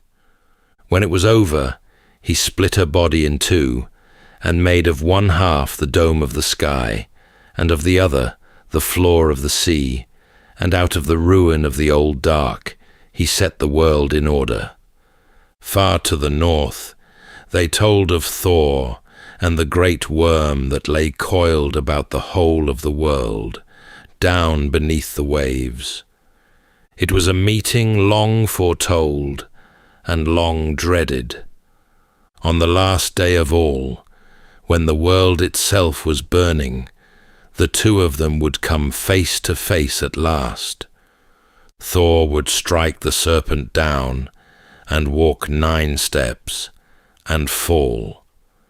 In the old hymns of India, sung and kept in memory long before they were ever written, it was Indra who took up his thunderbolt against Vritra, a serpent who had wound himself about the mountains and swallowed all the waters of the world, so that the rivers stood still and the land cracked and dried. Indra struck him open, and the waters came roaring down out of the hills, and the people who had thirsted drank once again. Closer to our own age, a soldier on horseback rode toward a walled city in what is now Libya, where a dragon had held the people in terror for years. The people there had given up first their flocks and then their youth to keep the beast at bay, until at last the lot fell upon the king's own daughter, and she was led out in her turn. St. George came between her and the dragon, and freed her, and freed the whole town at a single stroke, and his name was carried afterward across half the world and painted onto 1,000 walls. Different lands, different weapons, and different gods, and yet the tale beneath them scarcely changed at all. It may be that all of them flowed from a single spring, that once, many thousands of years ago, before these peoples had scattered across the earth and lost all knowledge of one another, someone sat beside one fire and told, for the first time anywhere, of a hero and a serpent. And everything that came after, all the gods and all the weapons and all the long ages of the world, was the echo of that one night, carried outward and outward down the generations, changing its name at every telling, and never once its heart. There was one dragon among all the rest that came to stand for the whole kind. It was enormous. It slept upon a deep bed of gold and jewels, and old forgotten crowns. It breathed fire, and it was almost always undone in the end by the smallest and most human of things, which was that someone could not resist carrying off a little of its treasure. But not every guardian of a hoard was a fiery thing grown monstrous from its own greed. The Greeks kept dragons of a wholly different temper, set to their watch by the gods themselves, breathing no fire at all, and their whole virtue was that they never slept. At the far western edge of the world, where the evening sun went down, there grew a tree of golden apples, and coiled about its trunk lay a great serpent called Ladon, who guarded them without rest, and never once closed his eyes. Away in a dark grove beside a sacred spring, another such serpent lay wound about the golden fleece, sleepless season upon season, so that no hand might ever come near it. Yet these tireless watchers fared no better in the end than the hoarders of the north. For a hero came for the golden apples and carried them away, and another came for the fleece and carried that away too, and all their long years of watching were undone the moment someone reached out and took the treasure home. Greatest of them all, and best remembered, was the dragon of the north. There the storytellers told of Fafnir, who had not begun as a monster at all. He had begun as a son, until a great heap of cursed gold came into his family's keeping, and the gold began its slow work upon him. It hardened his heart and narrowed his mind, until he killed his own father to keep the whole of it, and crept away alone to a wild heath to brood upon his winnings. And there, little by little, the greed worked its way outward through his skin, and he grew and coiled and thickened into a vast serpent lying heavy upon the hoard, wanting nothing, giving nothing, and guarding gold he had no further use for. In the end, a young hero named Sigurd dug a pit across the path the beast had worn down to the water, and waited there in the dark, and struck upward as the great weight passed above him. The gold was won, but the curse upon it was not so easily unwound, and it went on to poison very nearly everyone who touched it afterward. Long years afterward, in the poem of Beowulf, the very same beast lay sleeping. This one guarded the treasure of a people long dead in a barrow beneath the earth, and it had lain there in peace for 300 winters.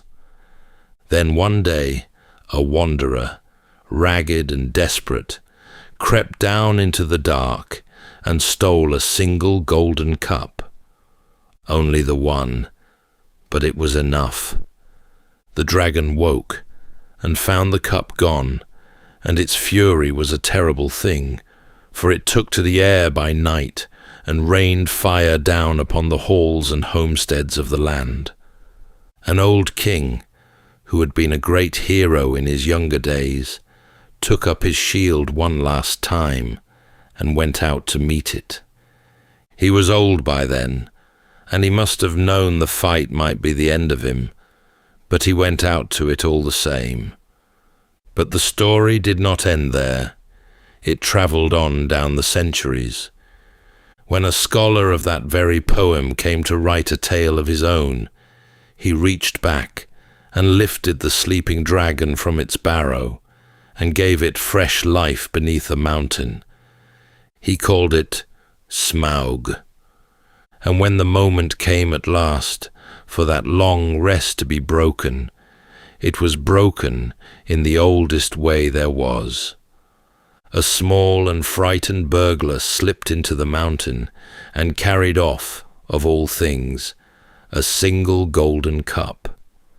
Smaug woke and counted over his hoard, and knew at once that he had been robbed, and the rage that came after had been waiting to be told for well over 1,000 years. On a dark hillside above the southern coast of Anatolia, there was a stretch of bare and broken rock from which the fire came. No one had lit it, and no one could put it out. It simply rose from the stone, a scatter of flames in the open air, flickering up out of the bare ground through rain and wind and the long turning of the seasons. Sailors far out at sea could mark it in the night.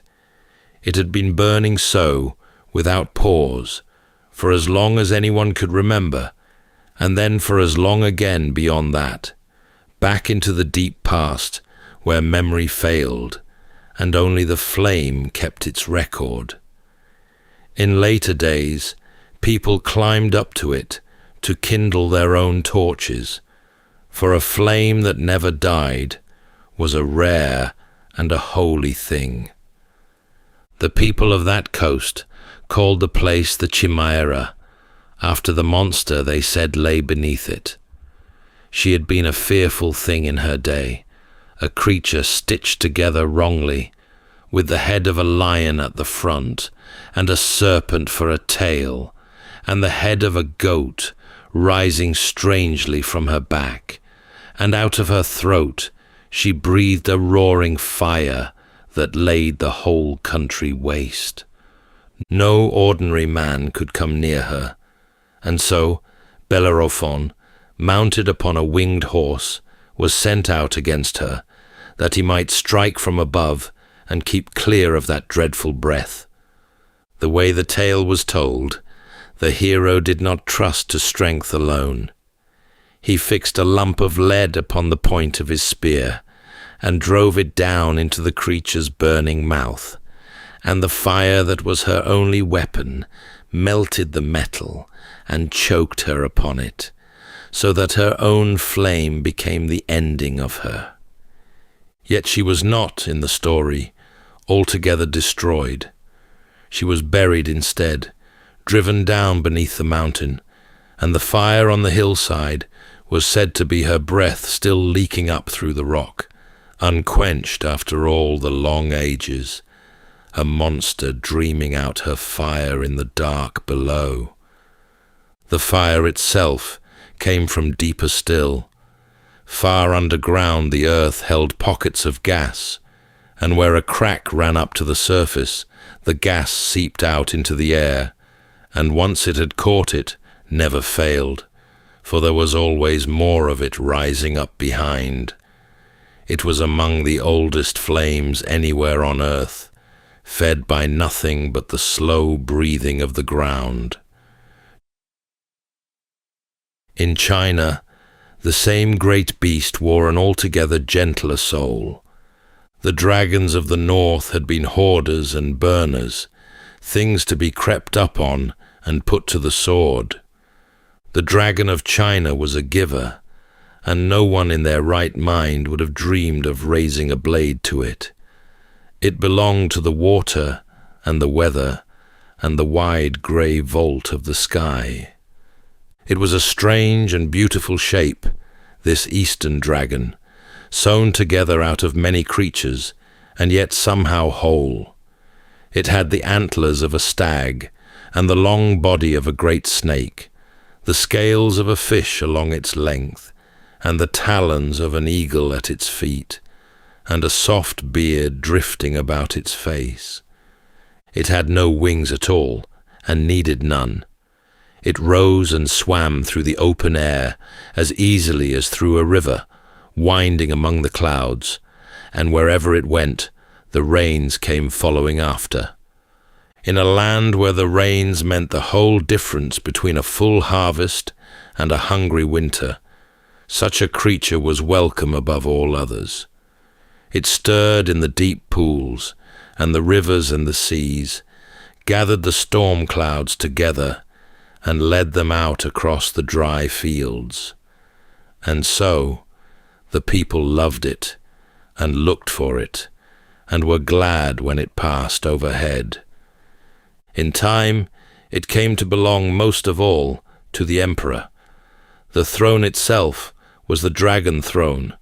The emperor's own face was called the dragon face, and the beast was worked in gold thread upon his robes, coiling and clawed, a sign that the man who wore it ruled with the blessing of heaven.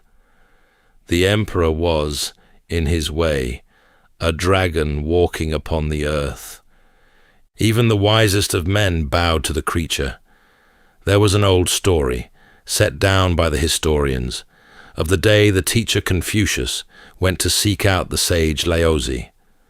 Afterward, his students asked what he had made of the old man, and Confucius, who was seldom lost for words, confessed himself thoroughly outdone. Birds he understood, he told them, for a bird could be snared, and fish, for a fish could be netted, and the beasts of the field, for they could be trapped. But of the dragon he said, I cannot tell how it rides upon the wind and the clouds, and ascends into the sky. And then, of the sage he had only just met, he added, Today I have seen Laozi, and he is like a dragon. And so, while other lands set out to hunt their dragons down, this one was left to drift overhead in peace, trailing its reign across the fields. Wherever people had settled beside deep water, the serpent had settled there too, and the two ideas had grown so tangled together, serpent and water and life, that no one could quite say which of them had come first. In the old stories of India, the rivers and the underworld belonged to the Nagas, a race of great serpents, part snake and part something wiser, who guarded the springs and the deep pools and hoards of treasure in the cool dark below. Greatest of all of them was Shisha, so vast that his coils held up the whole of creation. He floated upon the endless milk-white ocean that lay between one age of the world and the next, and there, cushioned upon his own loops, with a canopy of serpent hoods spread above him, the god Vishnu lay asleep. The world rested while the god dreamed, and when at last the god awoke, a new age began, and the serpent bore it all upon his back, and never once complained of the weight. Off the shores of Japan, the sea itself answered to a dragon. Ryujin was his name, and he lived in a palace built of red and white coral, far down on the floor of the ocean, with fish for his courtiers and turtles for his messengers. In his keeping he held 2 great jewels, and by them he ruled the tides. When he raised the first, the sea drew back and left the wet sand bare for miles, and when he raised the second, the water came rushing home again. The fishermen and the sailors, whose whole lives rose and fell upon those tides, spoke his name with care. Across the great dry heart of Australia, a story so old its beginnings are lost was being told and told again. In the time before time, when the land lay flat and unformed, an enormous serpent woke beneath it and began to move. Where it pushed up through the ground, it raised the hills, and where it dragged its long body along, it carved out the beds of the rivers, and where it sank down at last, to rest it left the deep water-holes behind. It carried the rains upon its back, and after the storm, it arched across the sky in bands of colour, and in the dry season, it lay watching from the green pools, and was best left undisturbed. And in the cold north, in the dark peat-brown water of a long highland loch, the very same shape was said to move.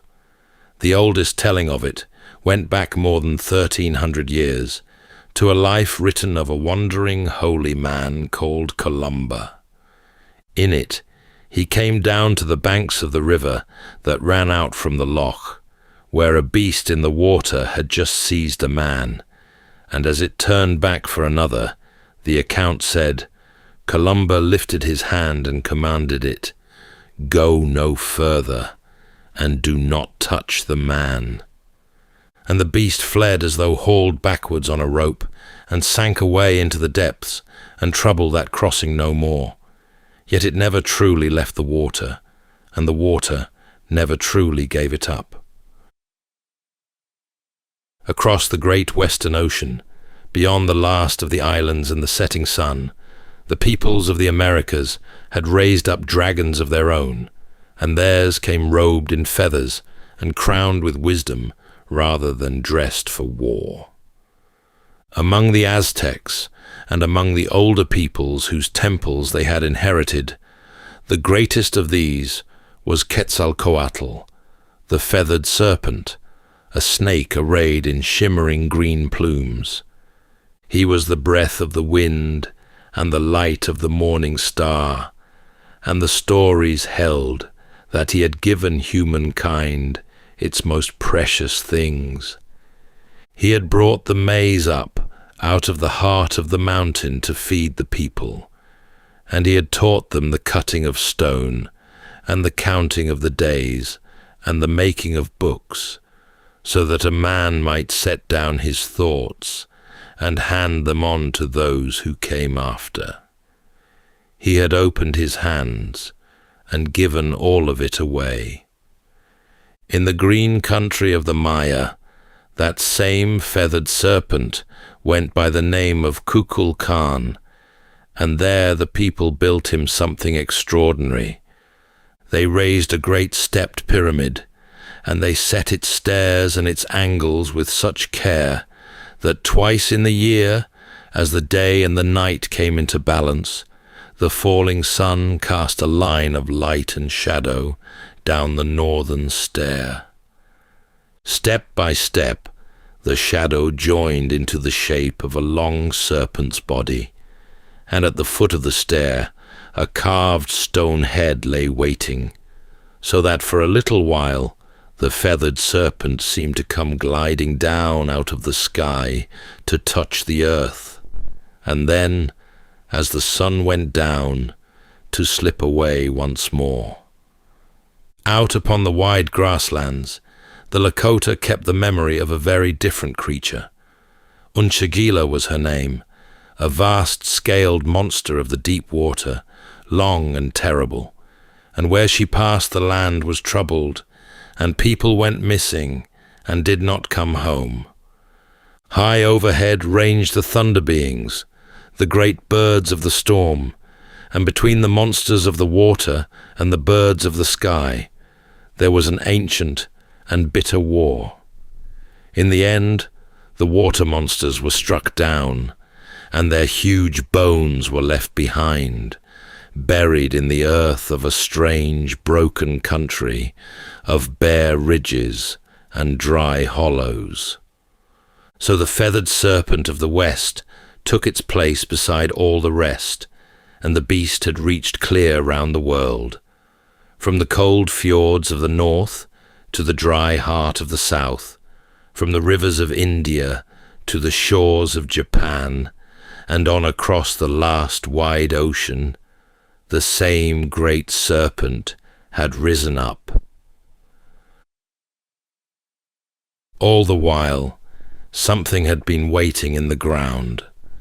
Long before there was any word for a creature such as a dinosaur, and long before anyone had dreamed the world was old enough to have held one, people cut into the earth and brought up bones, enormous bones. A single thigh the length of a grown man, a skull as big as a boulder, teeth that matched no living animal, and ribs that curved like the timbers of a ship. Whoever turned them up drew the one conclusion that made any sense. Something huge and terrible had died in this place, long ages ago, and the shape of what lay there in the soil looked for all the world like a dragon. It happened nearly everywhere the ground gave up its ancient dead. In the dry hills of Greece, great bones were taken for the remains of giants and monsters slain by the heroes in the first days of the world. Along the northern coasts, a strange skull might be hung above a church door as proof that a dragon had once been beaten there. The bones were real, solid, and heavy in the hand, and a dragon seemed the plainest reason for them. Nowhere was that belief older or more settled than in China, where such bones had a name and a use. They were dragon bones, and ground fine into powder, they were reckoned among the most valuable of all medicines, sold across the counter in the apothecaries of every town. For hundreds of years, the farmers gathered them from the hillsides and the riverbanks and carried them in to be sold, and no one thought to ask too closely what manner of animal had left them behind. Then, well over 100 years ago, a scholar in the north fell ill, and dragon bones were brought to him as part of his cure. He was a learned man, deep in the study of the most ancient writing of his country, and as the bones were set before him, his eye was caught by something upon their surface. Marks and faint scratches, ordered and deliberate, and to his practiced eye plainly a kind of writing, stranger and older than any he had ever seen. He began to buy up every dragon bone he could lay hands on, and other scholars followed after him, and the trail led back in the end to the fields above an old and long-buried city. The inscribed bones, as it turned out, had never been any giant's remains at all, nor any medicine either. They were the shoulder blades of oxen and the shells of turtles, and more than 3,000 years before, the diviners of a forgotten dynasty had scratched their questions into them and held them to the fire and read the answers in the way the surface cracked. The questions were still upon them all that time later. Questions about the harvest and whether the days ahead would go well or badly. It was the oldest writing anyone in that land had ever found, older by far than any memory of it, and it had lain forgotten in the medicine drawers under the name of the dragon. Some of the dragons had needed no dreaming at all, for they were flesh and blood, and already walking the earth. Along the Nile, there lived a monster cased in ridged and pebbled hide that slid without a ripple into the brown water and could drag a full-grown beast under in a heartbeat. The people of Egypt knew the crocodile far too well to doubt it, and so they made a god of it and set its likeness in their temples. In the hot forests, a serpent grew as thick as a man's leg and longer than a room, coiling down out of the branches, able to wrap around a deer or a wild pig and swallow the whole of it down. Out of the deep sea, a stranger thing would sometimes rise, a fish all of silver, thin and flat as a ribbon, longer than several men laid end to end, with a red crest running the length of its head. It would break the surface glinting beside a boat, then slide away again into the dark, and on a scattering of far islands in the eastern seas there lived a true dragon, though the wider world was slow to credit it. Sailors and pearl divers brought back tales of a great lizard that ran down grazing beasts and carried the certainty of death in its very bite. For years the tales were set aside as sailors' talk. It was only in the last century that an officer finally went out to see the thing for himself, and he came home not with a story, but with the creature itself, a hide and a set of bones far too large to argue with. The great lizard of Komodo was real, 10 feet of it from nose to tail, the largest living dragon upon the earth, and it had been going about its business on those islands long before the wider world ever thought to look. Then there was one dragon that bled, though it had never once drawn breath. Far out in the ocean, upon a lonely and wind-scoured island, there grew a tree unlike any other in the world, its bare limbs spread wide and turned up at the ends like a great umbrella caught in the wind. When a knife was set to its bark, the tree wept. A thick, dark resin welled up out of the cut, and it was the same deep red color of blood.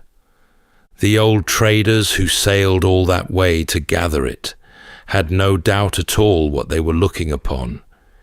Here was dragon's blood, spilled in some battle long ago and dried into the living wood, and they carried it home across the seas to serve as a dye, a medicine, and a treasure in its own right. At the very last, there was a dragon that no story could reach and no explanation could ever bring down, for it had been set among the stars. High in the northern sky, wound between the two bears, there lay a long trail of faint stars that the old watchers had joined together into a serpent and named the dragon. Night upon night, it wheeled slowly round the pole of the heavens, and never once dipped below the horizon, never set, never sank to rest, but turned forever about that single fixed point, while the rest of the sky rose and fell around it.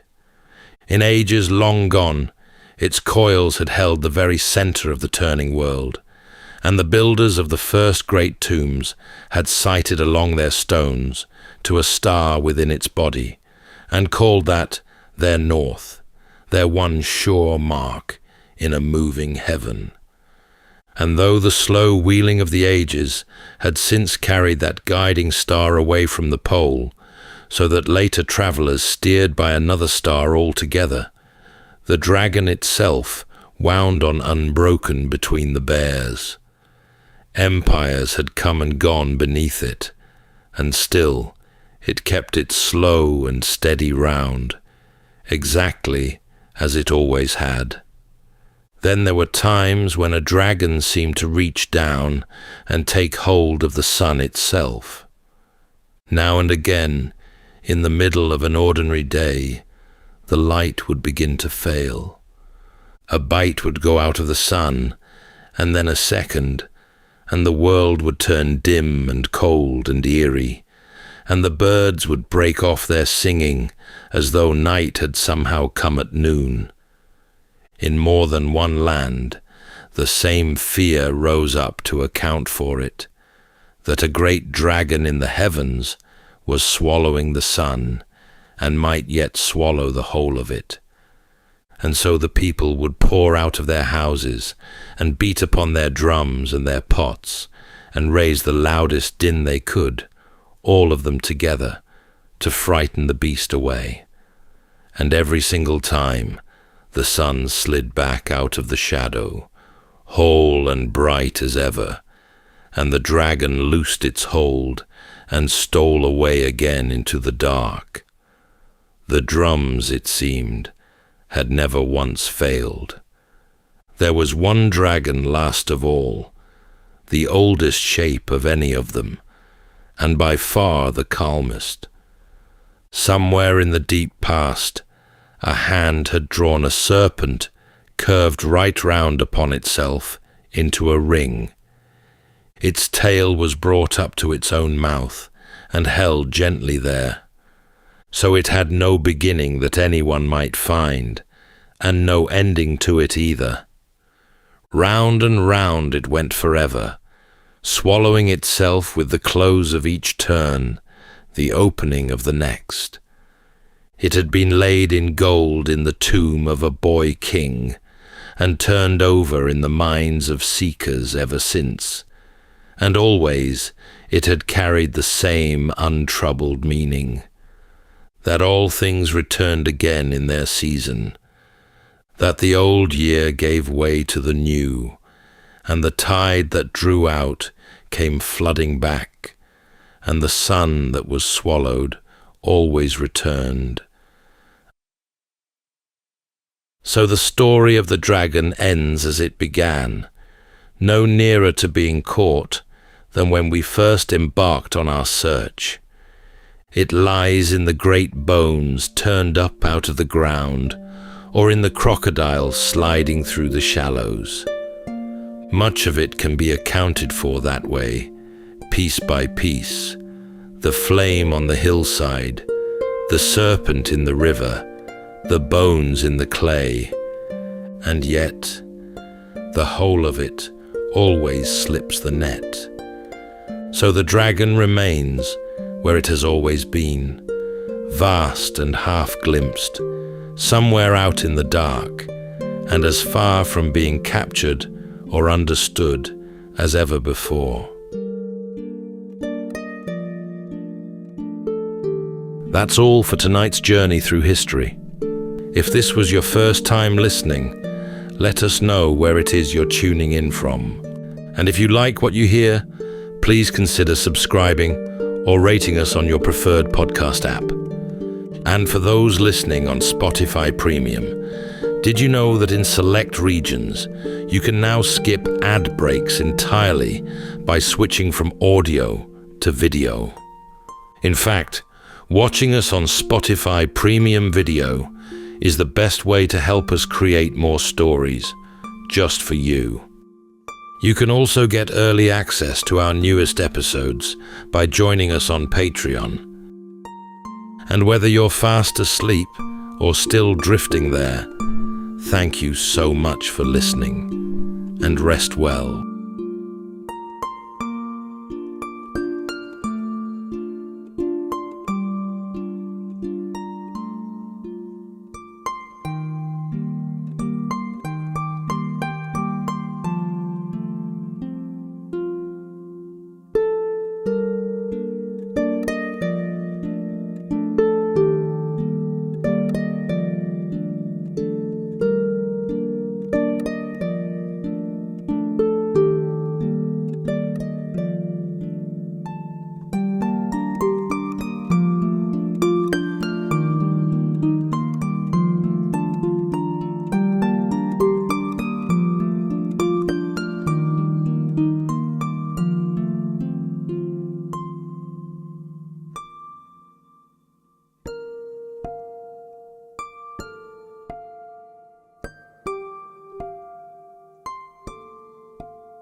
Welcome to Sleepytime History. True stories from the pages of history, with 8 hours of uninterrupted storytelling for a full night's rest. Tonight, from the Sleepytime archives, the remarkable true story of William Wallace. Not the roaring warrior depicted in blockbuster films like Braveheart, but the real man behind the legend, whose life was deeper, stranger, and in many ways far more compelling than what made it to the big screen. There were no kilts during Wallace's time, no blue face paint, and no forbidden romance. And Wallace wasn't a peasant plucked from the fields. He was the educated son of the lesser nobility, fluent in Latin and shaped by the echoing stone halls of Paisley Abbey, long before ever lifting a blade in anger. The real story is certainly one of courage, but more than that, it's one of strategic brilliance and a careful coaxing of a smouldering resistance.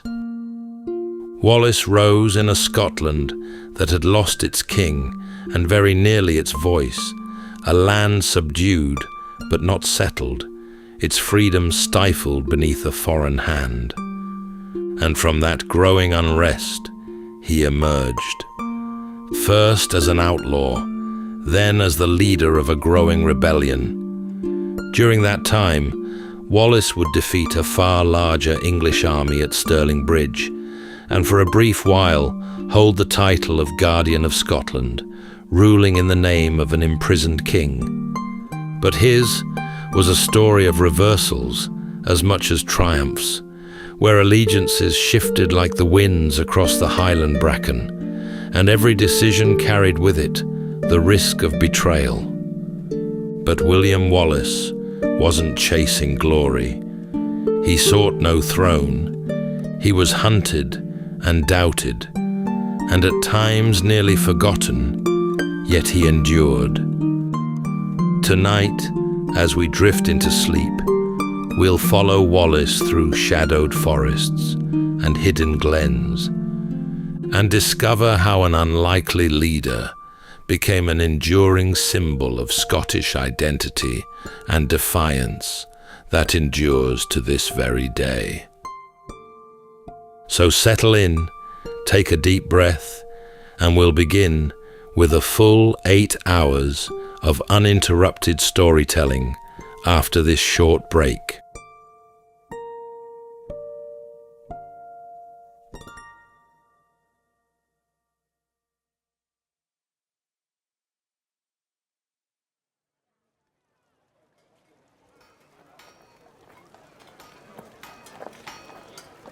In the waning years of the 13th century, Scotland was a kingdom without a centre. Its previous king, Alexander III, had died suddenly, falling from his horse down a steep embankment on a coastal road one dark and storm-blown night. With no adult heir to follow him, and only a young granddaughter in distant Norway left to inherit the throne, the country slipped into uncertainty. And it was here that Edward I, King of England, saw his opportunity. Not at first with open force, but with the weight of paperwork, envoys, and promises.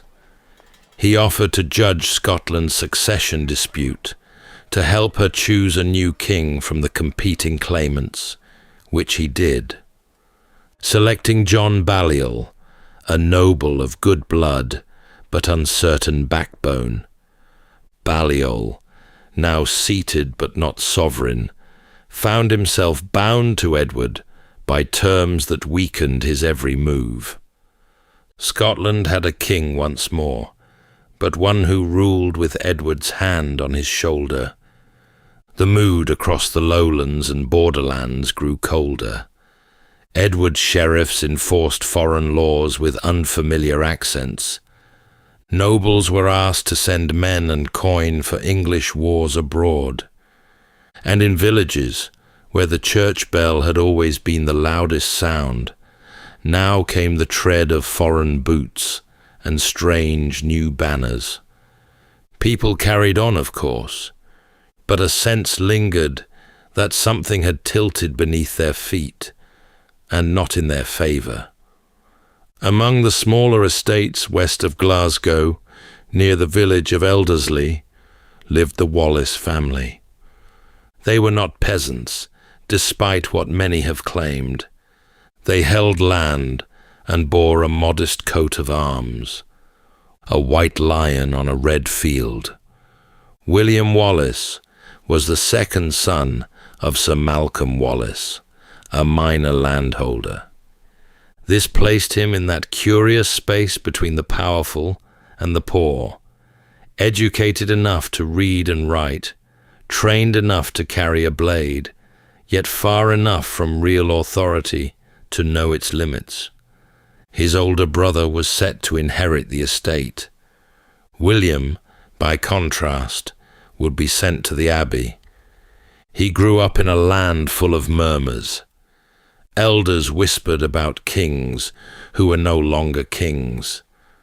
Traders brought stories of new taxes, missing cattle, letters that now required seals from both Scottish and English courts. And Wallace, tall even as a boy, observed everything with a keen, restless mind. He was a child of a Scotland not yet at war, but already weary of being watched. Before he ever held command or bore the title of rebel, William was simply a second son, shaped by the slow rhythm of bells and parchment. He studied at Paisley Abbey, a sprawling stone complex, just a half-day's ride west of Glasgow. It was a place where candlelight flickered over carved arches, and scripture echoed softly beneath vaulted ceilings. Here, boys of good, respectable families, though not necessarily nobles, were given the tools of a different sort of power. It was expected that someone like Wallace might train to become a clerk, perhaps even take minor orders. The abbey taught him Latin, almost certainly, and possibly some French, the language still used in royal courts. He would have learned to read the Gospels, to recite prayers by heart, and to write in the careful, looping hand of monastic scribes. But beyond the lessons, Paisley offered something subtler, a sense of structure, of discipline, yes, but also of layered authority. Yet even in such a place, the outside world pressed in. Letters arrived bearing news of levies demanded by the English crown. Priests spoke openly of the weakening of Scotland's independence. And while Wallace took in his lessons, he was also absorbing the growing discomfort of a land slowly being hemmed in by foreign will. Though obedient in many respects, Wallace did not take easily to deference. What little survives hints at a young man who questioned more than he was meant to. Some sources speak of him leaving Paisley earlier than expected, whether by choice or persuasion. In either case, this much is clear. Wallace learned much from the abbey, but he would not be moulded by it. When he returned home, he did so as a young man able to read the laws imposed on his people, and able to see when those laws were not just. He had the words now, not just the feelings. He knew how power cloaked itself in process, how rules could be used to serve the strong while binding the weak.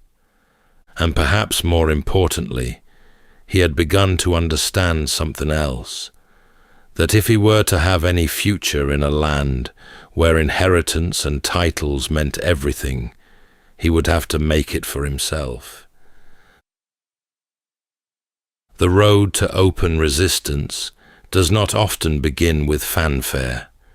For Wallace, it began with damp weather, a restless mind, and a single act that would ripple across the kingdom.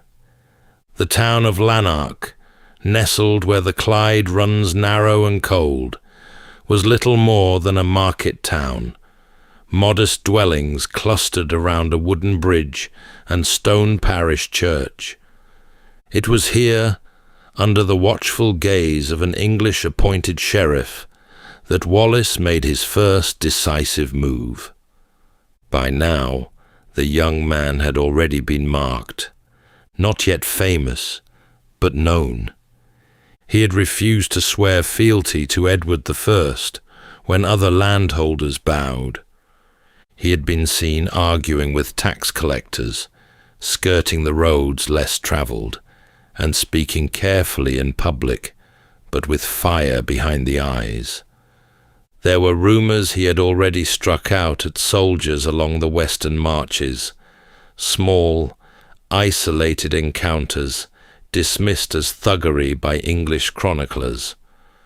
But it was seen differently by those who lived beneath that rule. In Lanark, Wallace killed William Heselrigg, the English sheriff of the town.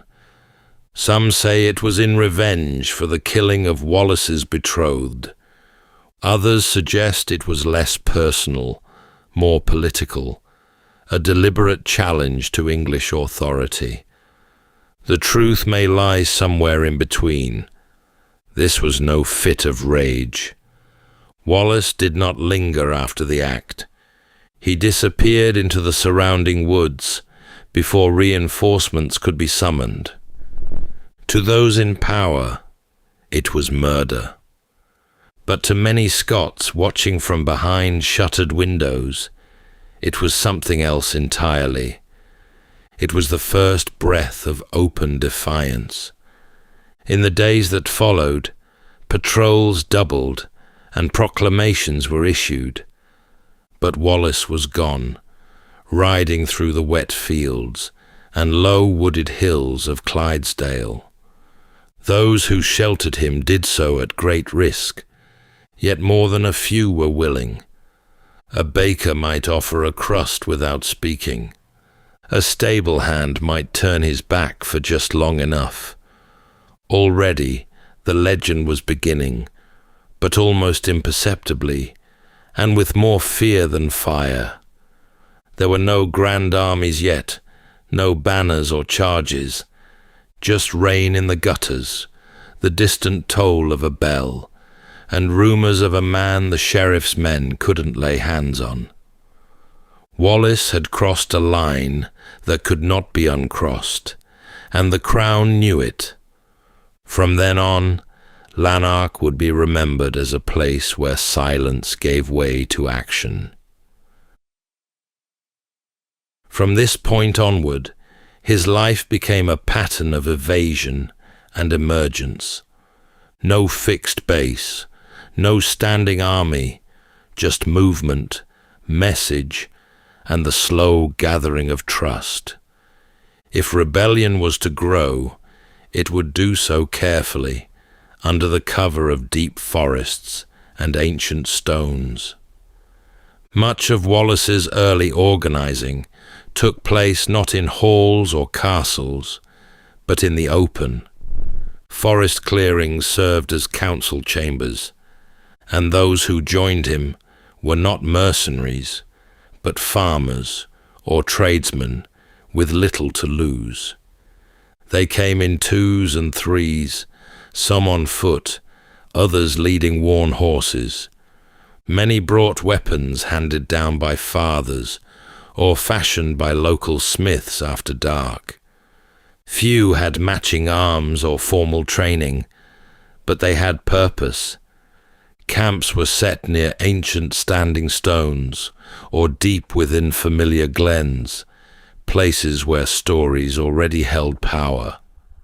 What drew them was steadiness, a man who did not blink under pressure and did not need to raise his voice to be obeyed. As word spread, raids grew bolder, targeting supply convoys, outposts, and tax depots. English officials responded with warrants and patrols, but Wallace remained one step ahead.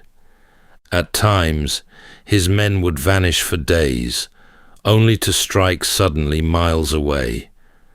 These were not victories won with numbers, but with precision and daring. It was around this time that Wallace joined forces with Andrew de Moray, another leader rising in the north who shared his cause. Moray had led his own rebellion near Inverness, and their combined strength was now drawing attention far beyond the borders.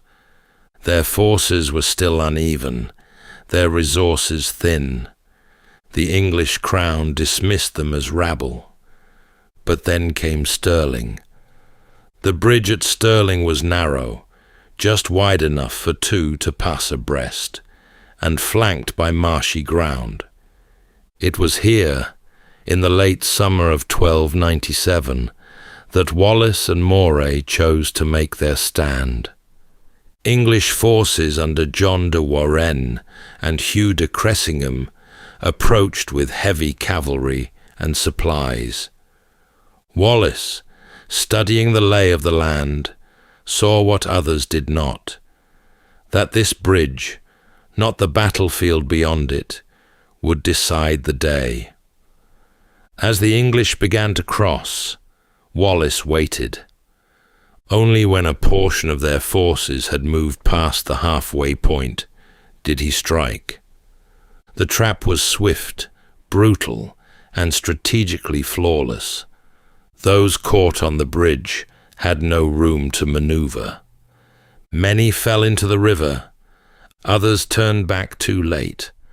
The rest never crossed at all. Moray fell wounded in the fighting, and within weeks he was dead, leaving Wallace to carry the cause alone. The victory at Stirling was not just a blow to English arms, it was a message. Wallace, once a fugitive, now stood as a commander capable of defeating a larger, better-equipped force. His name moved from whispered tale to spoken fact. But even as celebration spread through the hills, victory brought attention, and attention in a land still divided could be as dangerous as defeat. In the days after Stirling, Scotland held its breath.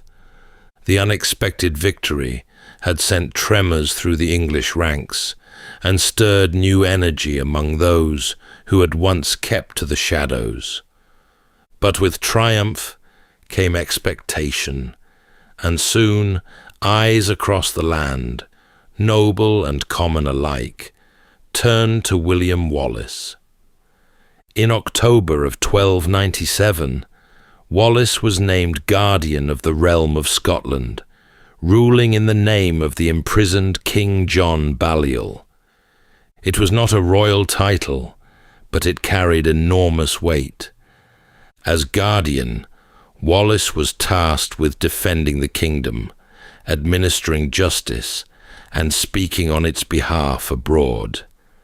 It was a role usually reserved for high-born nobles, men with lineage, influence, and deep political ties. Wallace had none of these. What he did have was momentum and clarity. It was a strange honor, one that placed him not above the people, but awkwardly among the ruling class, who had until recently ignored or opposed him. Many nobles resented his sudden rise. Few offered more than lukewarm support. In meetings of the realm's council, Wallace often stood alone, surrounded by titles but lacking allies. Still, he acted. From the small stronghold of Scone and later Perth, Wallace issued proclamations in the name of Scotland's freedom, though always in restrained legal terms. He sent letters to cities in Germany and the Low Countries, most famously to Lübeck and Hamburg, announcing that Scottish ports were open once again for trade. It was a bold move. Scotland, he was saying, had not been broken, but there were signs of strain. Supplies were short. Loyalty among nobles wavered. The church offered tepid blessing, and the English crown, far from defeated, had begun preparations for a renewed campaign. King Edward I, now returned from his continental wars, was determined to reclaim what he saw as his rightful dominion. Wallace, meanwhile, faced a growing dilemma. He had men who believed in him, soldiers, farmers, and craftsmen who had tasted something rare, the feeling of standing on their own ground. He knew that feeling alone could not win the future, but he also knew there was no going back. And so, as the days shortened and winter drew near, Wallace raised his banner with resolve. He sent messages to outlying regions, called for grain and arms, and mapped the roads southward. His next move would be a calculated risk, one meant to show the world that Scotland could act, not just react. He would march into England. The decision to cross the border was not made lightly. Wallace knew the risks. His forces were lean, drawn mostly from the central lowlands and the lands north of the Clyde. Supplies were limited, and winter crept ever closer.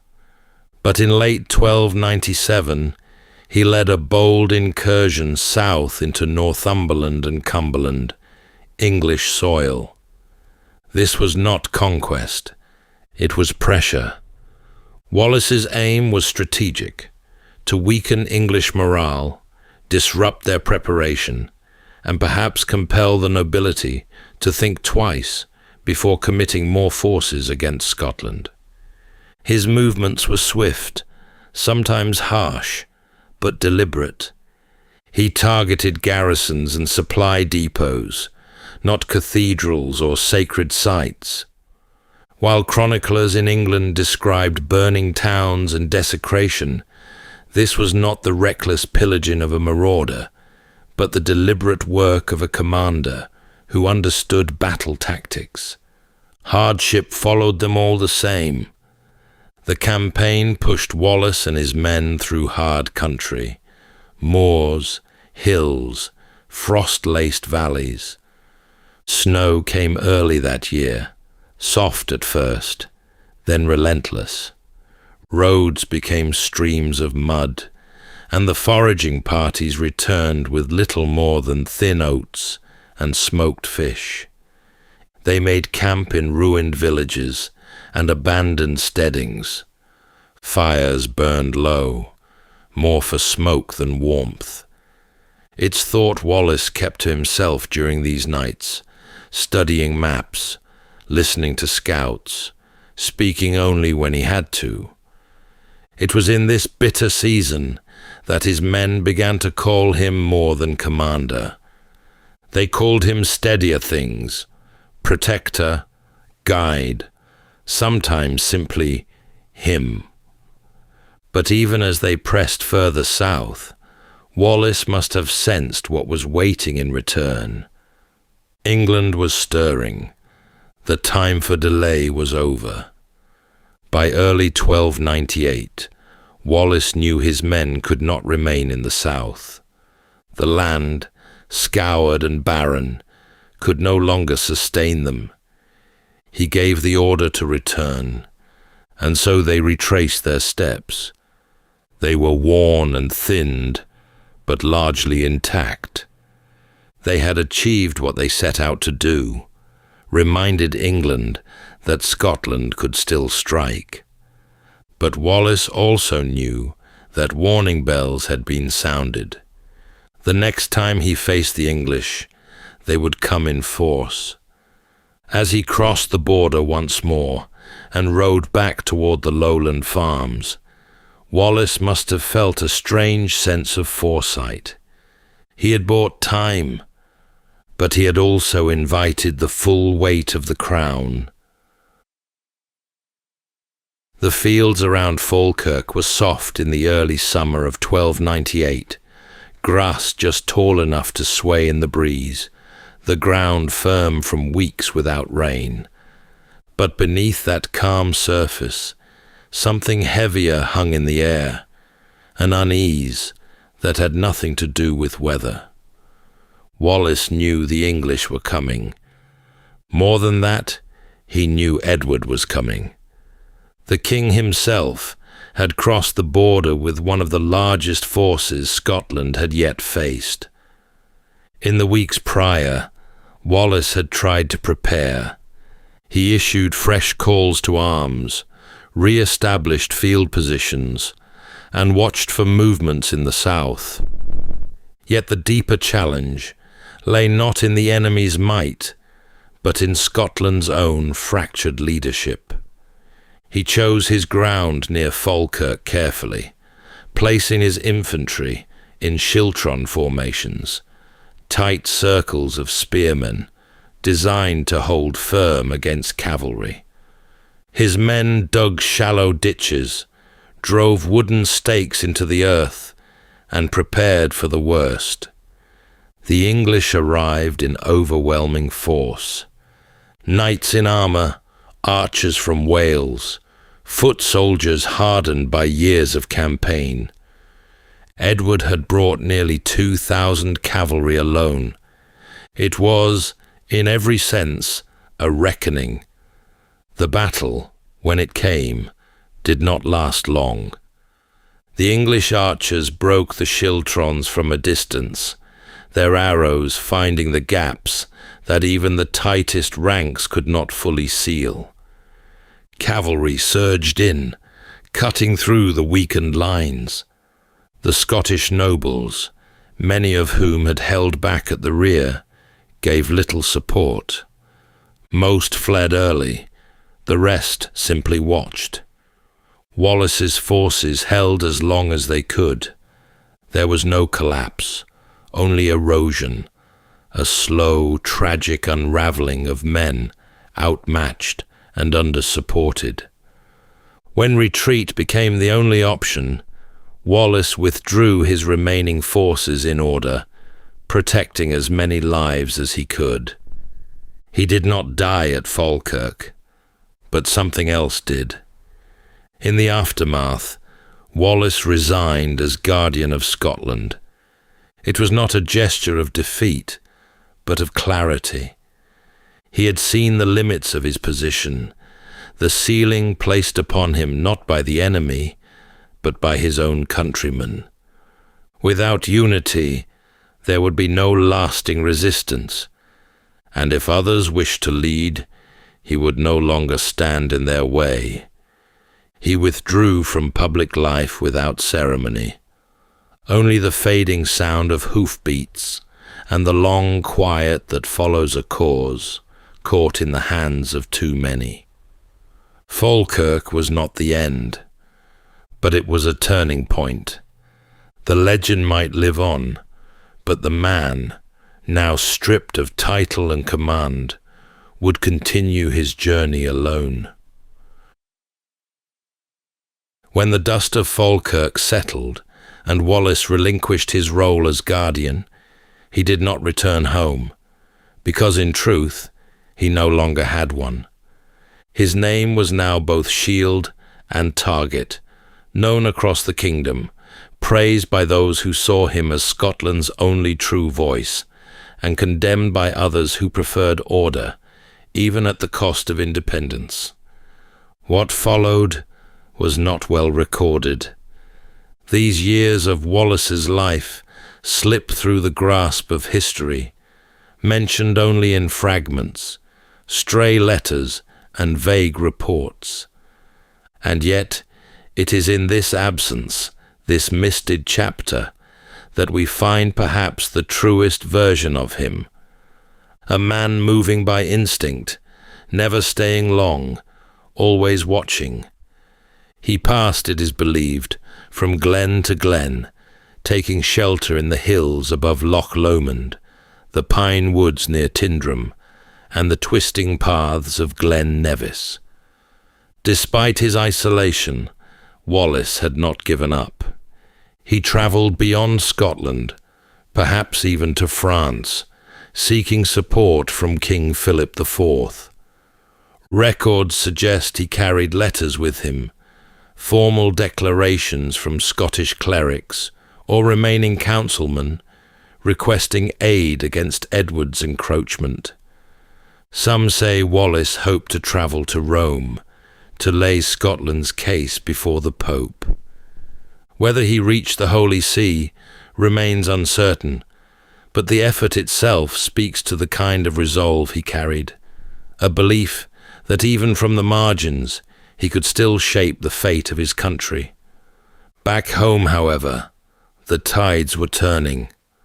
With Wallace absent, new leaders emerged, nobles more acceptable to the political class, some of whom had once ignored or opposed him. Treaties were signed, compromises made. The cause for which he had risked everything was still alive, but it had changed shape, less about open resistance, more about negotiation, diplomacy, cautious steps rather than bold leaps. In many ways, Wallace had become a symbol more than a man. Songs were sung about his courage, tales spread of his escape through icy burns, his sword still gleaming despite the snow.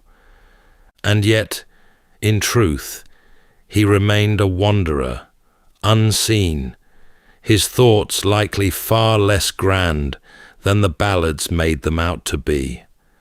It's likely there were nights, long ones, where he sat beside a low fire, wrapped in wool and damp from the bracken, and wondered whether his choices had truly mattered, whether the freedom he had chased was now just a banner someone else would carry, or whether it had slipped into the fog like so many of the voices that once pledged to follow him. He moved, listened, planned, and perhaps that, more than anything, was what made him dangerous. Not what he commanded, but what he still believed. It was near Glasgow, they say, that it happened. After years of shadowed travel and narrow escapes, Wallace was finally captured, not on a battlefield by English knights, but through betrayal. The man who turned him in was Sir John de Menteith, a Scottish noble and once ally, who had aligned himself with the English crown. The details are sparse, but the effect is clear. No fight, no chase, just a trap, sprung with unnerving precision. We don't know exactly what Wallace felt in that moment, if there were words exchanged, if he suspected it before it unfolded. What is known is that he was seized, bound, and delivered to English custody. From there, he was transported south under heavy guard. It was a long journey, taking him from the wild hills of Scotland through English towns where his name was more accusation than legend. He passed through Carlisle, then through smaller villages, the faces at the roadside curious or hostile, depending on what they'd heard. Wallace bore no crown, no banner, no parade of loyal men. He was chained, cloaked in the dust of the road, and stared down by those who had once feared the mention of his name. When he arrived in London, the city was swollen with the heat of summer. Its streets were loud with commerce and rumour, Word of Wallace's capture spread quickly. He was held in the city to await trial at Westminster Hall. For the English crown, this was a triumph, a symbol that the rebellion, or at least one version of it, had finally been quelled. But even here, in the heart of his enemy's domain, Wallace did not bend. When brought before the court, he acknowledged no guilt. He denied the charge of treason outright, stating simply that he had never sworn loyalty to the English king. So how, then, could he betray him? For Wallace was a man of principle, who saw himself not as a criminal, but as a man who had defended his homeland from foreign control. In that moment, stripped of power, he still held to the one thing no one could take from him, his conviction. The trial was short, the verdict predetermined. He was condemned to death. Yet history remembers little of those who presided, and much of the man they hoped to erase. In the days before his execution, Wallace was held under close guard. We can imagine the moments he must have passed in reflection, alone in the cold stone of his cell, the sounds of London beyond the walls, the knowledge of what lay ahead settling in with clarity. He had lived as a hunted man for years, and now, at last, he was still. There would be no more glens to retreat into, no more hidden allies or forest paths. Only the closing chapter, and whatever dignity he could carry into it. But though the final hours were his alone, what came after would not be. Word of Wallace's death would travel far, across Scotland, into the courts of Europe, and through the halls of monasteries, not because it was unexpected, but because of what it meant, that a man could defy the greatest power in his world, and face the end without apology nor bitterness. There are no known last words, no letter from the Tower, no final account from William Wallace himself. What remains is silence, the deep, historical kind that follows when a life ends, but its meaning lingers on. After his execution in late August of 1305, Wallace's name was meant to fade.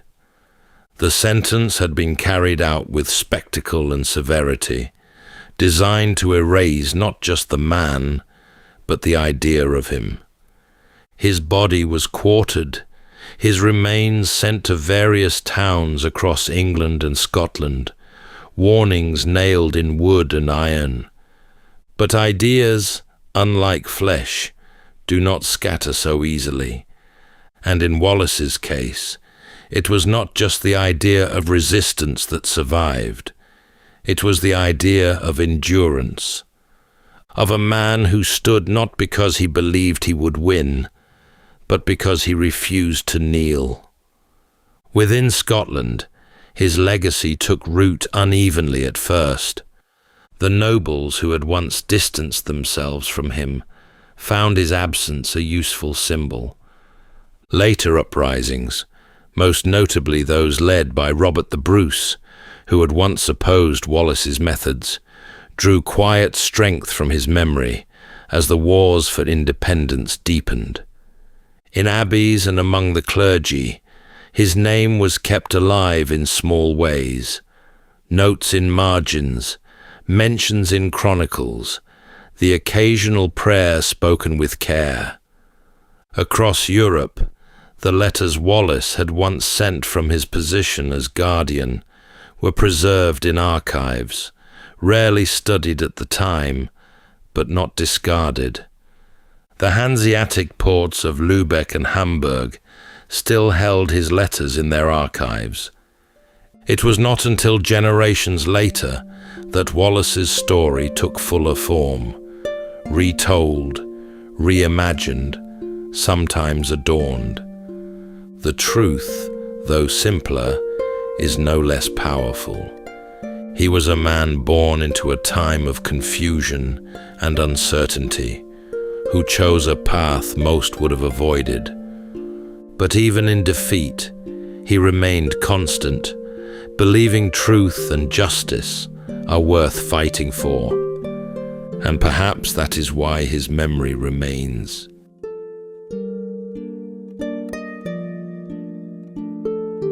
That's all for tonight's journey through history. If this was your first time listening, let us know where it is you're tuning in from. And if you like what you hear, please consider subscribing or rating us on your preferred podcast app. And for those listening on Spotify Premium, did you know that in select regions, you can now skip ad breaks entirely by switching from audio to video? In fact, watching us on Spotify Premium Video is the best way to help us create more stories, just for you. You can also get early access to our newest episodes by joining us on Patreon. And whether you're fast asleep or still drifting there, thank you so much for listening, and rest well.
Welcome to Sleepytime History.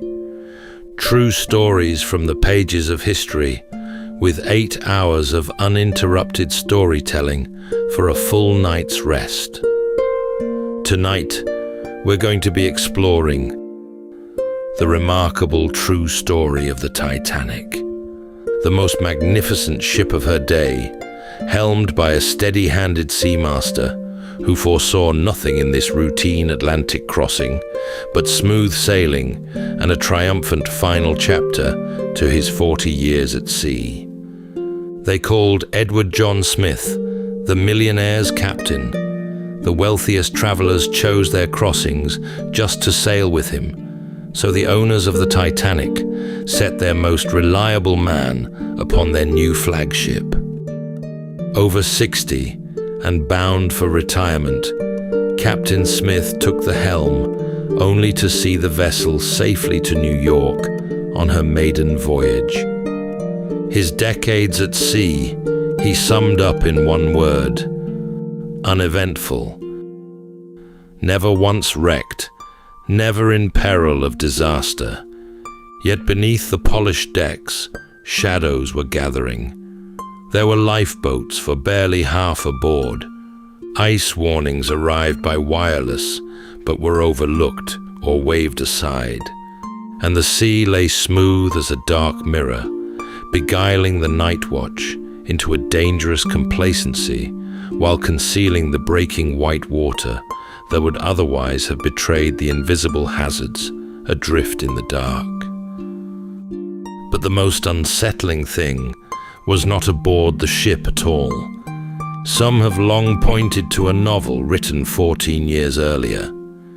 In it, the largest ocean liner ever built is deemed unsinkable, but then strikes an iceberg in the Atlantic without enough lifeboats aboard to save its thousands of passengers. And the name of that ship, which he called the Titan, almost seems beyond the boundary of mere coincidence. Tonight, as we drift into sleep, we'll step onto the deck of the Titanic on her maiden voyage across the Atlantic. The warm lamplight, the sea air, and the great ship easing into the dark, with every heart aboard confident she would carry them home. So settle in, take a deep breath, and we'll begin with a full 8 hours of uninterrupted storytelling after this short break.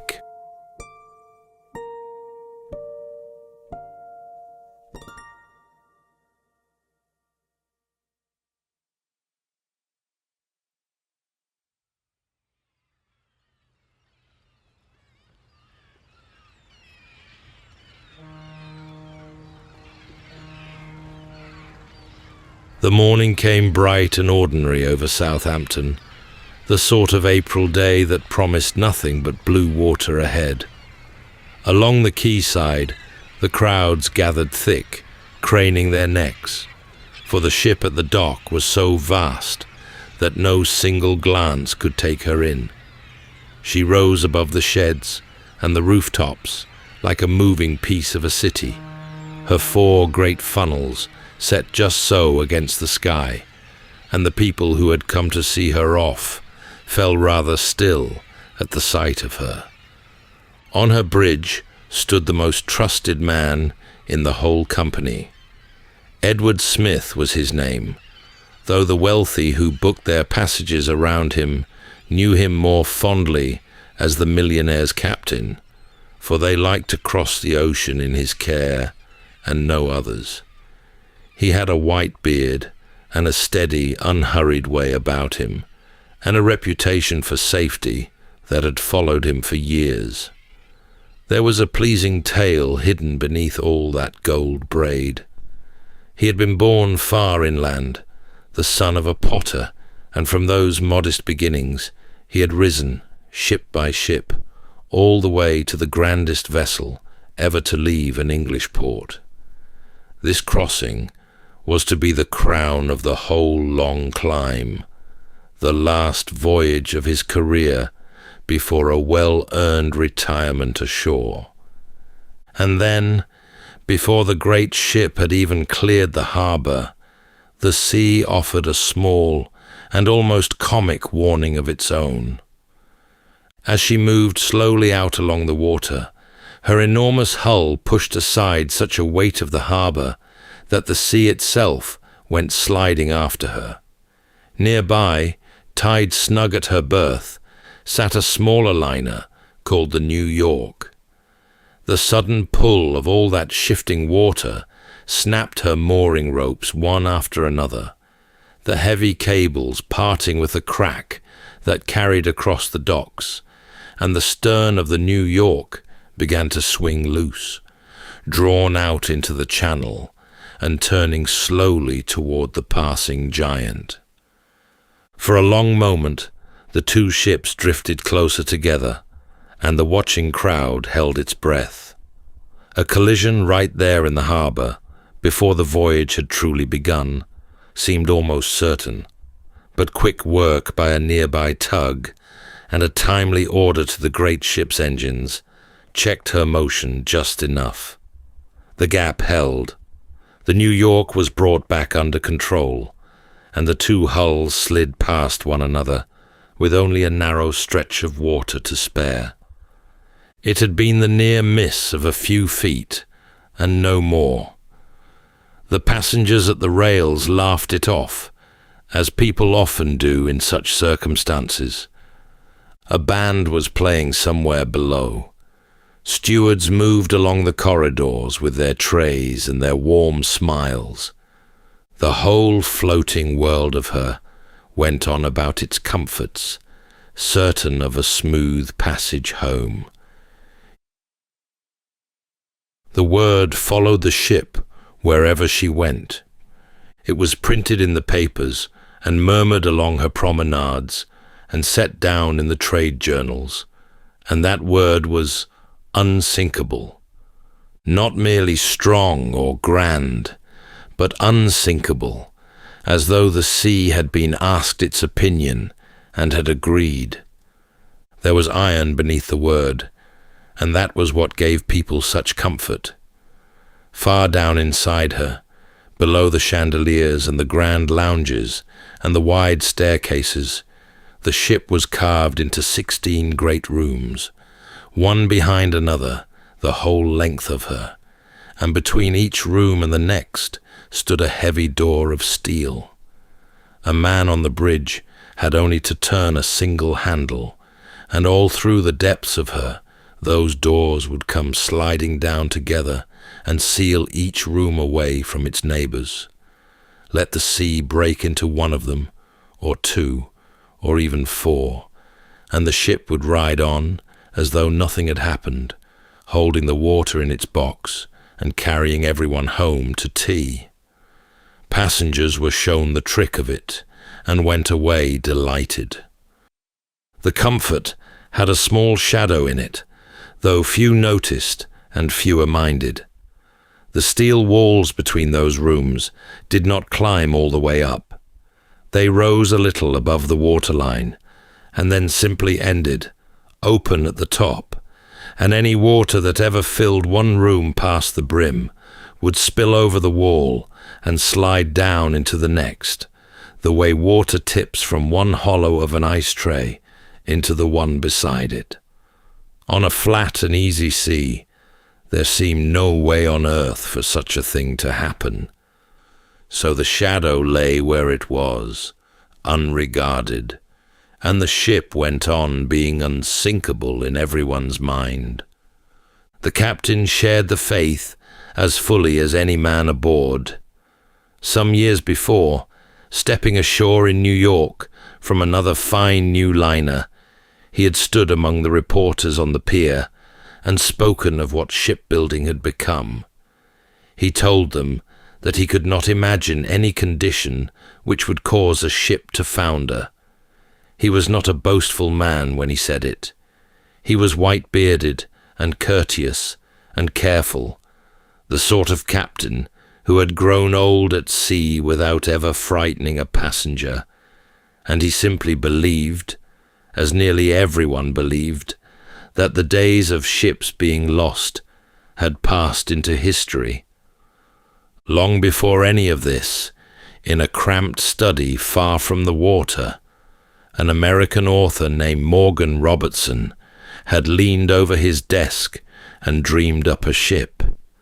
He made her the largest afloat and the last word in luxury. He sent her out across the North Atlantic on a cold April crossing, and he ran her into an iceberg in the dark, and because he had given her too few boats, he let most of her people go down with her. He wrote all of that 14 years before the great ship's maiden voyage, and the name he had painted on the bow of his imagined liner, the great doomed ship of his story, was the Titan. Up on the boat deck, the lifeboats sat in a long, handsome row, snug beneath their canvas covers, swung out ready on their iron arms above the sea. Passengers walked past them in the salt air and thought no more about them than about the deck chairs or the railings. There seemed plenty of them. There were nowhere near enough. The rule book that decided their number was a tired old thing, written in the days of far smaller ships and never brought up to date since. It counted a vessel, not by the people she carried, but by her weight, by her bare tonnage, as though what needed saving were the iron and not the souls.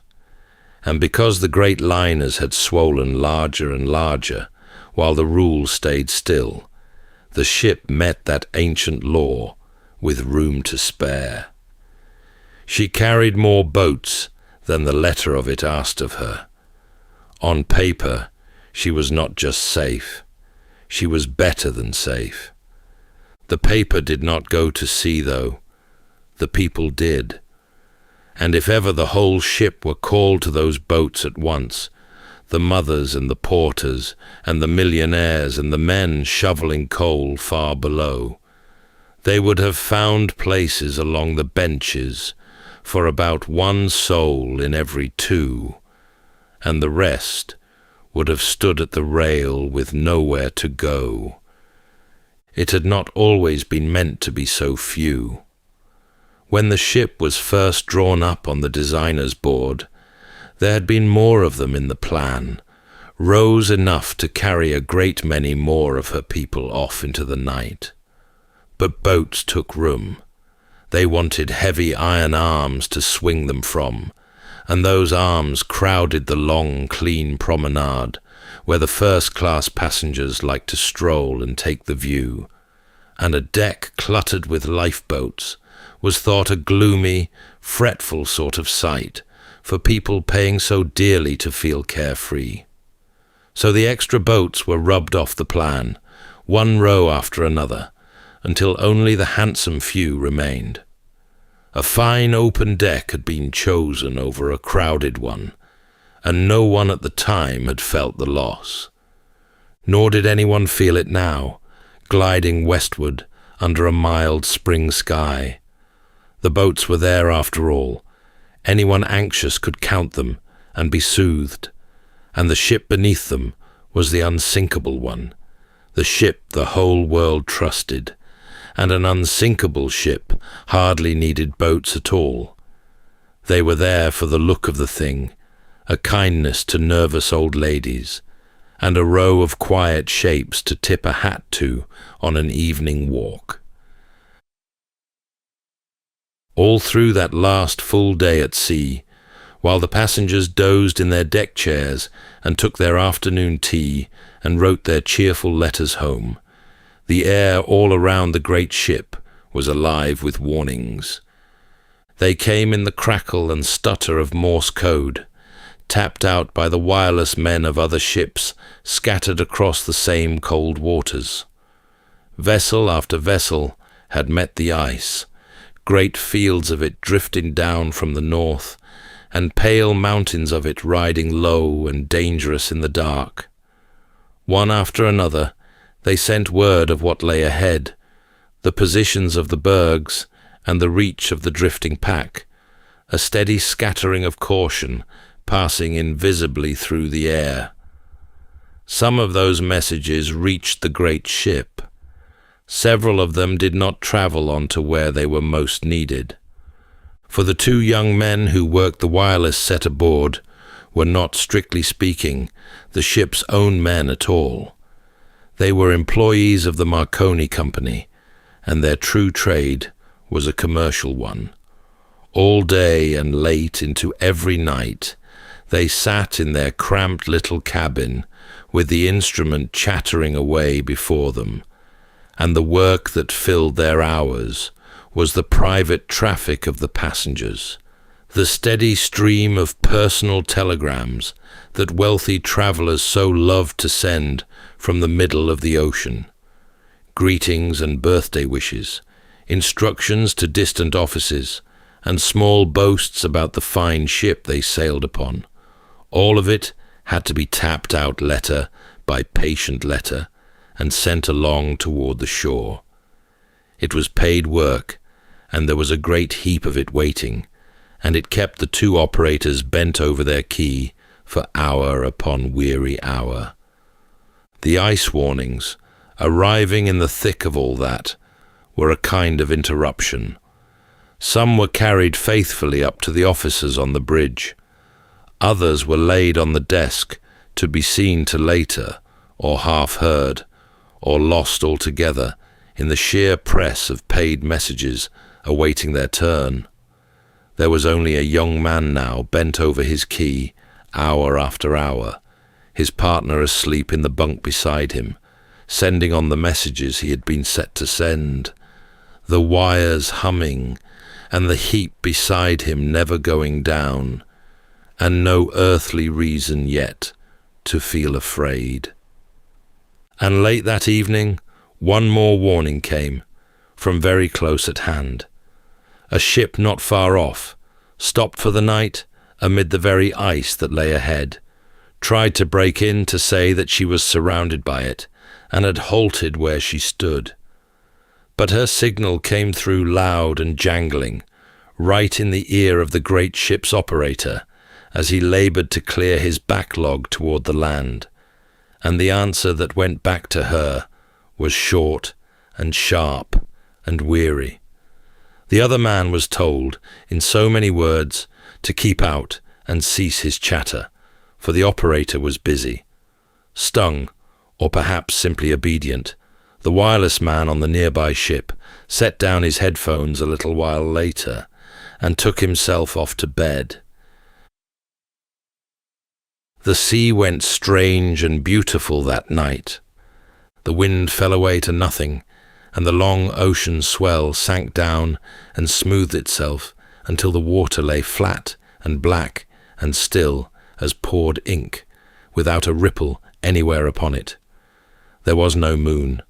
The stars came out in their thousands, hard and bright and doubled in the glass of the sea, so that the ship seemed to be sailing through the middle of the heavens. Far up the forward mast, in the little iron nest where the lookouts kept their watch, two men leaned into the cold and searched the dark ahead. They knew what they were hoping to catch. An iceberg on the move wears a soft white collar where the sea breaks against its foot, a ring of pale water that a good pair of eyes can find in the blackness while the berg is still a long way off. But the sea broke against nothing that night. Flat as a floor, it gave back no foam and no fringe of white, and so the great mountains of ice that drifted somewhere out in front of them lay low and dark and hidden, showing no edge against a black ocean under a star-lit sky. The two lookouts had asked for their binoculars and had not got them. The glasses were aboard, right enough, shut away in a locker where they could do no good, and the key to that locker had gone missing in the oddest way. In the last days before sailing, an officer had been shifted off the ship at short notice, and he had carried the little key away in his pocket without a thought, and stepped off down the gangway and taken the train home. So the men in the nest had nothing but their own eyes to lean on, and their eyes met only the dark and the great sweep of stars and the flat, unbroken water sliding under the bow. And the ship did not slow. She ran on through the freezing night at very near her top speed, her engines beating steadily far below, driving her forward at better than 20 knots on toward the ice itself. Yet the night was fair, and the ship was sound, and on the North Atlantic, runner-captain kept up his speed and trusted his lookouts to catch the danger in good time, and so she was allowed to run. The old man on the bridge had given his whole life to the sea. Near 40 years he had sailed, and never once been wrecked, and never, as he had said himself, been in any peril worth the telling. Nothing in all that long and easy career had taught him to be afraid of a calm and starlit night. So the great ship swept on, smooth and swift and certain, across the dark and silent water. In the warm cabins below, her passengers slept without a care. On the bridge, her officers watched ahead into the dark. And ahead of her, low upon that mirror sea, showing nothing, giving no warning, and drawing nearer with every beat of her engines, the ice waited in the night. For all the still evening, the great ship had run on through the flat dark. Then, 20 minutes before midnight, One of the lookouts, staring forward into the cold, saw the night thicken. A shape was rising out of the blackness dead ahead, darker than the dark around it, and growing larger with terrible speed. He reached for the bell above him and struck it 3 times, hard, and called down to the bridge that ice lay straight in the ship's path. Down below, the order went instantly to the wheel and to the engines. The great ship began to answer, swinging slowly to one side, for a vessel so vast could not turn as a small boat could. For a moment, it seemed she might yet slide clear of the iceberg, and then, along her starboard side, deep beneath the waterline, the ice touched her. It came as no great crash. There was no thunder of impact and no violent blow. Most of those aboard felt only a faint shiver run through the ship, a long, soft grinding somewhere far below, over almost before it began.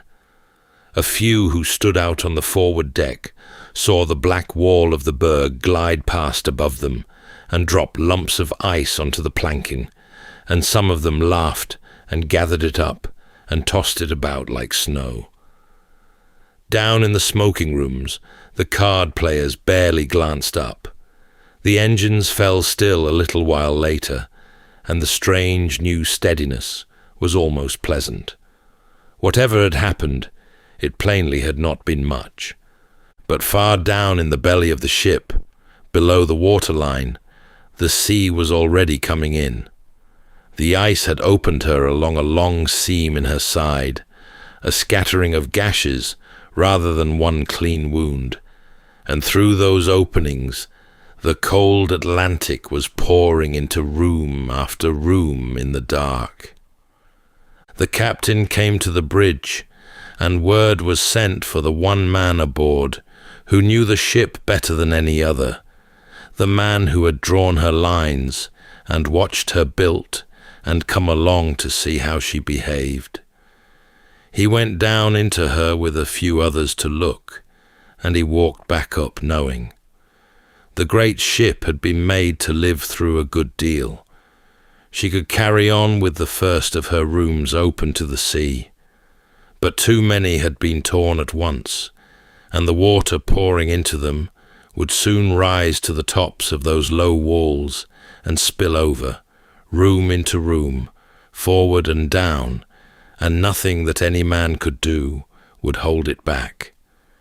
He said it plainly to the captain. She had only a few hours left in her, and no more. Not many miles off, another ship lay stopped for the night. She was a smaller vessel called the Californian, and her captain, wary of the same ice floes, had halted her there to wait for morning rather than risk the dark. Her single wireless set stood silent, for that same operator had gone to bed an hour before and now lay fast asleep. Had he sat there a few minutes longer, he would have heard everything. He did not, and so the Californian lay there deaf. Up on her deck, though, her officers could see. Out across the still water, there stood the lights of a great liner, and as they watched, a curious thing began. Rockets rose from the distant ship, one after another, climbing high and bursting into white stars that drifted slowly down. The men of the Californian looked on and puzzled over them. They tried their signal lamp, flashing across the dark, and made nothing of the answer. Some thought the stranger was merely showing off, firing off company signals for the fun of it. No one aboard guessed that a great ship was dying out there under those falling stars, and calling with every light she had for someone to come. And so, the Californian watched the rockets fade, and turned in, and did nothing at all. Far away in another direction, a different ship heard the call. She was the Carpathia, bound the other way entirely, and it was only by good fortune that her wireless man happened still to be at his set, when the first desperate signal came stuttering in. He carried it at once to his captain, who was roused from his bed and needed only a moment to decide. What that captain did was a fine and daring thing. His ship was far off, a good 4 hours steaming away, and the sea between was strewn with the very ice that had done the harm. He turned her about all the same, and drove her north as hard as her engines would run, faster than was safe. He set extra lookouts along her rails to watch for the bergs looming up, and he swung the ship this way and that as they were sighted, threading her through the dark at speed. All the while he made her ready. He had the doctors standing by, and every hand aboard readied to receive the cold and the exhausted and the frightened. Through the small hours she ran on like that, a single ship racing across a black and dangerous sea toward a light that was slowly going out. Her people worked and waited and watched the horizon for the first sign of the stricken liner. And though she flew through that night faster than any ship of her kind was ever meant to fly, the miles were long, and the ice was thick, and the ship she was straining to reach had far less time left than the time it would take to reach her. Back on the great ship, the covers came off the lifeboats, and the crew began the strange work of handing the living down toward the sea. The order was for the women and the children first, and so wives were parted from husbands at the rail, some believing they would meet again by morning, and some knowing better. The early boats went down half-filled, for it seemed madness to many that the grand, warm ship beneath their feet was in any real danger, and they were slow to leave her for a little wooden boat swinging over the black water far below. And through it all, near the top of the grand staircase, the ship's musicians played. The bandmaster had gathered his men together, and rather than seek a place in the boats, they took up their instruments and went on making music hour after hour, so that the sound of it drifted out across the crowded decks and softened the fear a little. What tune was played last was argued over ever after, whether some gentle waltz or an old and well-loved hymn, but perhaps it was fitting that no one could say for certain. There were partings that night that would never be forgotten. One of the richest men in the world, finding no more use for a lifebelt, went and dressed himself in his evening finery instead, and a steward who lived remembered what he said. "We've dressed up in our best and are prepared to go down like gentlemen."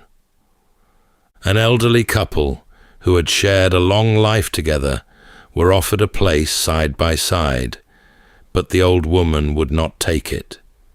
She gave her seat away and stepped back to stand at her husband's side, saying, as the story was always told, "Where you go, I go."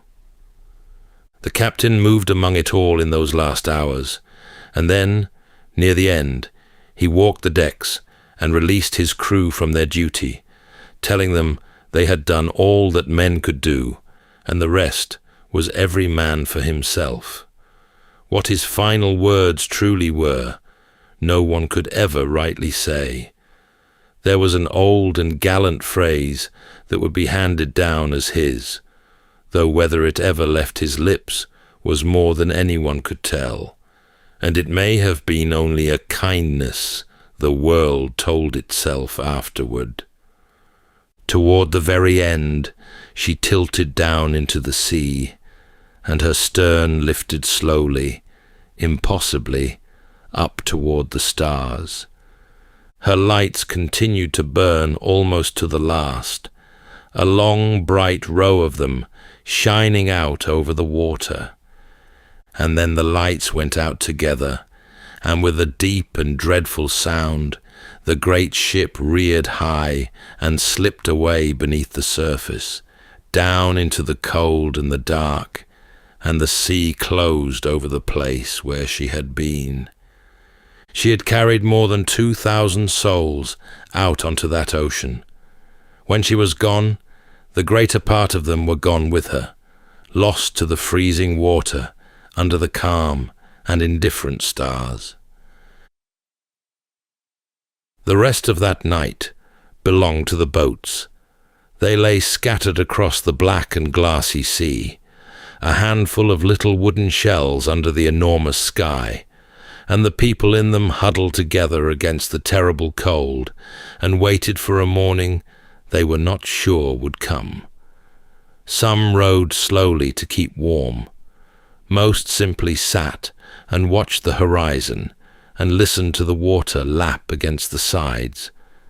And then, at last, near the edge of dawn, a light appeared low in the distance. It was the Carpathia, come at the end of her long night's run, feeling her way in among the ice toward the drifting boats. One after another, they were rowed across to her, and one after another, the survivors were lifted up her steep black side, some climbing rope ladders, the smallest children hauled aboard in mail sacks, and the frozen and the fainting raised in slings and chairs. On her decks, they were wrapped in blankets and pressed with hot drinks and gathered in, while she searched the sea for any boat still out there in the growing light. Among the passengers of the first cabins, the great majority of the women and children had been saved. Among the men who had travelled in the crowded quarters far below, only a small handful ever saw the Carpathia's decks. The sea had made its choices that night, less by courage or by chance than by where a person had slept, and how near they had been when the moment came to the boats and the open air. Some who lived carried the strangest stories of all. There was a young stewardess who seemed almost beyond the reach of the sea. She had already been aboard this ship's elder sister when that vessel was struck by a warship and came limping home. She was aboard the great ship that night and went down into a boat and was saved. And some years afterward, she was aboard the third sister of the three when that ship too was lost, and once again she came through alive. 3 great ships, near enough identical, 3 disasters, and one woman who walked away from every one of them. In time, she was fondly nicknamed the Unsinkable One, which she wore with good humour to the end of a long life. And there was the smallest survivor of all, a baby girl of only a couple of months, carried down into a lifeboat, wrapped against the cold, while her father stayed behind. By the time the Carpathia turned at last for land, she carried some 700 souls, wrapped and warmed and safe upon her decks. Behind her, the sea lay smooth and empty and blue under the morning sun, giving back no sign at all of the great ship that had passed that way, or of the many who had gone down with her into the deep. Out of that one terrible night came a great many changes, deep and lasting ones, that kept countless other travellers safe in all the years that followed. Never again would a ship be sent to sea with boats for only half aboard. From then on, there had to be a place for every single soul who sailed, no matter the weight or the grandeur of the vessel. The wireless rooms, too, were changed forever, kept manned and listening through every hour of the day and the night, so that no call for help would ever again go into an empty room. And out upon the northern ocean a patrol was set, a watch kept season after season over the great fields of drifting ice, charting the bergs and warning the ships away. That watch was being kept there still, far out on the grey Atlantic, through all the long years that followed. The ship herself passed out of the world and into legend. For more than 70 years she lay where she had fallen, lost and unvisited, far beyond the reach of any diver, and the sea kept her secret well. People wondered where exactly she rested, and whether she had gone down whole, and no one living could say. Then, at long last, she was found. Deep in the darkness of the sea floor, more than 2 miles down, where no light had ever reached her, the beam of a small exploring craft picked her out of the black at last. For a long while, the little craft moved over her in the blackness, its small lamp sliding along the vast rusted flank of her, past the rails where the passengers had once stood, and the great anchors still resting in their places. Everywhere about her lay a deep and perfect stillness, mile upon mile of dark water pressing gently down, and nothing stirred but the slow drift of specks caught in the light like falling snow. And there an old mystery was answered. The great ship had not come to rest in one piece. In her final hours she had broken in two, and her bow and her stern had drifted down separately through all that cold water to settle a good distance apart on the ocean floor, still and silent, slowly becoming part of the sea. She lay there still, tended by nothing but the deep, and though it was a sad place, there was something gentle in it too, for she had found a kind of peace at last, and the sea that took her had folded gently over her. Every ship that had crossed those waters safely since, and every family carried home to harbour who might once have been lost, owed some small debt to her, and to the souls who went down on that April night, whose loss had taught the whole world to take better care.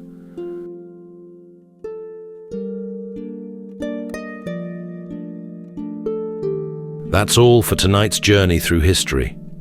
If this was your first time listening, let us know where it is you're tuning in from. And if you like what you hear, please consider subscribing or rating us on your preferred podcast app.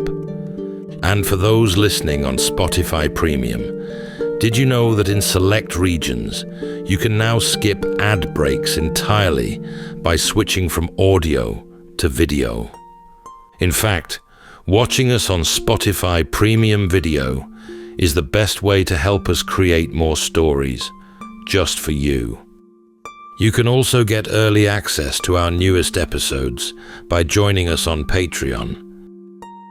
And whether you're fast asleep or still drifting there, thank you so much for listening, and rest well.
Welcome to Sleepytime History. True stories from the pages of history, with 8 hours of uninterrupted storytelling for a full night's rest. Tonight, from the Sleepytime archives, the remarkable true story of Pierre Picaud, a humble French shoemaker whose seemingly quiet life was suddenly shattered by betrayal, and whose methodical, deliberate path to revenge became the origin story for one of literature's most enduring legends, the Count of Monte Cristo. In the early 1800s, as the fires of Napoleon's ambitions flickered across Europe, Pierre was engaged to be married and full of hopeful dreams. But within the shaded corners of his life, jealousy stirred. Pierre was falsely accused by trusted friends who, out of envy, denounced him as a spy for England. Picaud was arrested and left to languish in the shadow depths of a remote fortress, high in the Italian Alps.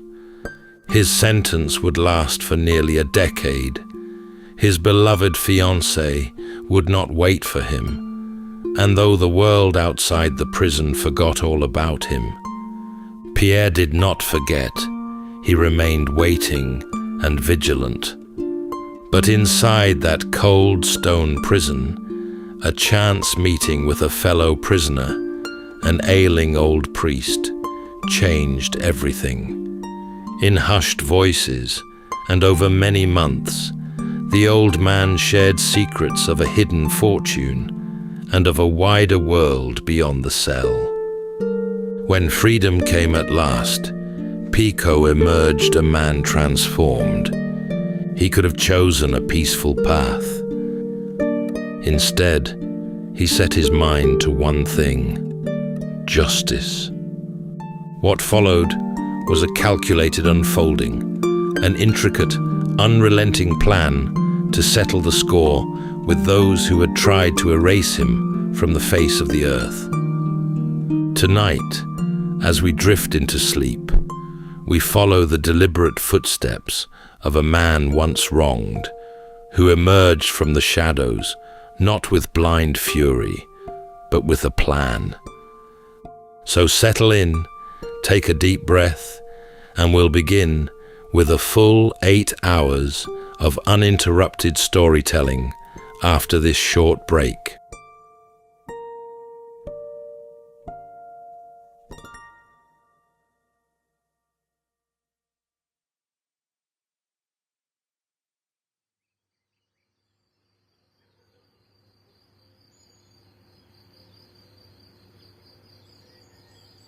Pierre Picaud was born in the southern city of Nîmes. It was a place of Roman ruins and sun-washed stone, nestled between low, sun-baked hills and the Mediterranean winds. He came from modest roots, neither rich nor desperate, the son of an honest tradesman, raised among the narrow lanes and limestone facades of a city that valued hard work, diligence, and strong hands. From an early age, Pierre followed in his father's path, learning the gentle craft of shoemaking. His work was careful, his manner steady, and he moved through life with the simple grace of a man at ease in his station. But fortune, it seemed, had chosen him for more than tools and leather. In his mid-20s, Pierre became engaged to marry a young woman of significant wealth and elegance. Marguerite Vigarou was spoken of in her day with admiration, beautiful, poised, and from a family of far greater means than Pierre's own. And yet, she had chosen him, not for his coin, but for his kindness. The match surprised many, but it was genuine. Love in its rarest form had found them both, and for a time, life bloomed. Picot's days were filled with gentle routine, shaping fine shoes for wealthier residents in Nîmes, tending to his modest home, and preparing for the life he would build with his beloved. Friends gathered often, sharing wine and conversation beneath the stone arches of the town's arcades. Pierre was well liked, trusted, admired, and considered fortunate by many. But even then, threads of envy had begun to curl through the edges of his happiness. Not everyone rejoiced in his good fortune. Among his circle were 3 men he called friends, men who had stood beside him through the years, whose smiles now masked something darker. Their names would soon be etched into his memory with unshakable weight, for in hushed conversations behind closed doors, they began to speak his name with suspicion and imagine what it would mean to bring him down. Pierre, for all his sensitivity, did not see it. Or perhaps he saw and chose to believe otherwise. That friendship, once forged, could not so easily turn. And so, as the sunlit days of Nîmes carried him gently toward a future he could nearly touch, Picaud remained unaware that the world he'd built so carefully was already beginning to fracture. The men who would destroy Picot's life had once shared his wine, his laughter, and his trust. There was Lupien, a fellow tradesman, bold, confident, and outwardly charming, yet restless in Pierre's shadow. Then Solari, the innkeeper's son, clever but always watching from the edges, where envy brews without noise. And finally, Chaubard, quieter than the rest, but no less moved by the slow, smouldering pull of resentment. All 3 had walked beside Pierre in easier times. They had dined at his table, toasted his engagement, and offered congratulations with smiles that were beginning to crack. To them, Pierre's engagement to a wealthy heiress felt like a leap too far, a challenge to the natural order. They did not see love or virtue in his success. They saw only what they believed had been stolen from them: wealth, honor, opportunity. And so it was that on an ordinary day, with no warning, their long-harbored jealousy gave way to action. They denounced Pierre to the authorities, accusing him of something deadly in the climate of Napoleonic France: espionage. They claimed that Pierre had been secretly working for England, passing information to France's ancient enemy across the Channel. It was a lie, of course, yet the times were dangerous, and the state was on edge. France, still gripped by war and suspicion, took such claims seriously. A whisper could become a chain, and so the wheels turned quickly. There was no trial, no chance to plead his case. One moment, Pierre was walking freely through the market streets of Nîmes. The next, he had vanished. The betrayal struck Pierre with a force no stranger's accusation could ever match.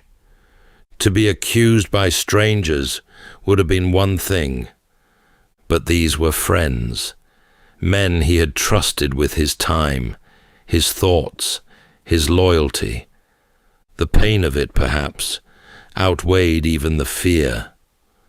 In the days that followed, no word reached his fiancée. No explanation was given. Pierre was simply gone.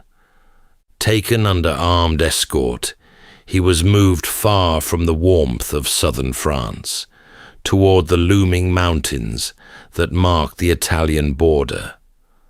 There, hidden in the remote heights of the Alps, stood the Fenestrel fortress, cold, isolated, and vast. Pierre Picaud had stepped into the long silence of exile, left to carry not only the weight of false charges, but the even heavier burden of betrayal. And his life, once so full of promise, now narrowed to stone walls, iron doors, and the memory of 3 familiar faces. Fenestrel Fortress rose like a jagged crown against the grey folds of the Italian Alps, vast, brooding, and utterly detached from the living world. Built into the mountainside, it sprawled across terraces and stone ramps, its corridors echoing with the weight of generations. For Pierre, it would become his entire horizon. He arrived in shackles, tired and stunned, as if the world had suddenly changed languages and turned its face away. The fortress held no comfort, not in its stone cells, nor in the cold that seeped up through the walls at night. The seasons passed with little distinction. Summer's warmth barely reached the mountain heights, and winter came early, biting at the fingers and lungs of those trapped within. His cell was small, more hole than room, with only a narrow slit for light and a straw mat that smelled of damp years. There were no visitors, no news from the outside world, just stone, iron, and the long, slow ache of being forgotten. The days stretched without form. At first, Pierre kept count, scratching notches into the wall, trying to hold on to some sense of time. But after the 100th day, or perhaps the 200th, the numbers lost their meaning. Time had bent. Each morning arrived like the one before, each night just a darker version of the day. There were others in the fortress, murmurs from down long hallways, shuffling feet, an occasional cough in the dark, but no one to speak to directly. Isolation wrapped around him like a second skin. He did not know if his fiancée had searched for him. He did not know if she still believed in him, or if she'd been told he was dead, or worse, guilty. And then there was the cold. Not simply the weather, but a kind of internal freezing, a stilling of purpose. He had been a man on the cusp of a beautiful life, and now he was no one. A name on no list, a ghost who hadn't died. But even in that grey silence, something held. Pierre did not unravel. He endured. He turned inward. Memory became both wound and anchor. He thought often of the faces of the men who had accused him. Their betrayal had shaped his new world. And while the fortress held his body, it had not taken everything. Not yet, and not forever. Years had passed. The stone walls had grown familiar now, though never welcome. Picaud had learned to live within them, to breathe with the rhythm of the fortress, and to carry his thoughts like embers, silently, but no less alive. And then, one day, without warning, a new prisoner was placed in the adjoining cell. He was older, this man, gaunt, with a trimmed white beard and eyes that burned with a curious light. His name was Father Tori, a priest once, before the state had turned its suspicions even on men of the cloth. The guards spoke of him with indifference, but Picaud sensed immediately that there was something unusual about the man. In a place where time dragged and conversation was rare, the two began, cautiously at first, to speak.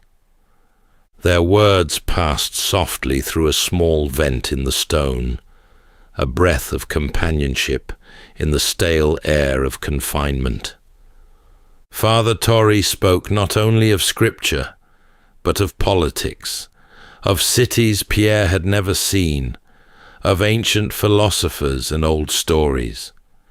He carried knowledge like a candle in the dark, and Pierre, long starved of conversation, leaned toward the warmth. As seasons shifted beyond the fortress walls, the priest began to trust Pierre with more than reflections. He shared a story, at first vague, then startlingly precise. Many years before his arrest, Father Torre had been entrusted with knowledge of a hidden fortune, a vast treasure concealed beneath a ruined house in Milan, left by a nobleman who died without heir or claim. The priest had never used this knowledge. His vows had bound him to secrecy.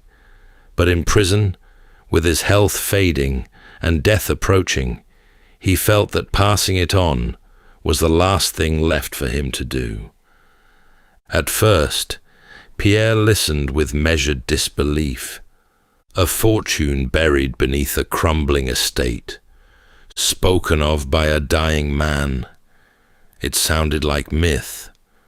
But Father Torre spoke plainly, offering details with remarkable clarity, names, locations, markings on the cellar floor, and the twisted logic by which the treasure had been hidden.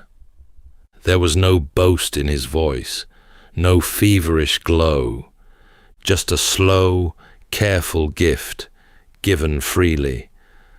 And then, one night, not long after, Father Torre was gone. The guards said nothing, simply sealed the adjoining cell, as though its occupant had never been. Pierre sat awake in the dark for many hours, repeating the priest's words over and over, fixing them in his mind like sacred scripture. It was then, perhaps, that the shape of a new life began to form, not as a plan, not yet, but as a seed. He had lost nearly everything, but now he held something more than memory. He held a secret. By the time the 10th year neared its close, Picaud was no longer the man who had once walked the warm streets of Nîmes, whistling as he stitched fine shoes, or smiled beneath the stone arches with his bride-to-be on his arm. That man had vanished with the first clank of the prison gate. What remained was leaner and more inward. Not broken, just changed. The years moved slowly in Fenestrelle. Some prisoners aged fast, worn thin by despair. Others faded in silence. But Pierre had found something else. A reason, however distant, to keep himself whole. With every passing day, the memory of Father Torre's words deepened their hold. And more than just remembering, he trained himself. Not physically, the cramped cell allowed little movement, but in mind and spirit. He began to recall every detail of those who had betrayed him, the words they'd spoken, the tone in their voices, their habits, their vices, their weaknesses. He imagined the world outside, where they still walked freely. He did not hate them loudly. He simply studied them. He also listened to guards, to snatches of conversation between cells, to footsteps and patterns and silences. He became part of the stonework, unseen, unnoticed, but watching. Time for Pierre was no longer an enemy. It was a tool.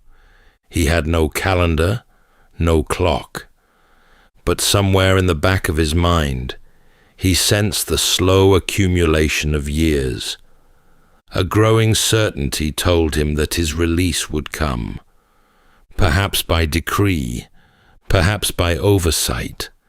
And when it did, he must be ready, not just to survive, but to become someone altogether new. Someone with a name no longer spoken in grief or pity, but in wonder, perhaps even fear. He began to plan, and while the guards believed he sat idle in his cell, wasting away in obscurity, Picaud was building something, quietly and in the dark, planning his every move. After nearly 10 years behind stone and iron, the world beyond Fenestrelle had become, to Pierre, half myth and half memory. But one cold morning, without ceremony or explanation, the gate clanged open, and he was told he was free. The guards offered no reason. Perhaps the charges had been suddenly dropped, or lost in the shuffle of changing administrations. Perhaps someone in Paris had finally questioned the length of his detention. But no apology came, no compensation, just release. He stepped beyond the fortress walls, with little more than the clothes he wore, and the weight of years behind his eyes. The light hurt at first, not just the sun, but the color of things, the sky, the moss, the distant pines. Everything looked unfamiliar, as though the world had kept moving without him, leaving him to catch up at his own pace. The journey southward was long and solitary. He traveled on foot at first, avoiding major roads, taking work where he could, laboring under false names, listening more than speaking. The priest's map, etched into his mind, remained unshaken. The memory of Milan pulled at him relentlessly. When he finally arrived in the city, it had changed. Buildings stood where fields once were. Faces had turned, but the streets still bent in the same crooked lines, and he found, eventually, the neighborhood the priest had described. At the edge of the city, shaded by tall trees and flanked by walls grown over with ivy, sat the old house, now abandoned, its shutters weather-beaten and crooked, its gate rusted nearly shut. Pierre waited until nightfall before slipping through. The house groaned with age. He moved slowly, not out of fear, but reverence. Every creak beneath his foot was part of the priest's story unfolding. He found the cellar door beneath a cracked stone in the kitchen floor. The hinges protested, but it opened. In the flickering light of a single candle, Pierre descended into the damp, earthen dark. The air was thick with mildew and dust, and there, just as Tori had described, behind a false wall of rotting wood and loose stones, was a small, iron-banded chest. He paused. After all the years, the hunger, the silence, the betrayal, this moment should have felt grand. But it didn't. It felt quiet, certain, as if the world had simply kept its promise. He broke the lock. Inside were golden coins, fine jewels, silver plate, and scrolls of noble lineage, wealth that could carry a man into any life he chose. But Pierre did not smile. He only exhaled, long and slow, and sat there a while, his fingers resting on the edge of the open box. This treasure was not the end of his story. It was the beginning of something far more deliberate. In the months that followed his discovery, Pierre Picaud vanished, not in body, but in name, in trace, in presence. In his place, a new figure began to form, cultured, refined, and impossibly wealthy. He now had the means to re-enter society, not as a shoemaker, but as a gentleman of fortune. He moved like a chess player, thinking many moves ahead, patient with every piece. From Milan, he traveled north, adopting a new identity, drawn from the noble documents buried with the treasure. Titles once forgotten were revived. A name with roots in Italian aristocracy, not Picaud, gave him entrance into drawing rooms, banks, and business affairs. He acquired property under aliases, developed partnerships, wrote letters in fine hand to officials who never knew they were replying to a man once left to rot in a fortress cell. All the while, he gathered information. His betrayers had not scattered. Lupien, the most ambitious of the three, had married Marguerite, Pierre's own betrothed, who had long since believed him dead, and with her families standing behind him, secured a position in trade and lived handsomely. Solari had inherited his father's establishment in Paris, and Chaubard had faded into clerical life, the kind who folds easily into the grey corners of government service. None of them, it seemed, had ever faced question for their accusation, and none had thought Pierre would live to see the other side of a prison gate. But now, the pieces were in place. He traced their movements, their family connections, their financial vulnerabilities. Every step was calculated, not for cruelty, but for symmetry. The punishment, when it came, must fit the betrayal. He moved through the salons and back streets of Paris under a name that no one questioned, shielded by wealth and the practiced air of nobility. But he wasn't there to be seen. He was there to see.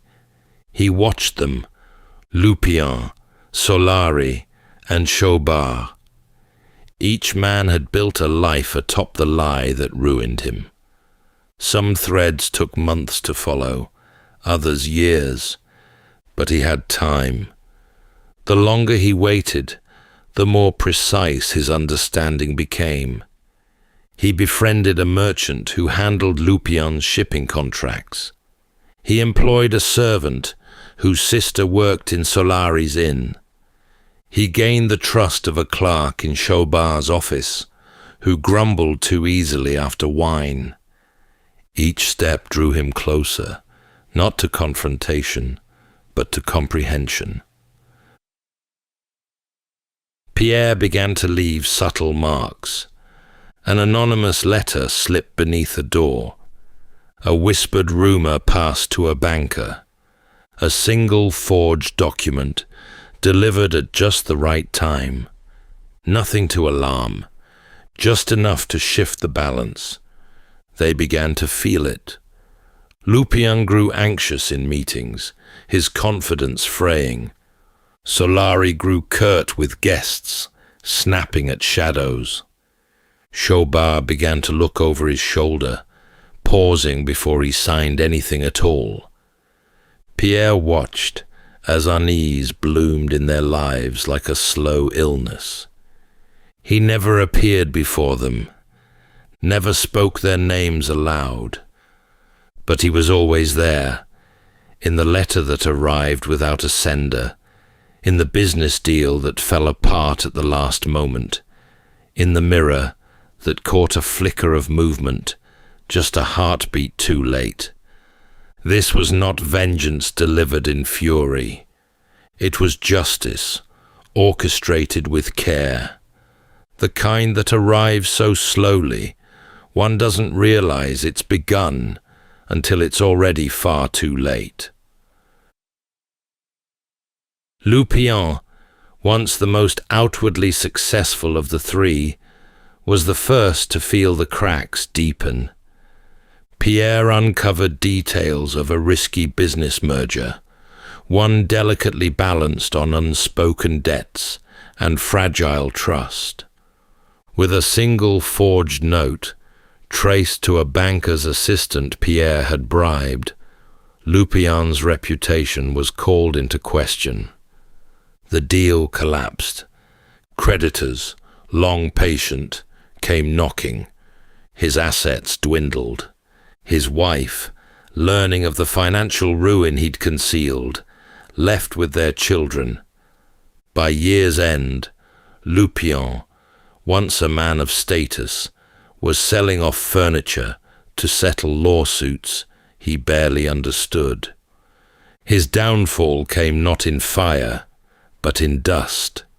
Solari had lived for pleasure, gambling, women, and a daily rhythm of excess. Picaud allowed that indulgence to bloom unchecked, feeding it gently from a distance. A tip passed to a crooked card dealer. A whisper dropped at the ears of Solari's lender. Pierre ensured that Solari's debts deepened faster than he could drink them away. One day, the inn changed hands, sold without Solari's knowledge, the paperwork long since transferred behind closed doors. He woke to find himself a tenant in his own home, with no money and no friends left to turn to. There was no confrontation, only a letter, unsigned, folded beneath the inn's new door, that read, "This is the price of a lie." Chaubard was the most cautious, the most dull, and yet the most corrupt of the three. Pierre had the hardest time reaching him. But corruption leaves a trail, and Picaud, ever patient, followed it. Over months, he gathered receipts, coded ledgers, falsified entries, small transgressions that, when collected, painted a far larger crime. With the help of an anonymous tip, Chaubard was summoned before a judicial inquiry. He denied everything, but the evidence was there, and it was undeniable. He was dismissed, fined, and disgraced. Not imprisoned, but publicly ruined.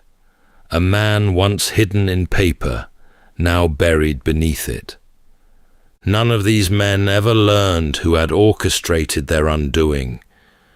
To the outside world, it was coincidence, a market shift, a scandal revealed, or a friend who talked too much.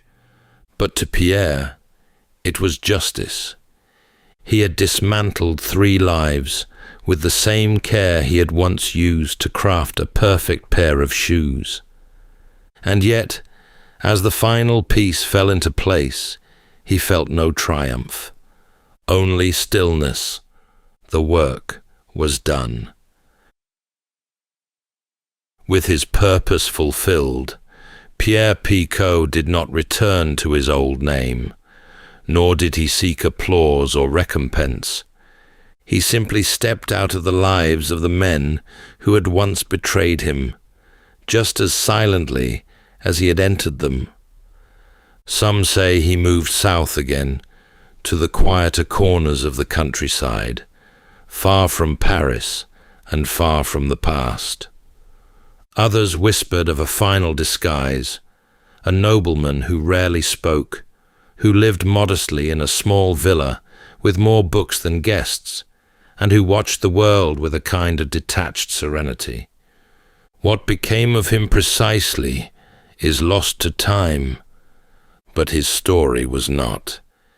In 1839, nearly 2 decades after Pierre's final act of justice, a Parisian police archivist compiled a report titled Memoir on the Revenge of a Betrayed Man. In its pages was the detailed account of a man imprisoned without trial, betrayed by those closest to him, and transformed by time, cunning, and an unlikely treasure into a figure of retribution. The story, striking in its twists and haunting in its tone, made its way into the hands of the writer Alexandre Dumas. Dumas, known for his appetite for adventure and deep curiosity for stories of transformation, was immediately taken by the tale. He saw in Pierre's life a structure far greater than mere biography. He saw poetry, he saw myth, and with the liberties of fiction, he would expand upon it, building castles, duels, escape tunnels, and shipwrecks, but always keeping the soul of the man intact. In 1844, The Count of Monte Cristo was published, the story of Edmond Dantes, falsely imprisoned, mysteriously enriched, and determined to right the scales of fate. Readers were spellbound, and though most never knew of Pierre Picaud by name, they came to know his journey.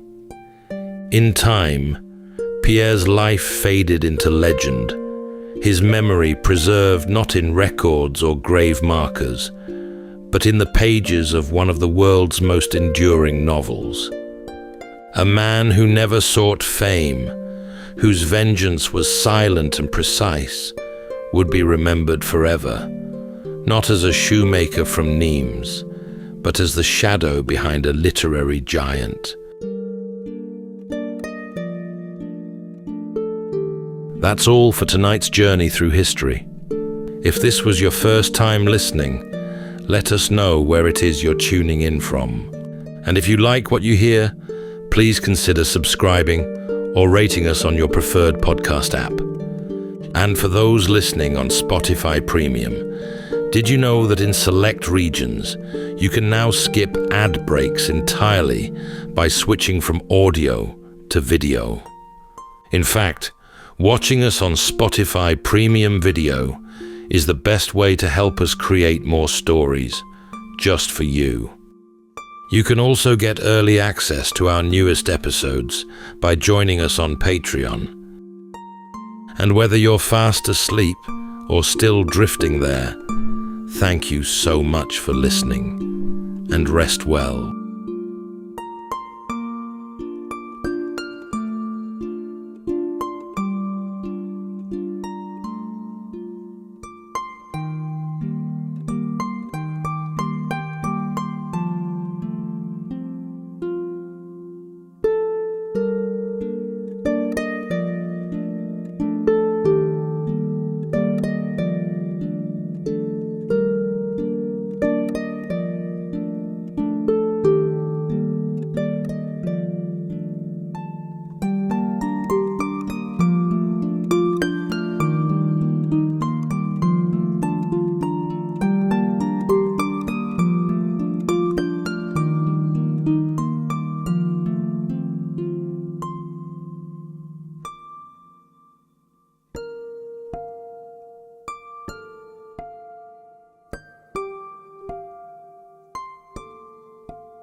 Welcome to Sleepytime History. True stories from the pages of history, with 8 hours of uninterrupted storytelling for a full night's rest.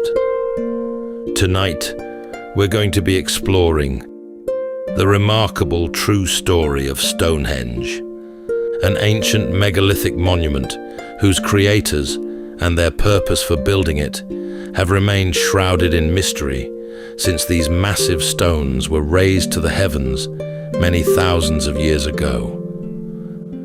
Our story begins with a grieving king called Aurelius, lamenting over the graves of his noblemen, all murdered under a broken truce. A wizard called Merlin tells him of a collection of great stones in Ireland that would make a monument worthy of his fallen warriors, for the stones were carried out of Africa by giants in the deep past and held miraculous healing powers. These are just stories, of course, though the truth is much stranger, because the sick really did come for healing. Dig up the bones of the people who traveled here, and you find the lame and the ailing.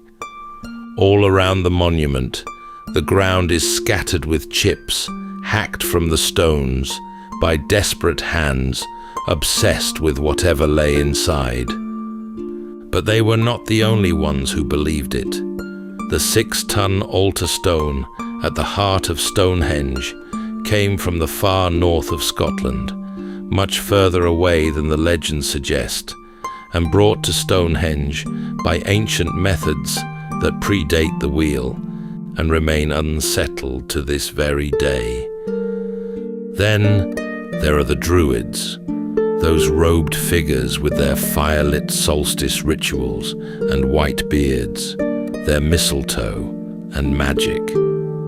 Hold on to this imagery if you like, but know these supposed sorcerers came along thousands of years after the stones were already raised, and their association with this sacred ground is one of the strangest turns in the whole story. Tonight, as we drift into sleep, we'll uncover the centuries of human hands transforming the landscape at Stonehenge. So settle in, take a deep breath, and we'll begin with a full 8 hours of uninterrupted storytelling after this short break.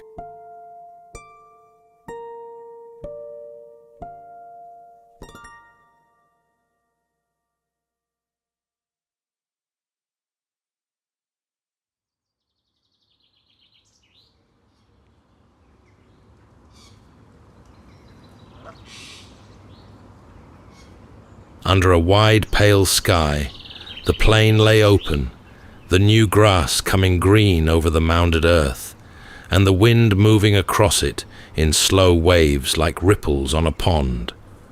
The larks came back to that plain before the king did, and they were singing over the 460 men who lay beneath the sod, as though the ground held nothing but roots and stones. His name, as the old legend goes, was Aurelius Ambrosius, and the men in that ground had been his.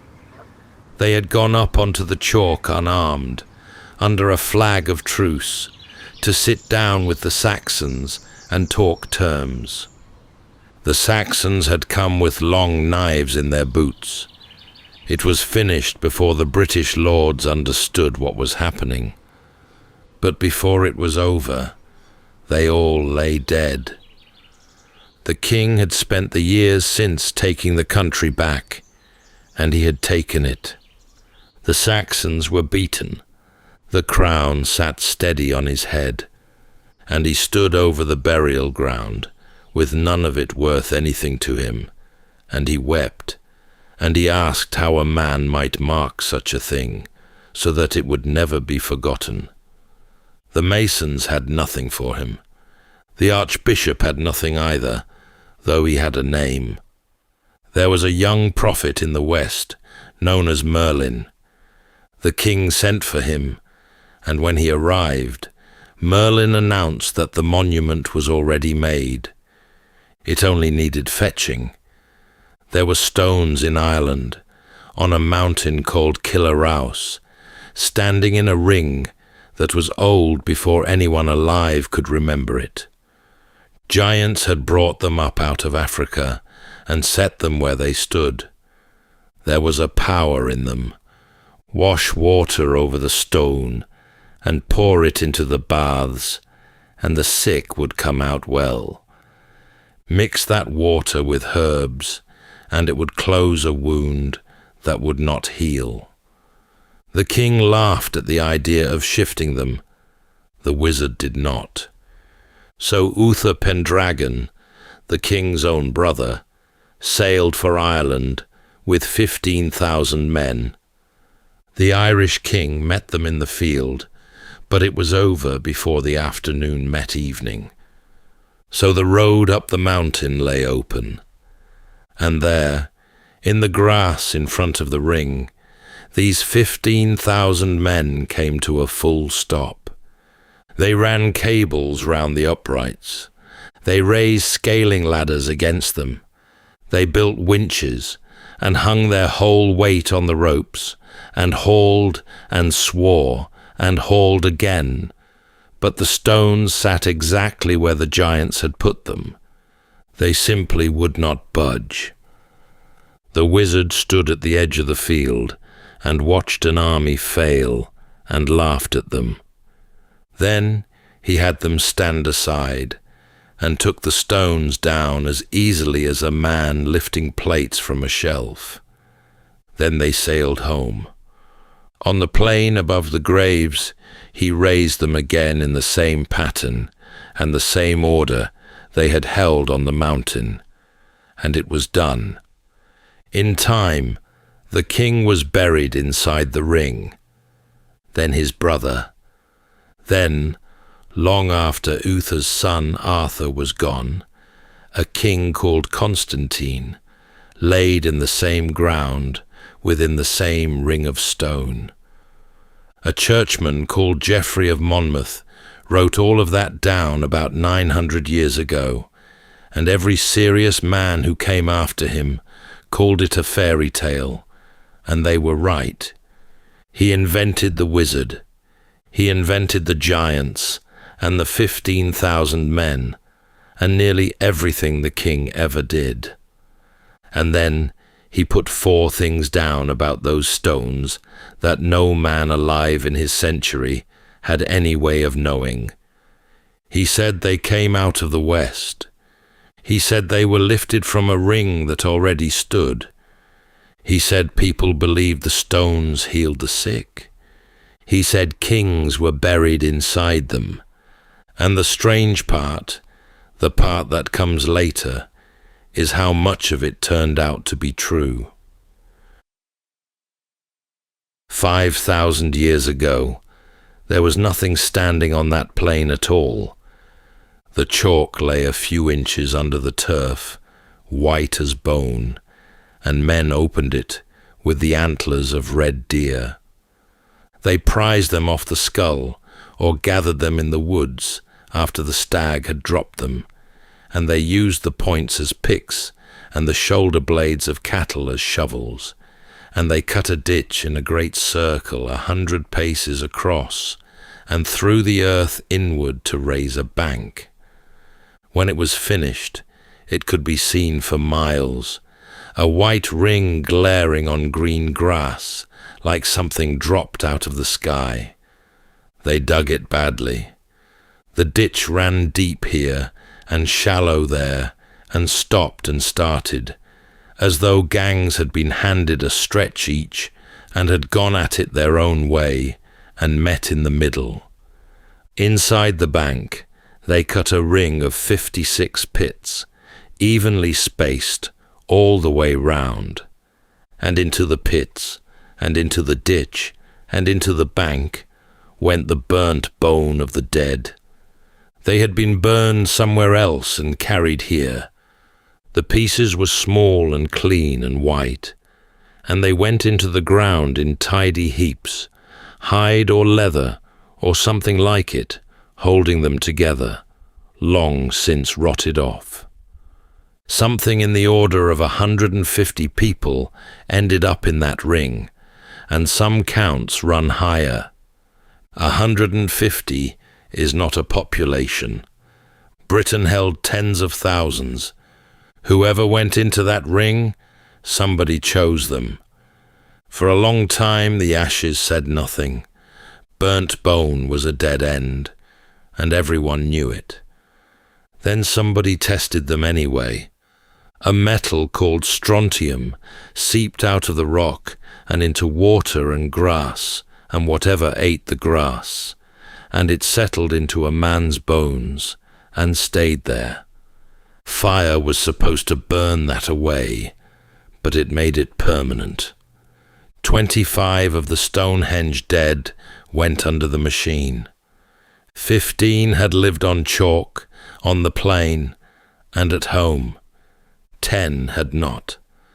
Those 10 carried old, hard rock in them, the sort that did not exist within 100 miles of Salisbury, and the nearest match to it lay far west, in the hills of Wales. The wood gave them away as well. Part of the signal came out of the pyre itself, out of whatever timber had burned that day, and that timber was not local either. They had been burned in the west, and gathered up in the west, and carried the whole way east as ash. That was all it was, at the beginning. A white ditch full of ashes, brought in from a long way off, by people who thought the walk worth making. And it stayed that way, with not one great stone standing in it, for about 500 years. Nobody had used a spade or a pickaxe inside Stonehenge since 1964, and in the spring of 2008, 2 men were handed permission and a fortnight, and they went in with a television crew standing over them. The trench was 8 feet by 11. Timothy Darville and Geoffrey Wainwright had spent the best part of a decade walking the Preseli Hills in the far west of Wales, out where the small dark stones at the heart of the monument had been quarried, and what they had found out there was water. The outcrops were ringed with springs, and those springs had been held to cure the sick for as long as anyone in that country could remember. The rock and the healing came up out of the same ground. The blue stones were easy to miss in a photograph, and so named because when wet or freshly broken, they turned a deep blue-grey with white flecks all through. Smaller than the great grey sarsens around them, darker, and standing in the middle where the eye slid past them. The earth around them was full of chips, thousands of them, knocked off with hammerstones by people who wanted a piece to carry, and they had been at it for centuries, one after another. 3 miles away, under a housing development, a digger turned up the man who sat at the middle of it. He went into the ground rich. Gold worked into his hair, copper knives at his side, archery gear laid at his hands. The chemistry in his teeth said the Alps. He had grown up hundreds of miles east, in the cold, across a sea and a continent. He had been injured years before he died. He had lost his kneecap, and the bone had grown a great ugly knot where it had once been. The man had apparently walked or limped or been carried the whole way. Every step of it hurt. He died around 2300 BC, within a couple of centuries of the bluestones coming east. Darville and Wainwright said it plainly, and both of them had reputations to lose. The place had been a prehistoric lord's, a place the sick went to be made well.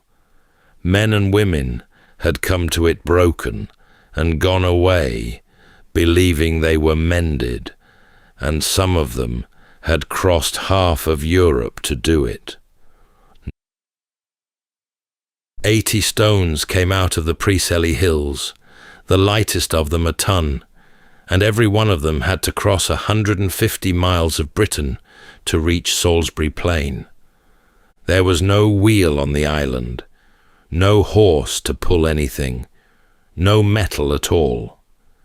Between the hills and the plain lay rivers, estuaries, marsh and hill country under heavy forest, and however it was managed, on sledges and rollers overland, or by boat around the Welsh coast, or by some mixture of the two, it was managed roughly 80 times, and whoever did it walked home afterwards and went back for the next one. There is a hollow up in those hills called Wan Morn, and 4 stones lie in it. They lie on the arc of a circle that is not there any more. Dig round them, and the sockets come up empty, evenly spaced, running out on a ring 100 paces across, near enough to the pace, the same ring as the white ditch on Salisbury Plain. One of those sockets was cut to take a stone with an odd 5-sided foot. There is a blue stone standing at Stonehenge with an odd 5-sided foot. The shape fits. The rock, when they went back and tested it, did not. They did not quarry a monument. They pulled one down. Whether these particular stones went east is still fought over, and the men who dug the hollow now say probably not. But somebody up in those hills was taking a circle to pieces in the same century Stonehenge went up.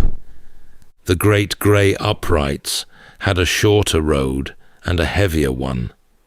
15 miles north, up on the Marlborough Downs, in a wood, and nobody knew which wood until 2020.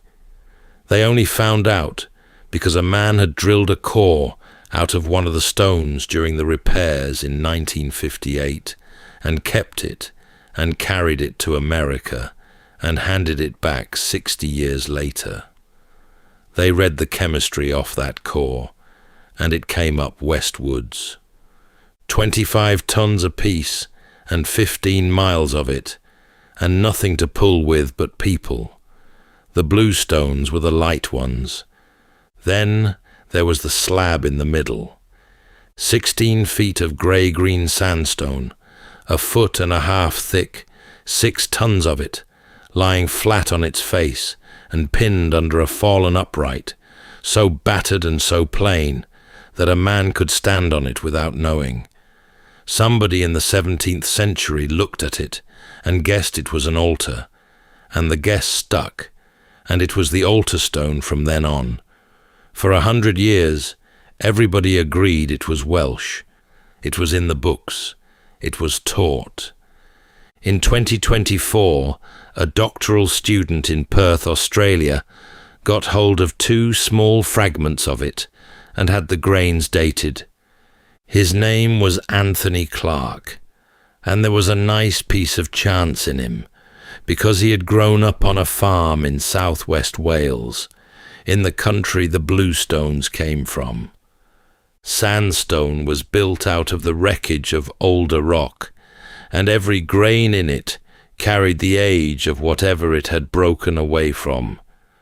The grains came back staggeringly old, well over 1 billion years. Nothing in Wales looked like that. Nothing in England did either.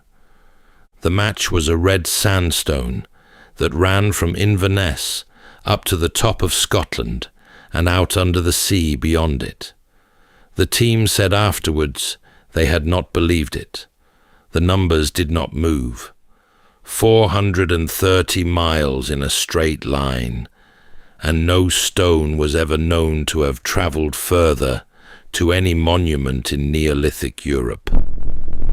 A glacier could have dragged that slab south and dropped it in a field, and then it wanted nothing more than somebody finding it lying there. 2 years later, they tried this theory.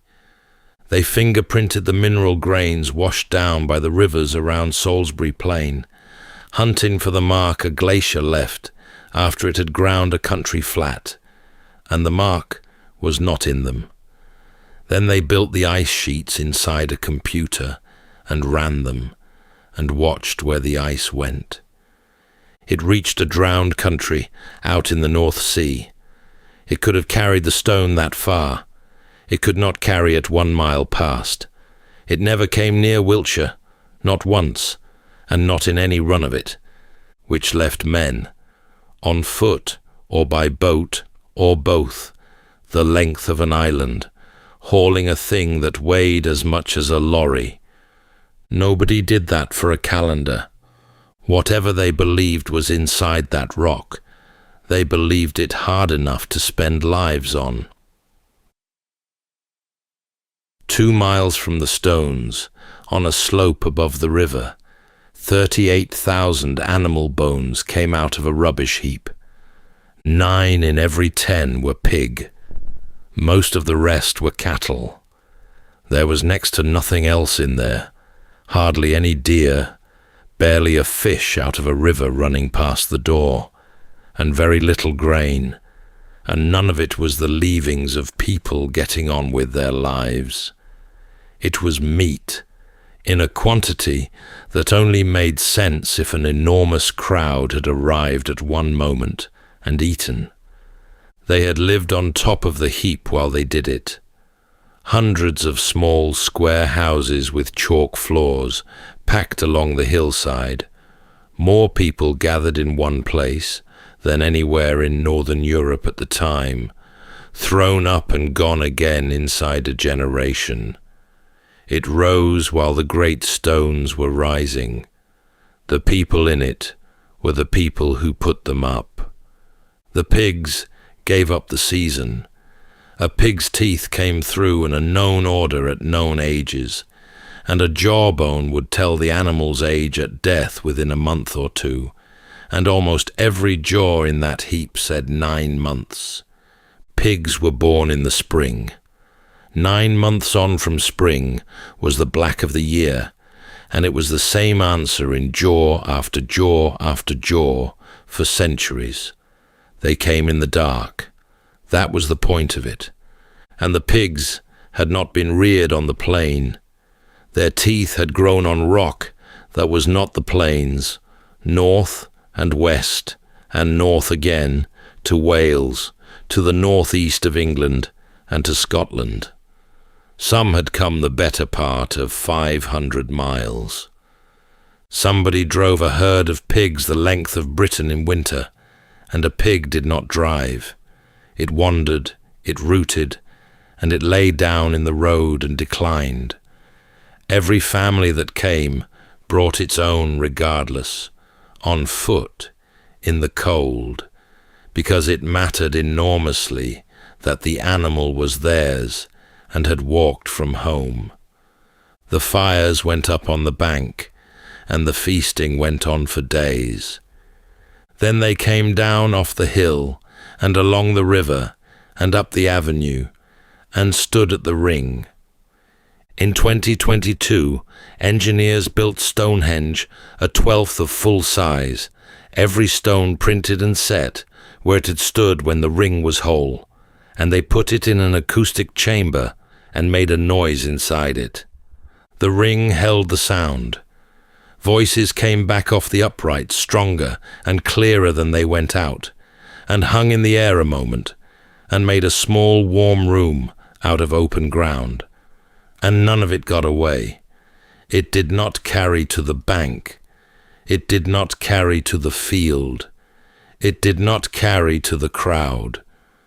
So they walked from Scotland in midwinter with their pigs, and stood in the cold and the dark on the edge of the greatest gathering of their lives. And whatever was happening in the middle of that circle, they could not hear a word of it. 1,000 years went by, and the stones stood. Nobody living had known a world without the ring. It had always been there on the plain, the way a hill is always there. Whoever had hauled it up out of Wales and Scotland and the Marlborough Downs had gone into the ground and out of the talk, and the men walking up to it now carried bronze on their belts. They came anyway, and they brought hammers. Into the face of the Sarsens they cut axe heads, the flat-bladed sort, wide at the mouth and narrow at the handle, the shape a man saw every day of his life, hanging at another man's side.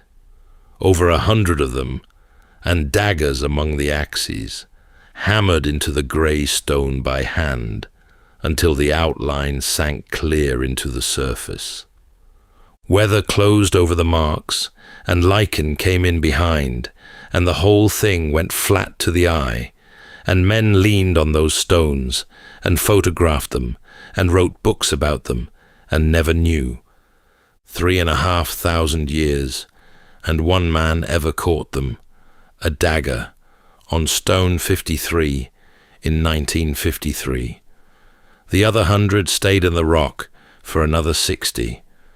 Then lasers went over the surface, reading it down to fractions of a millimeter, and the axes came up out of the rock, like writing coming up in a fire. Weapons, cut into a monument by people who had not built it, and had walked there to leave the mark anyway. And after the carving, there was one last idea. Outside the ring, out where the ground opened away toward the burial mounds, someone began digging pits, 2 great rings of them, wide circles set beyond the stones, dug deep and dug properly.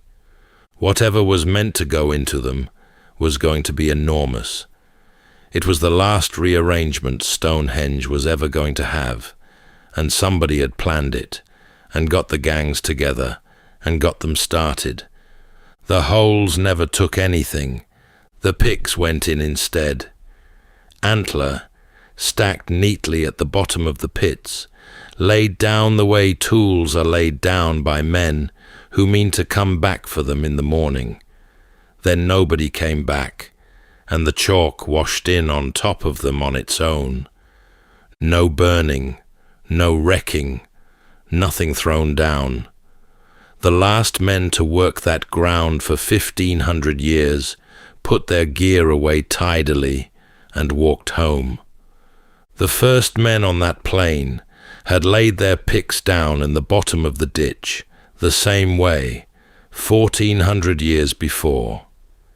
It was the first thing anyone ever did on that ground, and it was the last thing done on it for 1,500 years. It wasn't long before the grass came.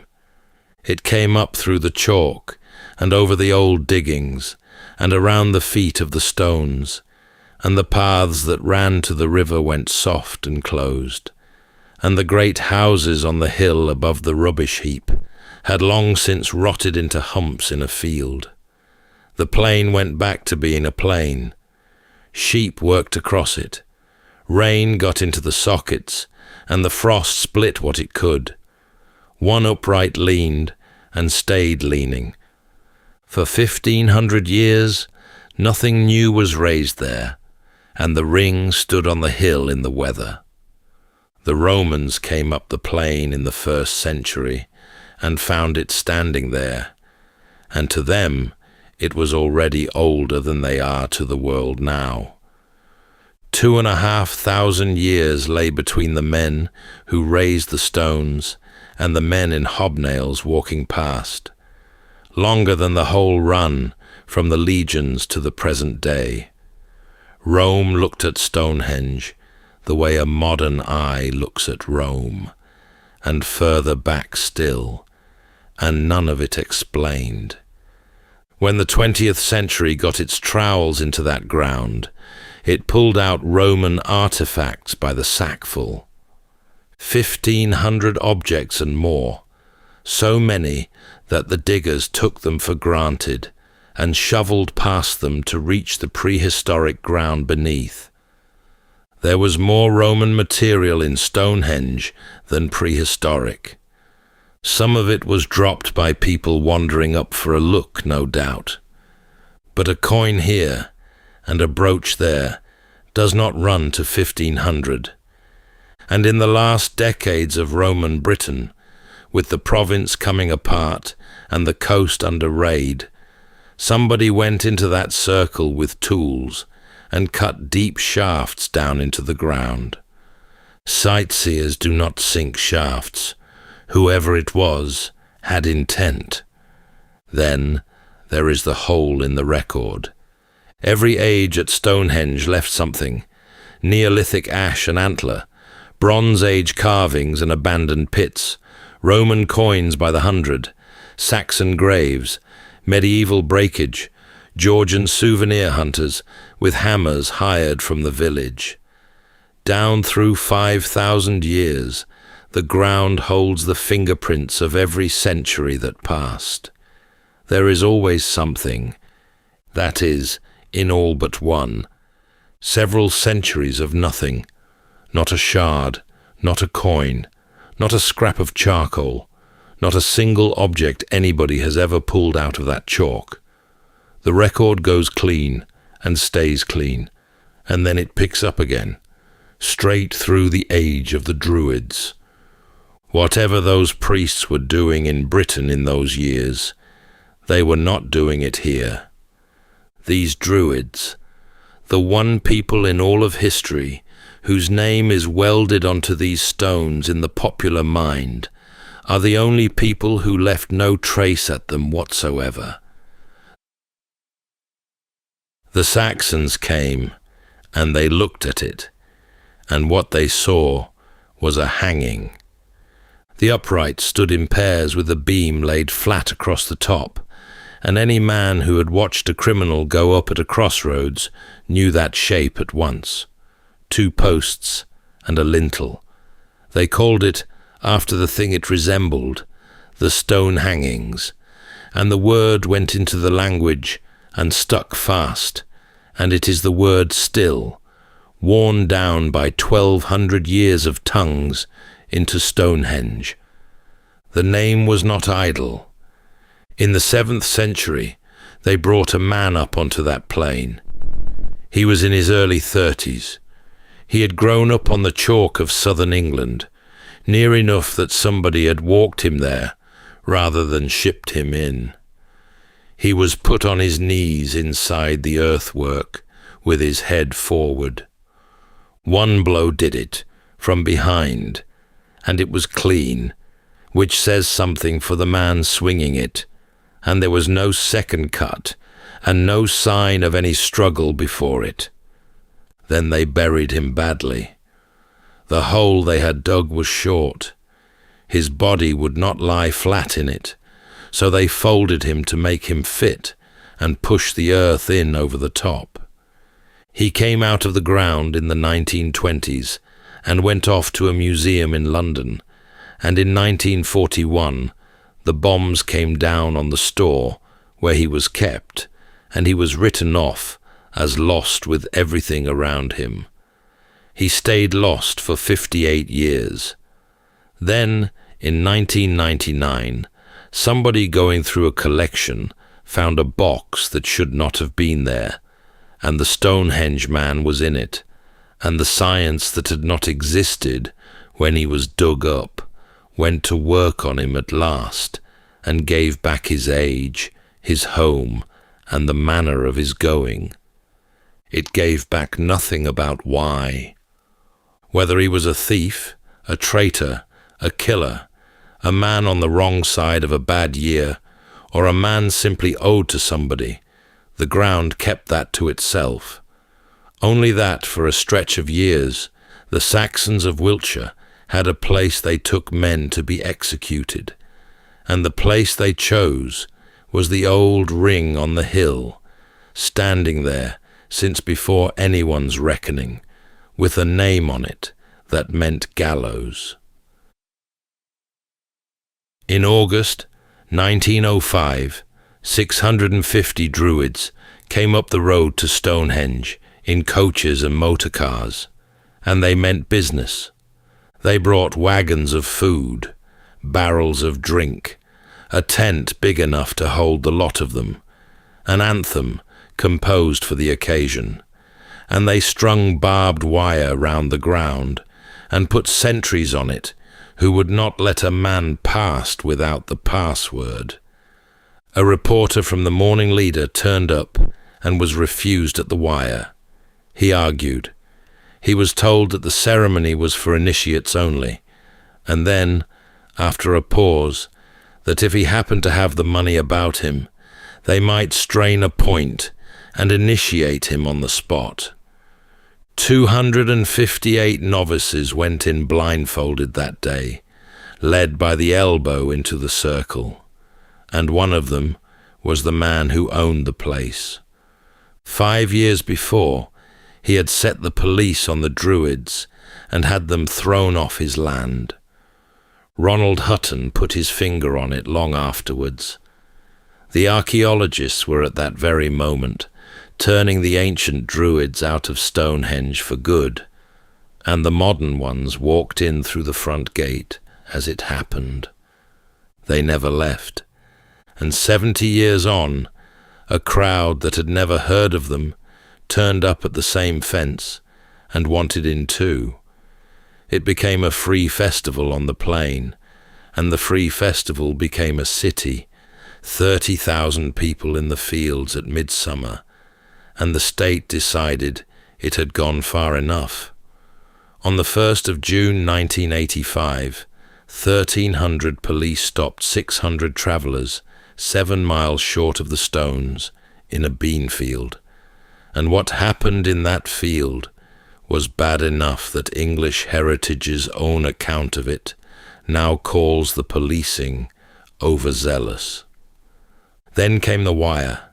4 miles of roadblocks round the monument, every solstice, razor wire, helicopters up, exclusion zone.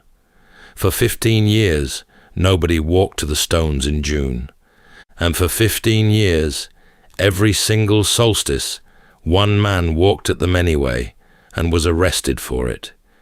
He had been a soldier and a biker and a builder, and he had legally changed his name to King Arthur Uther Pendragon, and he carried a sword, and he came back every year without fail, and every year they took him away. He took his government to court over it, then to Europe. His argument was that the stone circle was his church, and that a man may not be fenced out of his church, and he argued it in a courtroom in a robe with the sword left outside. The wire came down in the year 2000. They opened the stones at the solstice, and the people walked in, and they have every year since. And now we return at last to where this curious story began, with the wizard called Merlin. He had said Ireland. It was Wales, the wrong island, the right direction, and closer than a man inventing the whole thing had any right to be. He had said the stones were lifted from a ring that already stood, taken down and carried off, and raised again somewhere new. And far out west, in the hills, the small stones came from. The ground still held the empty sockets of an older circle, its stones pulled up and long gone, as though something there had indeed been taken apart and moved. He had said they healed, and the lame and the sick had come to that plain in their hundreds, and hacked splinters from the stones to carry away, and laid their broken bodies down in hope of it. Nothing in the rock ever cured a soul, but the belief was real and old, and already ancient by the time the first stone went up. He had said kings lay buried in the ring, and the ring was full of the dead, brought there burnt and carried from a very long way off, though whether any of them had ever worn a crown, no spade will ever say. 4 things, set down 900 years ago by the man who made up a wizard to explain them. Not one of them quite true, not one of them quite false. And the strangest thing was the one he never claimed at all. that the grey slab lying at the heart of it had come from the top of Scotland, hauled the length of an island by hand, from so far away that the men who finally proved it were sure their instruments had broken. 900 years on, the ring still stands on the plain, and the man who made the whole thing up is still the nearest anyone has come to explaining it. That's all for tonight's journey through history. If this was your first time listening, let us know where it is you're tuning in from. And if you like what you hear, please consider subscribing or rating us on your preferred podcast app. And for those listening on Spotify Premium, did you know that in select regions, you can now skip ad breaks entirely by switching from audio to video? In fact, watching us on Spotify Premium Video is the best way to help us create more stories, just for you. You can also get early access to our newest episodes by joining us on Patreon. And whether you're fast asleep or still drifting there, thank you so much for listening, and rest well.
Welcome to Sleepytime History.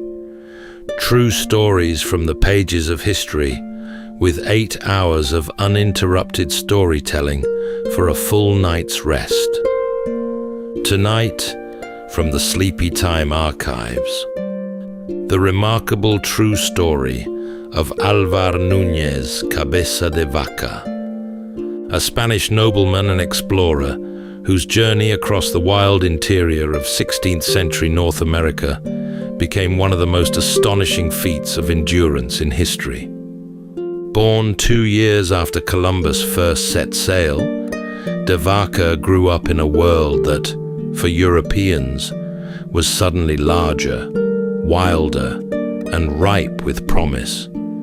He began with grand intentions, seeking fortune and fame to claim the vast and uncharted lands of what the Spanish referred to as La Florida.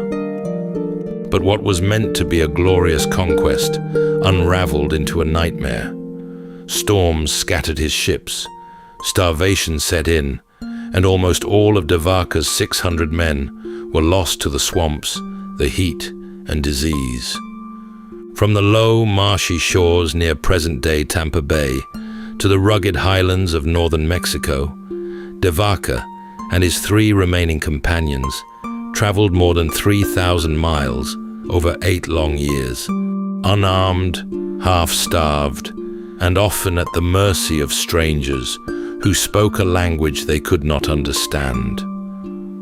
Along the way, de Vaca shed the trappings of a conquistador and began to see the world differently, eventually returning to Spain, not as a triumphant conqueror driven by greed, but as a man utterly transformed, humbled, and determined to speak for those whose stories were seldom told. But what did he discover out there, so far from everything he knew, that the conquerors before him never could? Tonight, as we drift into sleep, we'll follow in his footprints, through tangled forests, vast plains, and sun-scorched canyons, tracing the quiet strength of a man who crossed the unknown through patience, learning, and a curious grace. So settle in, take a deep breath, and we'll begin with a full 8 hours of uninterrupted storytelling after this short break.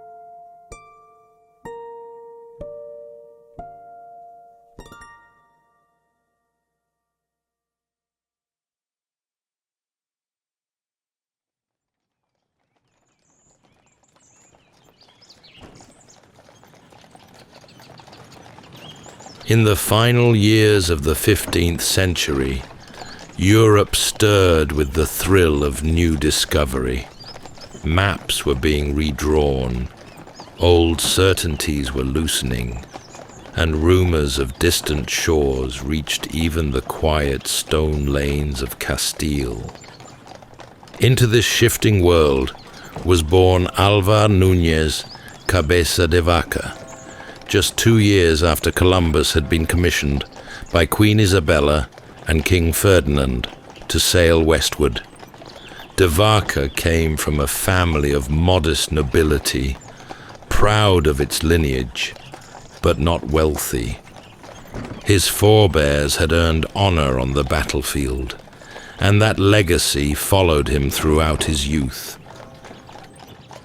As Spain expanded its reach across oceans and empires, men like De Vaca were taught to believe in their own destiny, as if greatness might be found simply by stepping into the unknown with the king's seal in one hand and a sword in the other. He served briefly in Spain and abroad, learning discipline, gaining rank, and proving himself as both a soldier and a man of courtly bearing.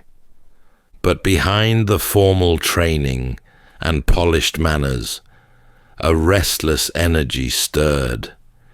He was not born to idleness, nor content to wait for glory to come knocking. When an opportunity arose to join an expedition bound for the unexplored reaches of La Florida, he accepted without hesitation. It was to be a grand conquest, a sweeping claim over lands unseen, with riches whispered on the wind and honors sure to follow. De Vaca was named treasurer and second in command under the appointed governor. It was, by all accounts, a respectable post for a man of his standing. In 1527, they set sail from Spain with nearly 600 men, several ships, and dreams that gleamed too brightly to question. There were dangers, of course, unknown peoples, treacherous waters, and the ever-looming spectre of failure. But such hunger for glory tends to silence such concerns. The journey was slow. Weeks at sea gave way to months among the islands, repairing and resupplying, until at last they could press on. From the Caribbean, they turned north, toward the unsettled lands along the Gulf. De Vaca stood on the deck, watching the green ribbon of the Florida coast grow near. If only he had known what lay beyond it. The shoreline was deceptively tranquil as they stepped ashore near present-day Tampa Bay. The sea behind them lapped gently against the sand, but the land ahead breathed a different rhythm, dense humid and humming with life. They arrived in early spring of 1528, guided more by royal orders and ambition than by any real knowledge of where they were. They stepped onto the shores of La Florida, a name given years earlier by the famed explorer Juan Ponce de Leon, who had only briefly explored its mist-covered, unfamiliar coast. They expected the land to bow before them, but nothing here would come easily. The landing was followed by confusion and delay. Governor Narvaez made a fateful decision to split the expedition, sending the ships along the coast, while the majority of the men, including de Vaca, marched inland in search of a fabled native kingdom said to be rich with gold. It was a decision that would sever them from their supplies, their communication, and any real hope of reunion. They pushed into the interior, into cypress swamps and tangled forests, through sharp palmetto and ankle-deep mud. The heat clung to them, their food spoiled, and the native communities they encountered did not cower. They resisted. They vanished. They offered false directions, or none at all. The Spaniards, with their fine titles and polished steel, were now intruders in a place that refused to be claimed. Weeks passed. Their supplies thinned. So did their resolve. The land gave little. The rain came hard, and yet they marched, searching for something they couldn't name, and slowly realizing they had no true idea where they were headed or how to get back. At last, when their bodies grew too weak and their spirits too thin, they turned southward, hoping to find the coast again. But the sea, like the land, had become elusive. By midsummer, the once proud expedition had become a scattered procession of hollow-eyed men, trudging through knee-deep water and mosquito-thick air. Their polished armor, so carefully strapped on in Spain, now hung rusted and slack. Rations had long since vanished. Horses, once symbols of command and prestige, had been eaten. The forest closed in around them, green, endless, and unforgiving. They had expected resistance, perhaps even battle, but they had not expected this, a landscape so vast and unknowable that it swallowed maps and swallowed men. Each turn led to more confusion. The rivers curved in ways they hadn't imagined, and the inland terrain offered no landmarks they could understand. De Vaca kept careful records, trying to impose order where there was none, but even his notes could not hold back the disintegration. Illness soon followed. Fevers rose quickly and took men without mercy. In the morning, a man might march without complaint, keeping pace with the rest. By evening, he would fall wordless and sweating into the muck.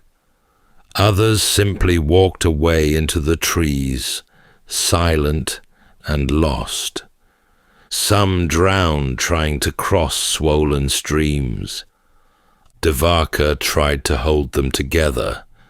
As treasurer, he had little authority, but he bore himself with steady discipline. He knew the cost of letting fear take root. Still, Even he began to question whether survival was possible. When they finally stumbled back toward the coast, the ships were nowhere to be seen. The agreed rendezvous had passed. Either the ships had moved on, or they had been lost to the Gulf, and in their place stood only the wind and the rising tide. There was no shelter, no food, and no way to send word. They could not stay where they were, but they could not go forward as they had. They worked in silence, or close to it, bones showing beneath their skin, hands blistered and shaking. Vaca and the remaining survivors felled trees with rusted tools, stripped bark, and scavenged nails from broken gear. There was no true shipwright among them, no canvas and no tar, only desperation and the slow understanding that if they stayed on land, they would perish. 5 rafts were built in total, lashed together from green wood. It was a final gamble. Now they would try the sea. The men had very little food and water, and no real means of navigation. They loaded what they could and pushed off into the Gulf, hoping the current might carry them to Spanish settlements in the west. What followed was a drifting unlike any they could have imagined. The sun beat down during the day, merciless and absolute. Salt dried on their skin, lips cracked. They rationed water in thimblefuls. At night, the wind would rise, and the rafts creaked and groaned as waves lifted and dropped them like toys. One by one, the rafts fell out of sight, lost to currents, to storms, or to the slow collapse of their makeshift frames. Among them was the raft carrying Narvaez himself, swept out to sea and never seen again. On Vaca's raft, they caught fish with bare hands when they could. They chewed leather to keep their hunger at bay. Some slipped quietly beneath the waves, too weak to hold on. Others whispered prayers and clutched their knees until the sea took them. Then one day, land suddenly appeared. Not the rolling coastlines of civilization, but a thin, low ribbon of sand. The raft broke apart in the surf, and the men dragged themselves ashore with what strength remained. Only a handful were left. They had reached an island near present-day Galveston. Which way the mainland lay, or how far, none of them could say. All they knew was that they were still alive, and that this strange new land would offer no welcome. The place was desolate. Low dunes, scattered brush, and the cry of gulls overhead. They had washed ashore weaponless, starving, and lost. They could no longer imagine rescue. The waves had given them back to the land, but at a cost few could bear. Soon they were found. The people who emerged from the forest were cautious, watching the strangers from a distance. They spoke no Spanish, and the men had no words for them in return. But the island's inhabitants knew what starvation looked like. They offered them food and a little warmth. and in return they observed. The Spaniards, proud men who had once marched under the king's banner, now bent their heads and ate without speaking. But survival came with terms. Over the coming days, the balance shifted. The survivors, too weak to leave, were absorbed into the rhythms of the people around them. Some were taken in, while others were enslaved. Vaca, separated from his companions, now lived as a captive, stripped of the command he once held, subject to new customs, and dependent on others for his life. The land was unfamiliar, but it was not empty. He was now a guest, or perhaps a prisoner, in a world that had no interest in the titles he once held. Over time, he would learn its patterns. He would come to understand the language, the cycles of food and weather, and the expectations placed on him. And though he would suffer still, through illness, isolation, and grief, he would not die. Something in him had begun to change.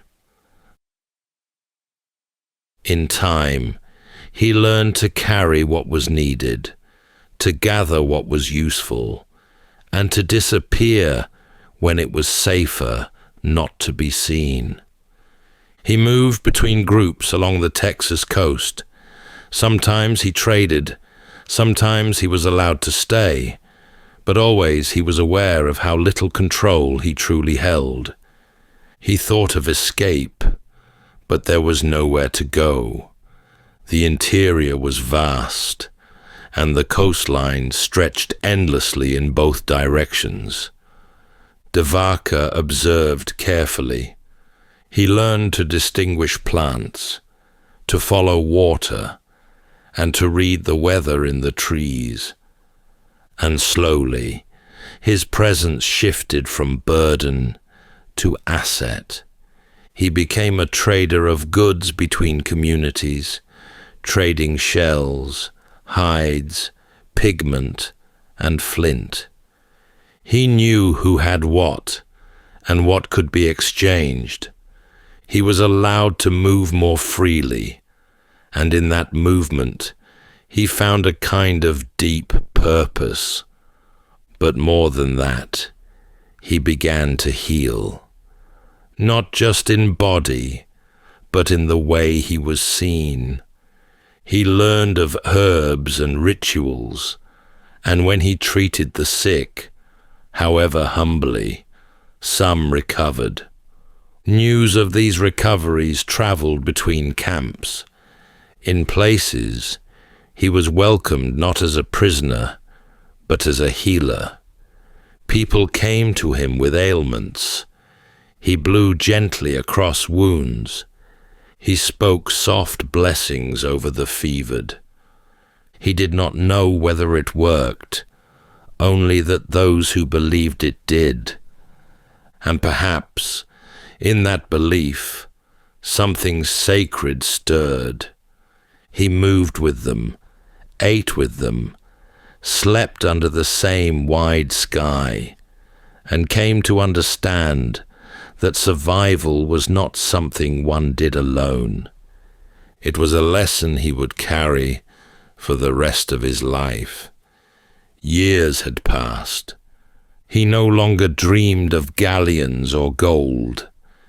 Instead, he thought of water sources, safe shelter, and which direction the herds were moving. The empire he had once served felt impossibly far away. And then he met others like himself. It happened far in the interior, perhaps by chance, or perhaps, according to them, by providence. Vaca crossed paths with 3 other survivors of the Narvaez expedition. Like Vaca, They had lived among various indigenous groups, surviving because of their usefulness and humility. Their reunion was not triumphant, but it was profound. Together, they resolved to try for Mexico, not by sea, but overland, through thick forests, vast plains, and sun-baked deserts. They relied on the goodwill of those they encountered and the growing reputation that followed them. Word had spread far ahead of 4 strange men who healed the sick, who came unarmed and asked only for passage. They followed rivers when they could, used mountain ranges as guides, and stopped only when the land demanded it. And always, Vaca walked at the center of it. By now, the 4 men were no longer seen as outsiders. They were travelers of great renown. Their Spanish names meant little to the people they met, but their presence stirred whispers. They were said to carry healing with them. They spoke many tongues, or at least enough to be understood. And unlike the soldiers who had come before, they brought no harm. They crossed vast stretches of what is now northern Mexico, Durango, Chihuahua, and Sonora, where the land rose and fell in dusty ridges and scattered thorn brush. In some villages, people came forward bearing gifts, woven mats, handfuls of maize, or gourds filled with water. Their journey became less a flight and more a passage. At times, they were joined by small bands of people, moving alongside them for a day or two, sometimes longer. It was a far cry from the expedition they had begun with, now just a slow movement through land that no longer seemed foreign, and among people who no longer seemed strange. Vaca saw these communities not as subjects or obstacles, but as stewards, keepers of knowledge, survival, and of memory. He listened closely. He watched the way children were taught, the way disputes were settled, and the way plants were gathered only with thanks. And somewhere deep within, he began to understand that the world was not shaped solely by those who held power, but also by those who held patience. They were drawing nearer now to Spanish territory. The mountains whispered of it. The language began to shift. But Vaca was no longer sure what return meant. He had traveled so far, in distance and in spirit, that he no longer knew if he could step back into the life he once claimed. Still, they kept walking. It was in the foothills near Culiacan that they met the first Spanish settlers, armed men on horseback, their helmets gleaming beneath the sun. The moment should have felt like salvation. And yet, Vaca hesitated. The soldiers were stunned. Before them stood 4 figures, draped in woven garments, sun-darkened and barefoot, with no armor, no horses, no sign of rank, only the slow, sure bearing of those who had endured. They were not what Spain remembered. The men were taken in, given food and clothing, and ushered toward the colonial outposts of New Spain. From there, they were sent to Mexico City. There were questions, there was disbelief, and in the months that followed, Vaca gave his account to the authorities. He described the journey, the suffering, and the deaths of all but 4 of the 600 who had set out. But he also spoke of the people they had lived among. He spoke of their kindness, their customs, and their strength. He told of healing, of cooperation, and of the land's unyielding rhythms. Eventually, de Vaca sailed back to Spain. The crossing was smoother this time, but his heart was unsettled. Home felt altered, or perhaps it was he who had changed. The court received him with some respect, but also with suspicion. He had not returned with riches. He had not claimed new territory. He had only survived. He would later be sent to govern in South America, but even that post ended in controversy. He never again wielded real authority. His last years were lived in the shadows of greater names, and his death passed without much notice. In the long annals of conquest, Álvar Núñez Cabeza de Vaca remains an anomaly. There were no cities named in his honor, no empires built upon his return. He left no monuments, but he left a voice. In La Relación, the account he later wrote, de Vaca reflected on a journey that had tested him, reshaped him, and taught him what power could not. And perhaps that is why we remember him. That's all for tonight's journey through history. If this was your first time listening, let us know where it is you're tuning in from. And if you like what you hear, please consider subscribing or rating us on your preferred podcast app. And for those listening on Spotify Premium, did you know that in select regions, you can now skip ad breaks entirely by switching from audio to video? In fact, watching us on Spotify Premium Video is the best way to help us create more stories, just for you. You can also get early access to our newest episodes by joining us on Patreon. And whether you're fast asleep or still drifting there, thank you so much for listening, and rest well.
Welcome to Sleepytime History. True stories from the pages of history, with 8 hours of uninterrupted storytelling for a full night's rest. Tonight, we're going to be exploring the remarkable true story of Genghis Khan, an outcast from an obscure clan who rose to carve out a land empire so vast it would dwarf that of Julius Caesar, Alexander the Great, or any other conqueror in all of history. The oldest chronicle of his people says the future Khan was born to a minor chieftain of the northern steppe. Bearing a fateful omen, the elders believed all but guaranteed he would grow into a formidable warrior and great leader of men. But fate did not relinquish such a promise willingly. When the boy's father was assassinated by a rival clan, the future Khan was cast out of his tribe and left to the mercy of the open steppe. Years of misery and near starvation passed in this way, until the very clan that had abandoned him, sensing the boy was a growing threat, hunted him down and locked a heavy wooden yoke about his neck. But it would not hold him for long. Soon, he would unite the feuding tribes of the steppe beneath a single banner. In time, his rule would stretch from the Sea of Japan to the Caspian, and from the black forests of Siberia to the towering mountains of Tibet. And yet the great Khan did all this with a fighting force, barely 100,000 strong, swallowing empires with millions. All because fear rode ahead of him like a herald. He made such a grim example of any city that dared resist, that soon the rest flung their gates open at nothing more than a rumor of his coming. But for all the terror, this supposed savage gave many of his people their first code of law, their first written script, and a peace so complete that a lone traveler could journey across the empire without escort. Tonight, as we drift into sleep, we'll follow Genghis Khan from those windswept plains to lordship over an empire without equal. So settle in, take a deep breath, and we'll begin with a full 8 hours of uninterrupted storytelling after this short break.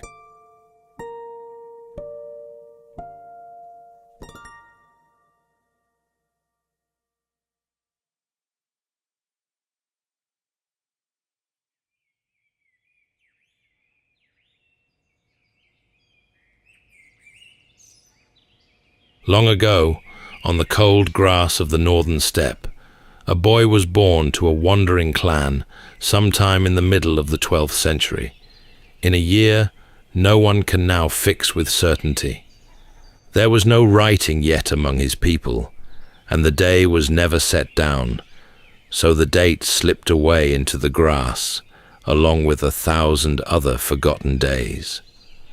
The land into which he came was vast and unforgiving, a country of endless horizons and of wind that rarely rested.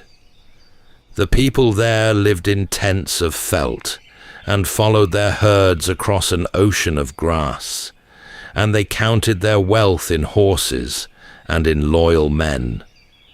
They raided one another as well, and a family's whole fortune might turn on the luck of a single season. The boy's father was a chieftain named Yesugei, a man of modest standing and considerable courage. In the days before the birth, he had ridden to war against a neighboring people called the Tatars, and he had come home victorious, with a captured enemy of some renown riding bound in his train. His wife, Hoelun, gave birth to her first son, while the triumph was still fresh in the camp. The child arrived with his small fist clenched tight, and folded within it lay a clot of blood about the size of a knuckle bone. The elders came to look upon the strange thing. A knuckle bone was an object they knew well, a small bone cast upon the ground in their games to read what fortune held in store, and here was a newborn who seemed already to grip his fortune in his hand. Among the people of the steppe, a child born clutching such a clot was a child marked to grow into a warrior, and so the elders murmured over the boy and told his mother what the sign foretold. When the time came to give the child his name, Yasuge looked upon the beaten foe he had carried home, and he gave the boy that captive's name. And so, the child was called Temujin. He grew as the children of the steppe grew, on mare's milk and open air. There were brothers and a small sister in the tent, herds to be watched, and the slow round of the seasons turning over the grass. He learned to sit on a horse almost before he could walk, and to read the weather in the color of the morning. For 9 years, the boy knew something close to peace, a chieftain's son with his father's arm to shelter him, out on the open plain beneath the enormous sky. Temujin was still a child when the first great blow fell.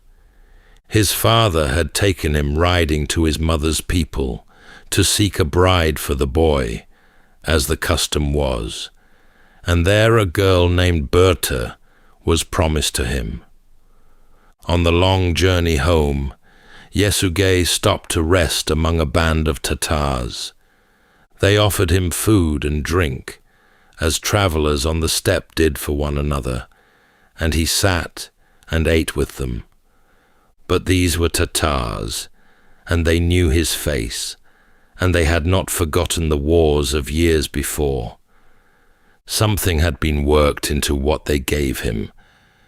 Yasuge rode on, but by the time he reached his own tents, he had fallen gravely ill, and within a few days he was dead. With the chieftain gone, the family's world came apart.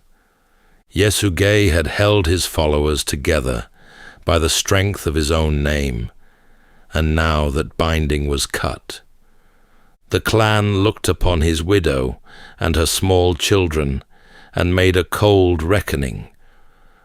To them, a woman and her children were nothing more than mouths to feed and offered little in return. And so one morning, the people struck their tents, gathered their herds, and moved off across the grass, and they left Hualun and her children behind with almost nothing. What came after was survival worn down to the bone. Hualun walked the riverbanks and the hillsides and gathered whatever the land would give up. There were wild onions and roots prized from the hard earth, berries and the small fruits of the steppe, and little fish drawn from the cold streams.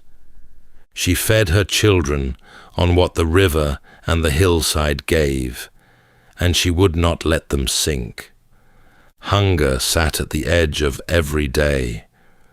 But the family endured, and the children grew tall and lean and watchful. In the camp with them was Begta, Yasuge's son by another wife, and as the boys grew, a friction rose between him and Temujin, over food and over the small spoils of the hunt, and over which of them might one day lead. It sharpened month by month until it came to a head.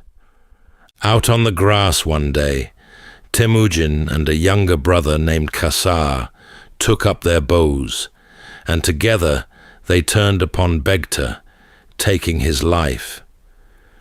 When Hualun learned what her sons had done, she was seized with fury and with grief, and she berated them without pause, mourning the boy who was lost and fearing the hardness that had come into her own tent. It was a lesson he never unlearned, and when in later years he came to make his laws, no Mongol was ever again to spill Mongol blood over food or a woman. Word of the growing boy began to travel, and it reached the ears of those who wished him ill. A clan called the Taichiud, who had been among those that abandoned the family, grew uneasy at the thought of Temujin coming to manhood with his father's blood in him and old scores to settle. They resolved to deal with him before he was full grown. A party of their riders came down upon the family's camp, and Temujin fled, but they ran him down and took him captive. About his neck they fastened a heavy wooden yoke, a frame that held a man's arms apart, and marked him for a prisoner, and they carried him back to live among them in shame. He bided his time. On a night of feasting, when the watch had grown careless, he struck the man set to guard him and slipped away into the dark. He came to a river and lowered himself into the cold water until only his face showed above the surface, and there he lay, while his captors searched the banks and called and passed him by. When they had gone, he made his way back over the open steppe to his mother's tents, free once more, and harder than the boy who had been taken. In the years after his escape, the young man set about building a life from the little he had. Temujin now rode to claim that old promise. He found Berta grown and willing, and she became his wife. She brought with her a dowry of rare worth, a long coat of fine black sable, the kind of garment a great lord might envy. He was still a man of almost no standing, with a bare handful of followers and few horses to his name, and he knew he could not climb alone. So he took the black sable coat and carried it to the most powerful lord within his reach, a steppe ruler named Togrul, who years before had sworn brotherhood with Yesugei. Temujin laid the coat before him as a gift and asked for his protection in return. Togrul was pleased by the offering and by the young man's boldness, and he promised to gather Temujin's scattered people and to hold him as a son. A wedding coat had bought the friendship of a king. There was another bond, dearer still. In his boyhood, Temujin had loved a companion named Jamuka, and the two had sworn to one another the oath of blood brothers, a vow the steppe held sacred above almost all others. As boys, they had traded gifts and sworn themselves to each other for life, and now, grown to young men, they renewed the oath and rode and camped together as brothers born. Then came the morning that broke the peace. Before dawn, a thunder of hooves came down upon the tents. The riders were merkits, and they carried an old grievance. For years before, Yesugei had stolen Hurlun away from a man of their people, and now the merkits had come to repay the theft in kind. In the darkness and the scramble to escape, Berta was seized and carried off into the grasslands, and Temujin, outnumbered and unready, could only flee and watch her go. He would not leave her lost.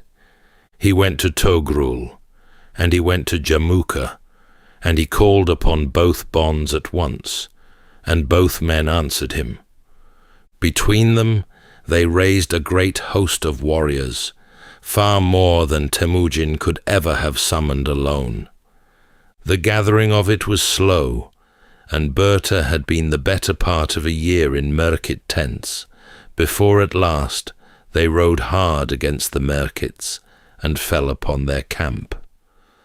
Temujin rode through the confusion, calling Berta's name, and out of the fleeing crowd she heard him and came to him, and they held one another amid the wreck of the raid. She was his once more. But she came back to him carrying a child, and before long a son was born, and the boy was given the name Yochi. Whether he had been fathered by Temujin before the raid, or by a merkit during it, no one could rightly say. Temujin took the boy up and raised him as his own, and spoke no word against him. Yet the doubt was never wholly answered, and it settled somewhere in the marrow of the family, a matter left unspoken among them for many long years. For the moment, though, there was gladness in the tents. His wife was restored to him, a great lord stood as his protector, his blood brother rode at his side, and the name of Temujin was passing from mouth to mouth across the plain. For a time, the two blood brothers lived as one people, sharing the work of leadership as once they had shared the games of childhood. Their tents traveled together, their herds mingled, and to the tribes around them they seemed a single rising power. But a coldness crept in between them over the seasons, slow and hard to name, and the old warmth began to thin. The break came on an evening when the two camps were on the move together. As they looked for a place to halt for the night, Jamuka said, "Let us camp by the mountain, and the horse herders will have their tents. Let us camp by the river, and the shepherds will have their food." Berta turned the words over and read in them a shadow, for Jamuka was sorting the two of them, one high and one low, and she urged Temujin to part from him at once, that very night. And so, under cover of darkness, Temujin gathered his people and his herds and drew away from his sworn brother, and after that night the two never rode as friends again. From then on, they stood apart as rivals, and the scattered tribes of the steppe began to gather, some behind the one and some behind the other. Jamuka, proud and gifted in war, drew to himself many of the old and noble families. Temujin drew the restless and the overlooked, the men who prized loyalty and a fair share of the spoils over the accident of noble birth, and he bound them to him with a plain and even-handed justice they had not known before. In one of those battles, he came very near to death. In the heat of the fighting, an arrow flew from the enemy ranks and struck down the war horse beneath him. The great animal fell, and Temujin went down among the trampling hooves. The shot had been meant for him, and it had missed him only by a hand's breadth. When the battle was won and the enemy scattered and taken, the prisoners were brought before him. Temujin asked them plainly which man among them had loosed the arrow that had felled his horse. For a long moment, none of the captives dared to speak, for such a confession seemed a certain road to death. Then one man stepped forward out of the crowd. He said that the arrow had been his, that he was the one who had loosed it, and that Temujin might do with him whatever he wished. He stood there in the open and waited for his end to come. But Temujin looked upon the man who had chosen to own his deed rather than hide among his fellows, and something in that plain courage moved him. Rather than order his death, he took the fellow into his own service, and he gave him a new name as well. He called him Jabi, a word that meant the arrow, after the very shot that had so nearly ended him. And this Jabi repaid the mercy 100-fold, rising in time to become one of the finest generals that Temujin would ever command, carrying the Mongol banners into far countries that had never known them. Men heard of such things, and they came.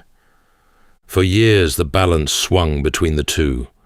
The Tatars were broken, and the Merkits, and the proud tribes of the West, and battles were won and lost, alliances made and broken, and more than once Temujin was beaten down almost to nothing before he gathered himself and rose again. Slowly, the years began to favor him. His following grew steadier, his enemies fewer, and one by one the great tribes of the plain came over to him, some beaten by his warriors, and some won by his welcome. One man still stood above him, Togrul, who had taken the sable coat and called him son, grew jealous of the young man's rising, and at Jamukha's whispering, he turned against him. In the end, the two of them met in open war, and after 3 days of fighting, the old lord's people were beaten and scattered. Togrul rode west with almost nothing, past the edge of everything he had ever ruled, and at the Naiman border, a patrol pulled him from his horse. He told them who he was. They had never heard of him. Only Jamukha was left. His allies fell away from him, his strength drained into the grass, until he was a lord almost without men, a hunted figure crossing the wide lands he had once seemed born to master. His fall was finished by his own followers. The few men still with him seized their master and carried him bound to Temujin's camp, thinking to trade him for reward. But Temujin had no love for men who would sell their own lord, and he had those betrayers put to death in front of the very man they had hoped to give up. Then he turned to Jamukha, the brother of his boyhood, and offered him back his life and his friendship and a place at his side. Jamukha would not take it. He had lived as a great man, he said, and he had been beaten, and 2 sons could not share a single sky. He asked instead for the death owed to a nobleman of the steppe. He asked only that his going be clean, and that his bones be laid to rest with honor. Temujin, grieving for the friend he had truly lost long before, granted what was asked. Jamukha was given the bloodless, honorable death he had wanted, and his body was laid to rest. Temujin turned his horse for home. Behind him, the last rival of his own people was gone, and the wide grasslands lay open beneath a single hand. The tribes that had spent whole lifetimes raiding and feuding had all been brought under one ruler. In the year 1206, they marked it with a great assembly. They met by the headwaters of the Onon River, in the heart of the old grazing lands, and there the chieftains and the warriors and the heads of the great families came to raise Temujin up above them all. A revered shaman stood before the gathering and declared that the eternal blue sky, the vast heaven the Mongols honored above everything, had given this man the right to rule. Temujin was seated upon a broad felt carpet, and the greatest lords of the steppe took hold of its edges and lifted him high, and the plain rang with the shouting of his people. There, in that hour, he laid down the name of his boyhood. He would no longer be Temujin, a dead chieftain's son named for a beaten foe. From that day, he took a title instead, and the title was Genghis Khan, as his own people said it, the name the wider world would come to know as Genghis Khan. The words carried the sense of a fierce and universal ruler, a lord as wide and as boundless as the sea. It had not been given to him at his birth, nor handed down from any father. He had made the name himself, across 40 years of hunger and struggle and war. He set about binding his people into something they had never been. The old tribal names, which had for so long set man against man, he pushed aside, and in their place he raised a single people who answered to him alone. He forbade the old raiding among his own, so that no Mongol might carry off another's herds or women. He broke apart the old tribal bands and set his warriors into fresh companies of tens and hundreds and thousands and tens of thousands, each with a captain who owed his place to the Khan and to his own merit, rather than to the blood in his veins. A herdsman's son might rise to lead 10,000, if he had the worth for it. He gave the new nation laws as well, a body of rules the Mongols called the Yasa, and by them he bound high and low alike, so that men learned his word, once given, would hold. Under his hand, the fractured plain, which had known nothing but warring camps, became a single ordered realm. Now that the whole of the steppe answered to him, his rule held a breadth that startled those who knew him only by the terror of his name. Among his people there lived followers of many faiths, worshippers of the eternal sky, and Buddhists and Christians and Muslims alike, and he let every one of them keep to their own way unhindered. He declared that all religions should be free within his lands, and he lifted the weight of taxes from the priests and the monks and the holy men of every kind, so that they might tend to their prayers in peace. He gave his people, too, a thing they had never before possessed. In all their long history, they had carried their laws and their old tales only in memory and in speech, for they had never held any letters at all. In the last of the tribal wars, his warriors took a learned scribe who kept his records in a borrowed alphabet, and the Khan saw the worth of the thing at once, and he had that script set to the sounds of the Mongol tongue. So his people gained a way to set down their words and keep them, though the Khan himself never learned to read a single line of it. He bound his wide dominions together with roads and with riders. All across the vast reach of the empire, he set out a chain of way stations, each a hard day's ride from the last, kept always stocked with fresh horses and food and shelter.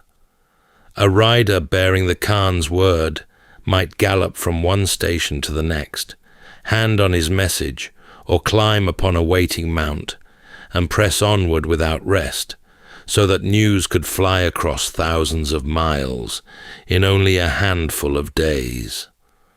Along the roads of this great relay, there moved not only the messengers of the Khan, but merchants and envoys and travellers out of many lands, so that word and goods passed between the far ends of the earth more swiftly than they ever had before.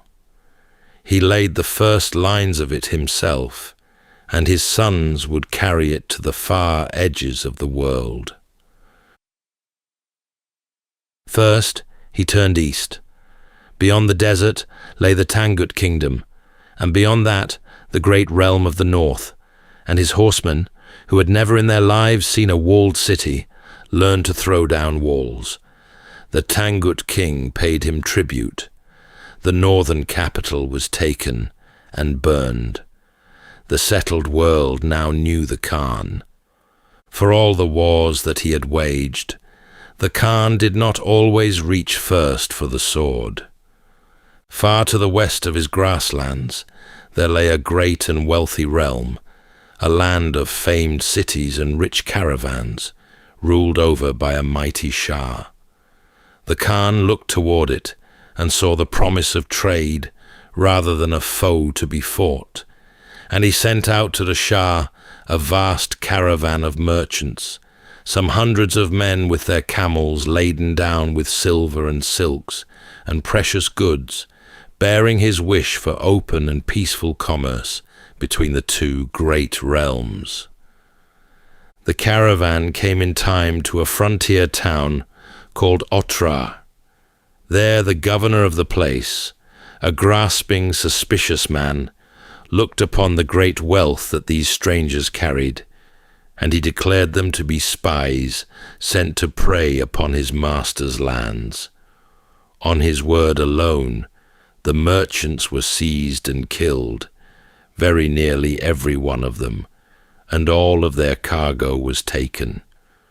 When the news of it came to the Khan, he did not answer straight away with war. He sent envoys to the Shah to protest the killing and to ask that the guilty governor be handed over to answer for what he had done. But the Shah, proud and unwise, would not so much as hear the plea. He had the chief of the envoys put to death, and he sent the others away shamed and disfigured, and by that act he slammed shut the very last door that might have held back the storm. After that, there could be no turning back. The Khan gathered up his armies and turned the full weight of his power to the west, and what followed was among the most terrible reckonings the world has ever known. The great cities of the Shah's realm, Bukhara and Samarkand and all the rest, were surrounded one after another and thrown down into ruin. The Shah himself fled away before the onslaught, driven from place to place across his own crumbling kingdom, until he died broken and friendless upon a small island in a cold grey sea. The heaviest cost of it all fell upon the ordinary people of that land, and it lay far beyond any counting. Whole cities were emptied of their inhabitants, and the fields that lay all about them were left with no living hand to tend them. In some places, the loss ran so deep that the farms and the watercourses, which had been carefully kept for hundreds of years, fell into ruin and were taken slowly back by the wild. Grass and then forest crept over what had once been ploughland. The Khan withdrew from that ruined country, his long vengeance finished, and his name grown darker still in the memory of the world. The insult offered at Otrar had been repaid many thousands of times over, and the greed of one governor had in the end been answered for by great multitudes who had never once heard his name. The years pressed steadily on, and the Khan, who had taken so much of the world for his own, could not take the one thing that he most desired. He was growing old. The body that had carried him through a whole lifetime of hard living had begun to fail him, and the shadow of his own ending lay upon his mind, as it comes to lie upon every man who is given time enough to see it drawing near. Word had reached him of a holy man in the distant lands of China, a Taoist master named Chiu Chuji, who was said to be wondrously old and very deeply wise. It was whispered by a great many people that this ancient sage had somehow learned the secret of long life, and perhaps even the hidden way to live forever. And so, the Khan, from the far side of the world, sent word that the old man should be brought to him. The sage was already well past 70 years of age, and the road that was laid before him was a hard and a bitter one, thousands of miles across burning deserts and high mountains and empty plains to reach the Khan's far distant camp. Yet he took it up all the same. For months, and then for years, he journeyed on through wild and lonely country, a frail old man, borne ever onward toward his meeting with the master of half the world. When at last the sage stood before him, the Khan received the old man with warmth, and put to him the question that had drawn him across the earth. He asked him for the medicine of immortality, for the secret draught that would let him go on living and never come to die. And the sage, who might so easily have flattered the mightiest man alive with a soft and a comforting lie, gave to him the plain truth instead, He had no such medicine, he told the Khan, for there was no such thing to be found under heaven. He could offer only ways to guard the health and to lengthen out a life by a little, through calm and through moderation and through the careful tending of the body and the spirit. Yet in the end, he said, death would surely come, as it came for all. It was not the answer the Khan had brought him across an empire to hear, yet he did not rage against the old man, nor did he punish him for the hope that he had so gently taken away. Instead, he honored the sage for his honesty, and he kept him near at hand, and he listened with real respect to the plain and simple wisdom that the old man offered him. For a while the conqueror and the sage spoke together of how a man ought to live, and of what he must in the end let fall away. The Khan came to hold the old master in a deep and lasting regard, and when their time together was done, he sent him home again with honor and with thanks. And the most powerful man in all the world went on his way from there, carrying a truth he had never been able to seize by force, that there were some things no army could ever win, and that death, alone of all his many foes, would never once yield to him. In the year 1227, away on campaign once more against the stubborn and defiant Tangut, the great Khan came to the end of his long road. He was an old man by then, and yet he was still in the saddle, still leading out his armies, as he had done through all the days of his life. Just how death came for him, no one has ever been able to say for certain. The tale most often told is that some months before, while he was out hunting, he had been thrown down from his horse and badly hurt, and that the injuries of that fall festered slowly within him and never truly mended, so that his great strength drained away through the season that followed. Only this much is truly sure, that in the August of that year, somewhere far out in the field, the master of the greatest empire yet built by a single man drew in his final breath. What his people did in the days that followed was as strange and as secretive as anything in that long and singular life. His death was kept hidden from the world, while his body was carried home across the grass to the northern steppe that had first borne him. There, close by a holy mountain, they gave him back to the earth, and they took the most extraordinary care of all, that no man should ever look upon the place where he lay. The old accounts tell that the men of the funeral escort cut down every person that they chanced to meet upon the road, so that none might live to speak of the way the body had passed.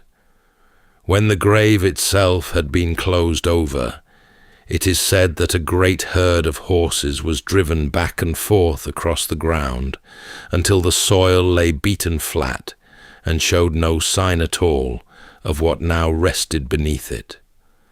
Some of the tales tell that a river was turned aside from its own bed to run forever above the resting place, and others that a forest was allowed to spread across it until the last trace of it had been swallowed up entirely by the land. The death of the Khan did not bring any end to the great thing that he had built. In truth, it had scarcely yet begun. The doubt over Yochi never died, and when the Khan came to name an heir, he passed over his eldest son, and the empire fell to another.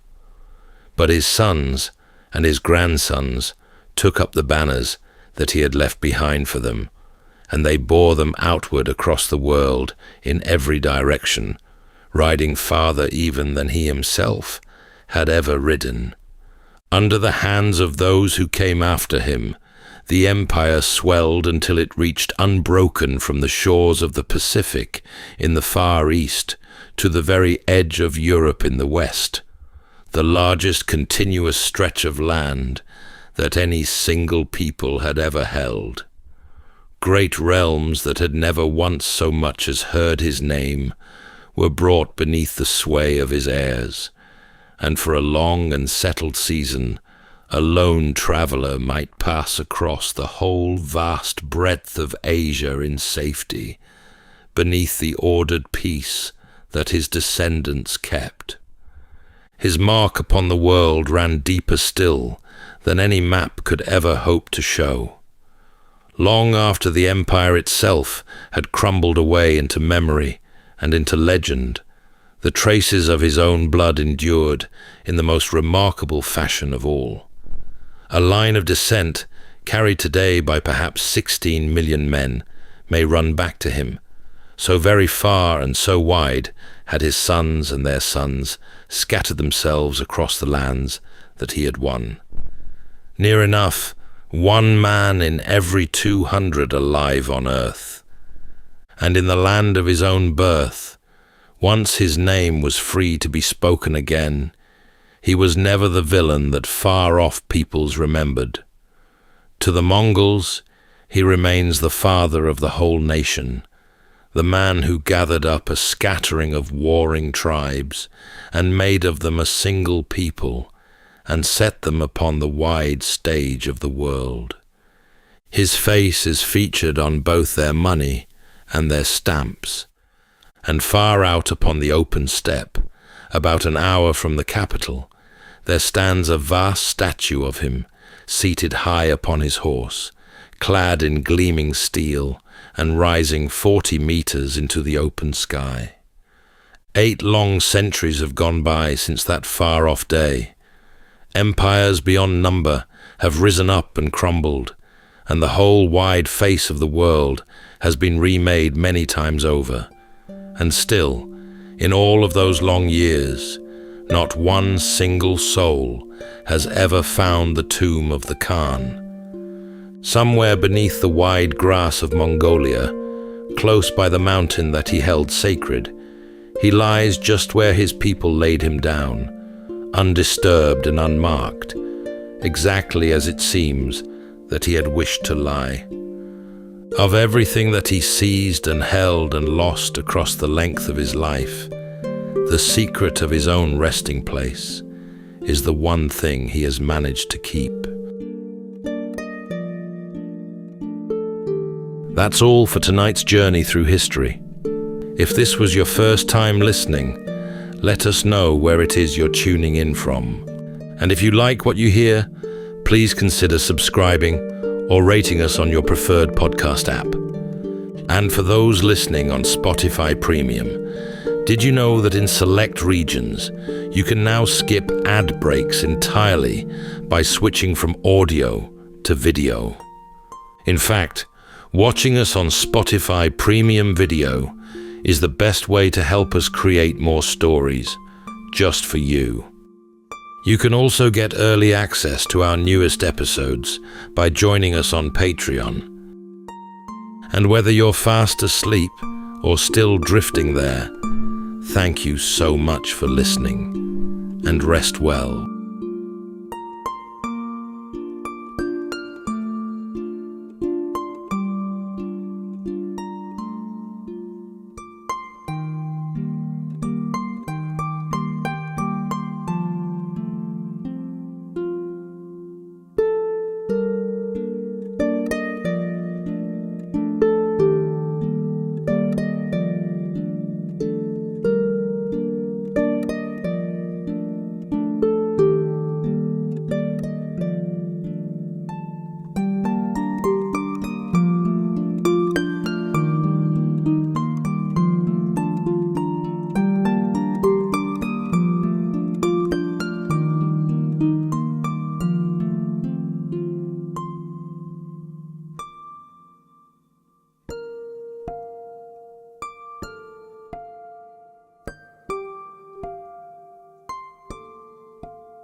Welcome to Sleepytime History. True stories from the pages of history, with 8 hours of uninterrupted storytelling for a full night's rest. Tonight, from the Sleepytime archives, the remarkable true story of Sir Ernest Shackleton, an intrepid explorer who led a band of brave souls to attempt the impossible, traverse the whole of Antarctica, the most hostile, ice-bound continent on Earth. The year was 1914. While the rest of the world was slipping into war, Shackleton and his men sailed into the frozen fog of the unknown, where drifting floes, cracking ice, and the ghostly wails of albatross were muffled by the white and desolate expanse. As their sturdy ship Endurance journeyed deeper into the ice, the drifting pack eventually closed around her, crushing the vessel and leaving 28 men stranded, entirely alone, and more than 1,000 miles from the nearest settlement. For months they lived on the shifting ice, watching it splinter beneath their feet. And yet, against all odds, Shackleton brought every last man home alive and largely unscathed. By any ordinary measure, the expedition was a failure. Antarctica was never crossed, and the men never even set foot upon it. But in truth, what Shackleton accomplished was something far greater. It was a confident and unwavering kind of leadership, tested not in moments of triumph, but in the long and uncertain spaces in between. When every plan collapsed, when hope thinned and the cold deepened, Shackleton remained steadfast, committed to the lives in his care. Tonight, as we drift into sleep, we reflect not on the low and thunderous groan of breaking ice, but on the quiet strength that carried them through, and the man who led them safely home. So settle in, take a deep breath, and we'll begin with a full 8 hours of uninterrupted storytelling after this short break.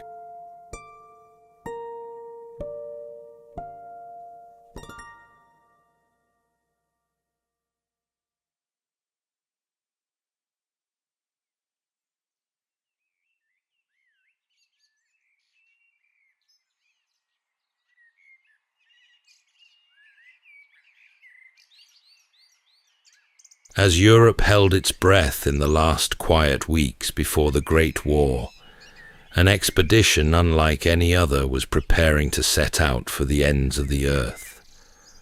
Now in his 40s, and hardened by years at sea, Shackleton set his sights on a goal that had been forming in his mind for as long as he could remember: to walk across the whole of Antarctica. His ship was christened Endurance, a name drawn from his family's motto: "By endurance we conquer." She was a sturdy wooden sailing ship, built with a reinforced hull to withstand the ice, a ship of strength and purpose, made not for speed, but for survival. Many had answered his call for men willing to face hardship in pursuit of something greater than comfort. This was not a voyage for the faint-hearted. It was for those who sought something deeper, a test of the self, far beyond the reach of the modern world. They departed London in August, sailing south past Lisbon, the Canary Islands, and then the coast of South America. From there, they sailed to the whaling station on South Georgia Island, the last outpost of humanity before the Antarctic ice. Grizzled Norwegian whalers warned Shackleton of a heavy ice season in the Weddell Sea. The warning hung in the cold air, But the expedition moved forward, too committed now to turn back. In December 1914, Endurance pushed away from South Georgia and entered a sea that turned colder and thicker. Icebergs floated by like drifting cathedrals of ice, ghostly in the pale southern light. By January, they had reached deep into the Weddell Sea, and the ice began to tighten. What started as loose and broken plates of frozen sea drifting across the water, or ice floes, as they were often called, soon became a slow-moving vice. The ship pressed on cautiously as the men watched the water narrow into pathways of white.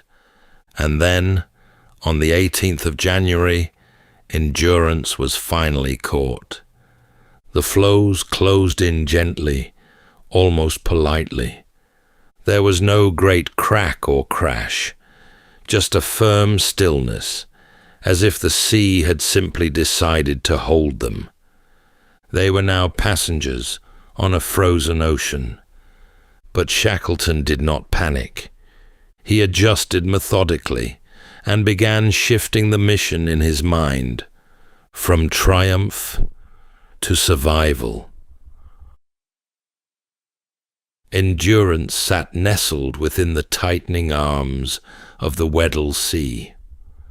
Around her, the ice stretched in every direction, a wide white silence, broken only by the low groan of shifting floes.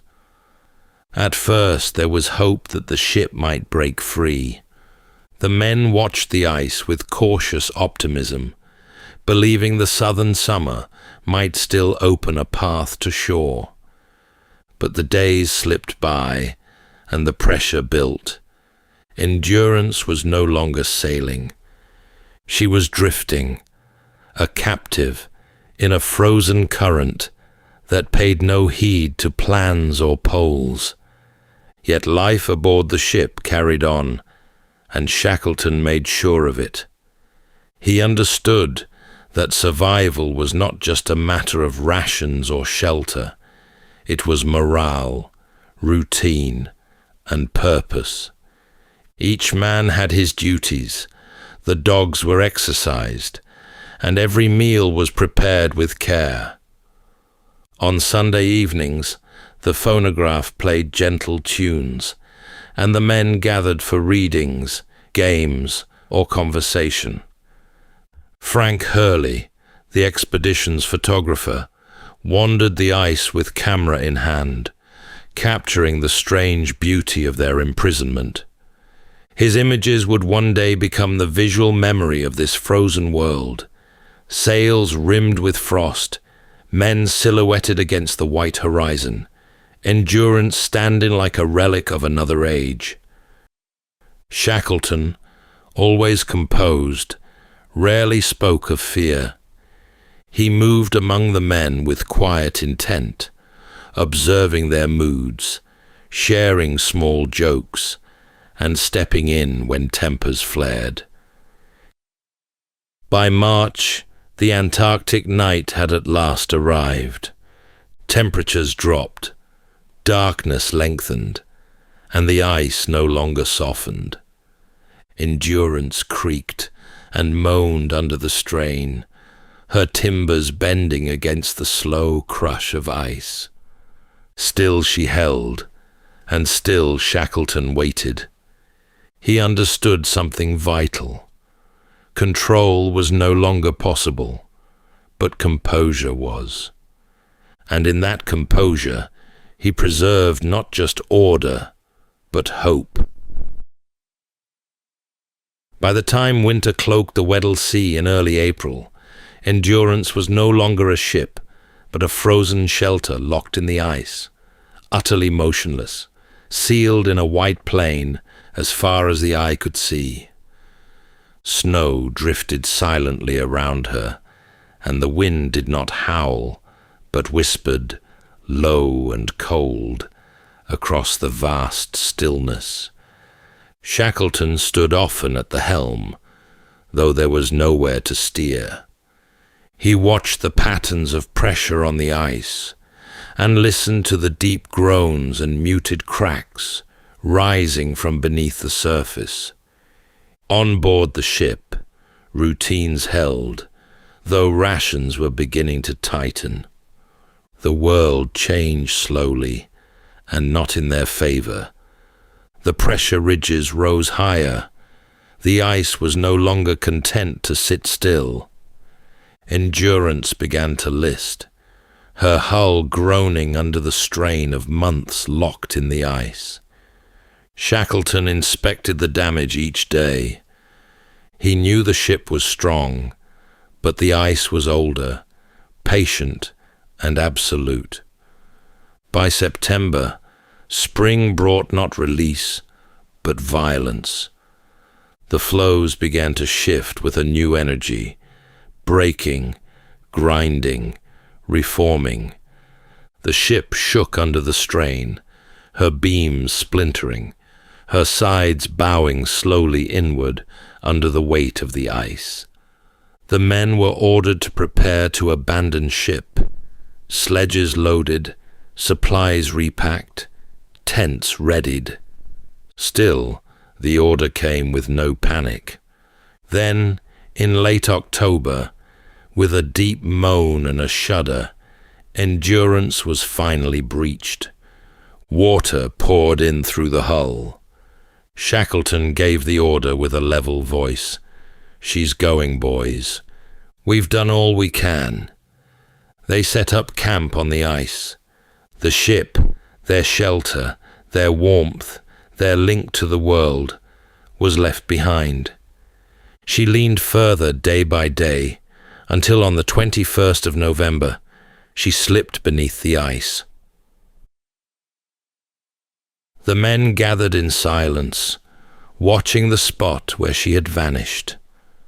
Shackleton did not look back for long. The ship was lost, but now only one task remained: to get them home.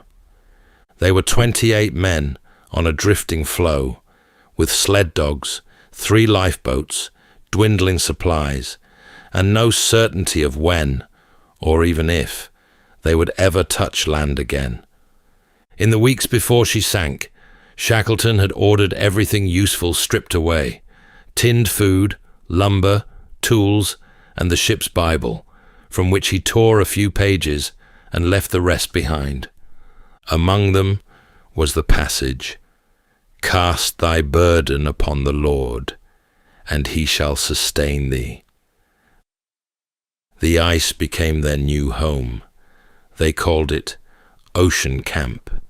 Tents were pitched, gear sorted, and a routine established. Even here, adrift and exposed, Shackleton emphasized structure. And yet the men played cards, told stories, and found what laughter they could. Frank Wild, ever Shackleton's right hand, kept the men from losing heart. For even in this slow-motion ordeal, purpose was preserved. As weeks passed, cracks began to appear in the ice, jagged lines creeping closer to camp. The floe that had cradled them began to betray them. Then in December, the men shifted to a new site they called Patience Camp. For months, the men lived on a slab of ice, riding a slow, uncertain current through the frozen belly of the Weddell Sea. Beneath their feet, the ocean moved invisibly, an unseen engine carrying them northward. The great continent lay behind them now, unreachable. Their world was ice and sky, sealed off from all that once was familiar. Food was rationed. Seals and penguins were hunted when they could be found. Each fresh kill meant more warmth, more calories, more days survived. Still, the drift was not peaceful. The ice shifted unpredictably. Several times the floe broke open beneath the camp, swallowing gear and threatening lives. Each time, Shackleton responded quickly, with firm commands and swift reorganization. He walked among them daily, listening, encouraging, and deflecting despair. Every decision, from meals to movements, he weighed carefully, not just for the sake of their bodies, but their minds. By early April 1916, the ice began to break more aggressively. The floe that had carried them across hundreds of miles now threatened to shatter entirely. Shackleton knew the time had come. They would have to abandon their frozen raft and commit to the sea. 3 lifeboats, the James Caird, the Dudley Docker, and the Stancomb Wills, were readied. Supplies were loaded, water casks filled. Then, on the 9th of April, they launched the boats. Elephant Island rose before them like a crumpled sheet of slate, a jagged, wind-scoured refuge jutting out from the coldest waters on earth. There were no trees, no settlements, no shelter beyond the haphazard folds of rock and scree. But to the crew of Endurance, it may as well have been a sanctuary. After 7 days adrift in open lifeboats, buffeted by sleet and salt, tossed by heavy swells, the men rowed the final strokes toward shore. Their hands were blistered and cracked, their faces raw from cold wind and salt spray, their strength worn down to the bone. They landed on the 15th of April, 497 days since they had last stood on solid ground. They scrambled ashore through the surf, dragging their boats onto the stony beach. Some kissed the wet stones. Others simply lay down and stared at the sky. The relief was not jubilant, but profound. They had escaped the ice, and for the moment they had survived, though it was far from salvation. Elephant Island was remote in the extreme, well off any shipping route, unmarked by human habitation. No rescue would stumble upon them, and Shackleton knew this. So after allowing the men time to recover, he began to plan again, not for the group this time, but for a breakaway team. If they were to survive, someone had to reach help, and that was going to mean sailing back into the storm. The James Caird, the strongest of their lifeboats, was selected for the journey. Shackleton chose 5 men to accompany him: Frank Worsley, the navigator with a mind like a compass; Tom Crean, loyal and unshakable; and 3 others, equally resolved to face the unknown. While the others constructed a crude shelter on the island, a low hut built from upturned boats and salvaged canvas, Shackleton oversaw modifications to the Caird. They reinforced her keel, added ballast, and raised a makeshift deck to shield them from the waves across 800 miles of stormy seas. Before departing, Shackleton spoke very little. He simply reminded Frank Wild, now left in charge, to get the men through until he came back. There was no promise, no false hope, just an unspoken trust. On the 24th of April, the James Caird was launched from the rocky shore, slipping back into the grey swell. Shackleton and his 5 companions were bound for South Georgia Island and whatever lay in between. The South Atlantic in winter was no place for a boat of her size. Waves towered like black cliffs, rolling out of the darkness without warning. The wind shrieked through the rigging. Salt spray froze into icy crusts along the boat's sides, threatening to sink her with the weight of accumulating ice. Shackleton, huddled with 5 men in the cramped interior, remained calm. His clothes were sodden, his skin raw from wind and salt.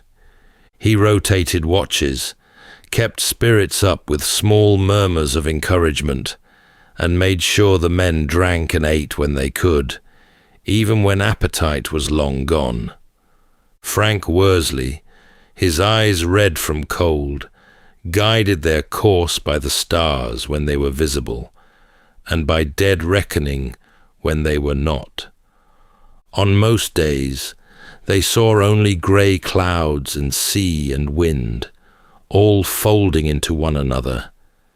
Yet his skill held, and their course remained true. The cold was unrelenting, and sleep was near impossible. Ice formed on their blankets and clothing, their boots froze, and water seeped constantly through the seams.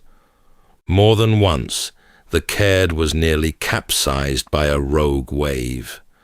More than once, they bailed for hours to stay afloat, and yet, through it all, Shackleton never let his men see despair.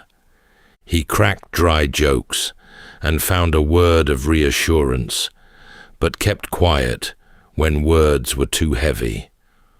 On the 14th day at sea, a dark line appeared on the horizon. South Georgia. The island they had aimed for in blind hope and skill now stood before them like a miracle, rising sheer from the sea. But the sea was not finished with them. A sudden gale drove them past the island's southern coast, forcing a desperate landing on a rocky beach on the uninhabited side of the island.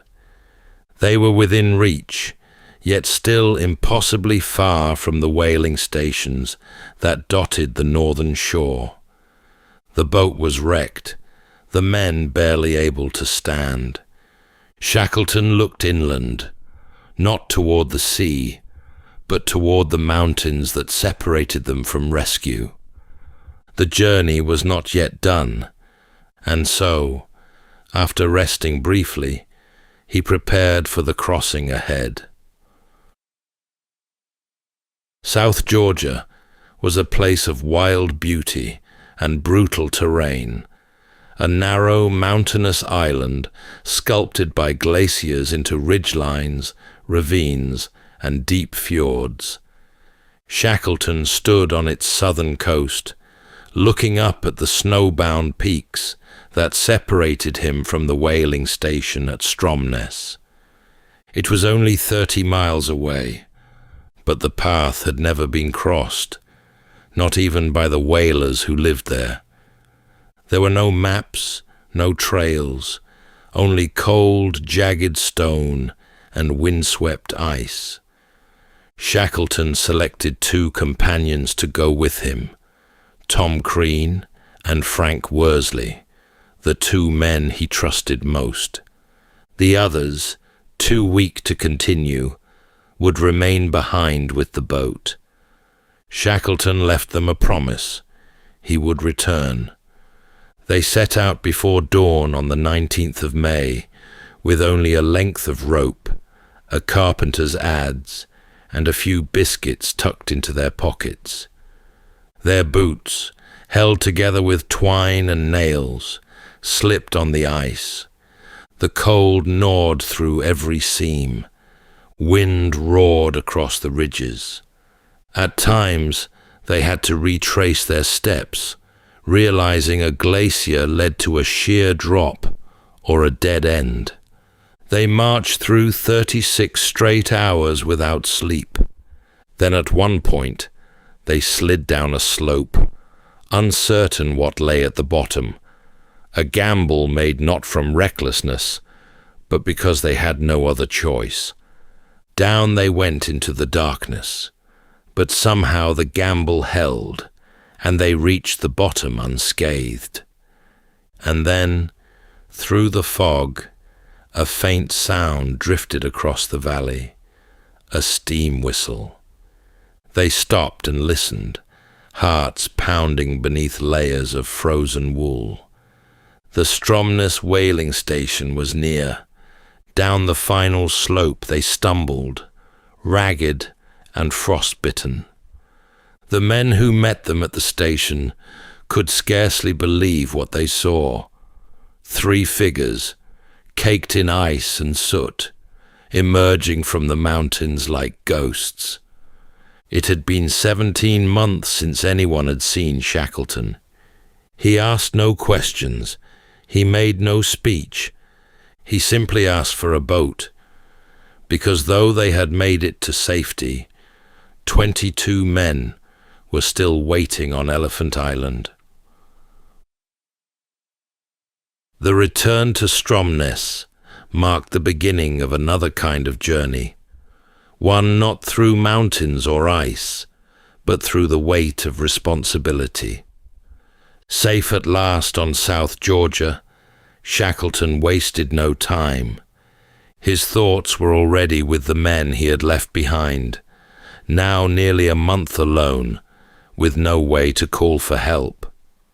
He tried at once to secure a ship. The whalers offered what they could, and soon Shackleton was back at sea. But the sea resisted. Ice blocked the way, fuel ran short, and each attempt failed. Once, twice, a third time. Still, Shackleton did not give up. There was no frustration in his voice, only determination. He simply tried again. At last, with help from the Chilean government, Shackleton secured the Yelcho, a small steel steam tug. On the 30th of August, Shackleton sailed once more into the Southern Ocean. This time, the ice parted. As the coast of Elephant Island came into view, Shackleton stood on the bow, eyes locked on the shoreline. He raised his binoculars, scanning the beach. At first the shore was still and empty. Then, slowly, it came alive. Figures running down to the water, a flag waving against the grey. Every one of the 22 men had survived. Frank Wild had kept them together in Shackleton's absence, repeating the promise daily. He said he'd come back, and he will. Supplies had dwindled, spirits had worn thin, but they had endured. When the Yelcho arrived, they were rescued in less than an hour, without the loss of a single life. It was, in its own way, one of the most extraordinary rescues in maritime history. In the years that followed the Endurance expedition, Ernest Shackleton did not slow down, though his body bore the marks of his long ordeal: frostbitten skin, weary lungs, aches borne without complaint. His spirit remained unsettled. He returned to Britain to find a world at war, where tales of icebound survival were quickly overshadowed by the thunder of trenches and artillery. But still, he served. He was commissioned into the army in a diplomatic and logistical role. He spoke little of the Antarctic, and even less of hardship. The survival of all his men spoke louder than any retelling, but the draw of the southern frontier never left him. In 1921, now in his late 40s and visibly aged by years of strain, Shackleton announced one final expedition, the Shackleton Rowett expedition. Its goal was loosely defined: scientific exploration, coastal mapping, and perhaps once again, a last communion with the edge of the world. Before reaching Antarctica, the quest put in at Rio de Janeiro, pausing for repairs. It was a time of gentle reflection, dinners with officers, quiet conversations, long walks along the coast. For Shackleton, Rio marked a pause between effort and departure, a moment to breathe and to consider all he had endured. Then, once more, he turned south. In early January 1922, the Quest, his final ship, arrived at South Georgia Island, the very place that had bookended his journey 6 years before. On the night of the 4th of January, he spoke softly with the ship's doctor about the future of the expedition. But in the early hours of the next morning, Ernest Shackleton passed away in his cabin. He was 47 years old. At the request of his wife, Emily, he was laid to rest there on South Georgia, beneath a simple granite headstone facing the sea, a fitting end for a man who belonged to the silence and the storms alike. He was not a man of monuments or great speeches. His greatness lay elsewhere. It lived in the loyalty he inspired, the calm he held through chaos, and the truth that even when the world turns to ice, steady hands and a steady heart can lead men home. That's all for tonight's journey through history. If this was your first time listening, let us know where it is you're tuning in from. And if you like what you hear, please consider subscribing or rating us on your preferred podcast app. And for those listening on Spotify Premium, did you know that in select regions, you can now skip ad breaks entirely by switching from audio to video? In fact, watching us on Spotify Premium Video is the best way to help us create more stories, just for you. You can also get early access to our newest episodes by joining us on Patreon. And whether you're fast asleep or still drifting there, thank you so much for listening, and rest well.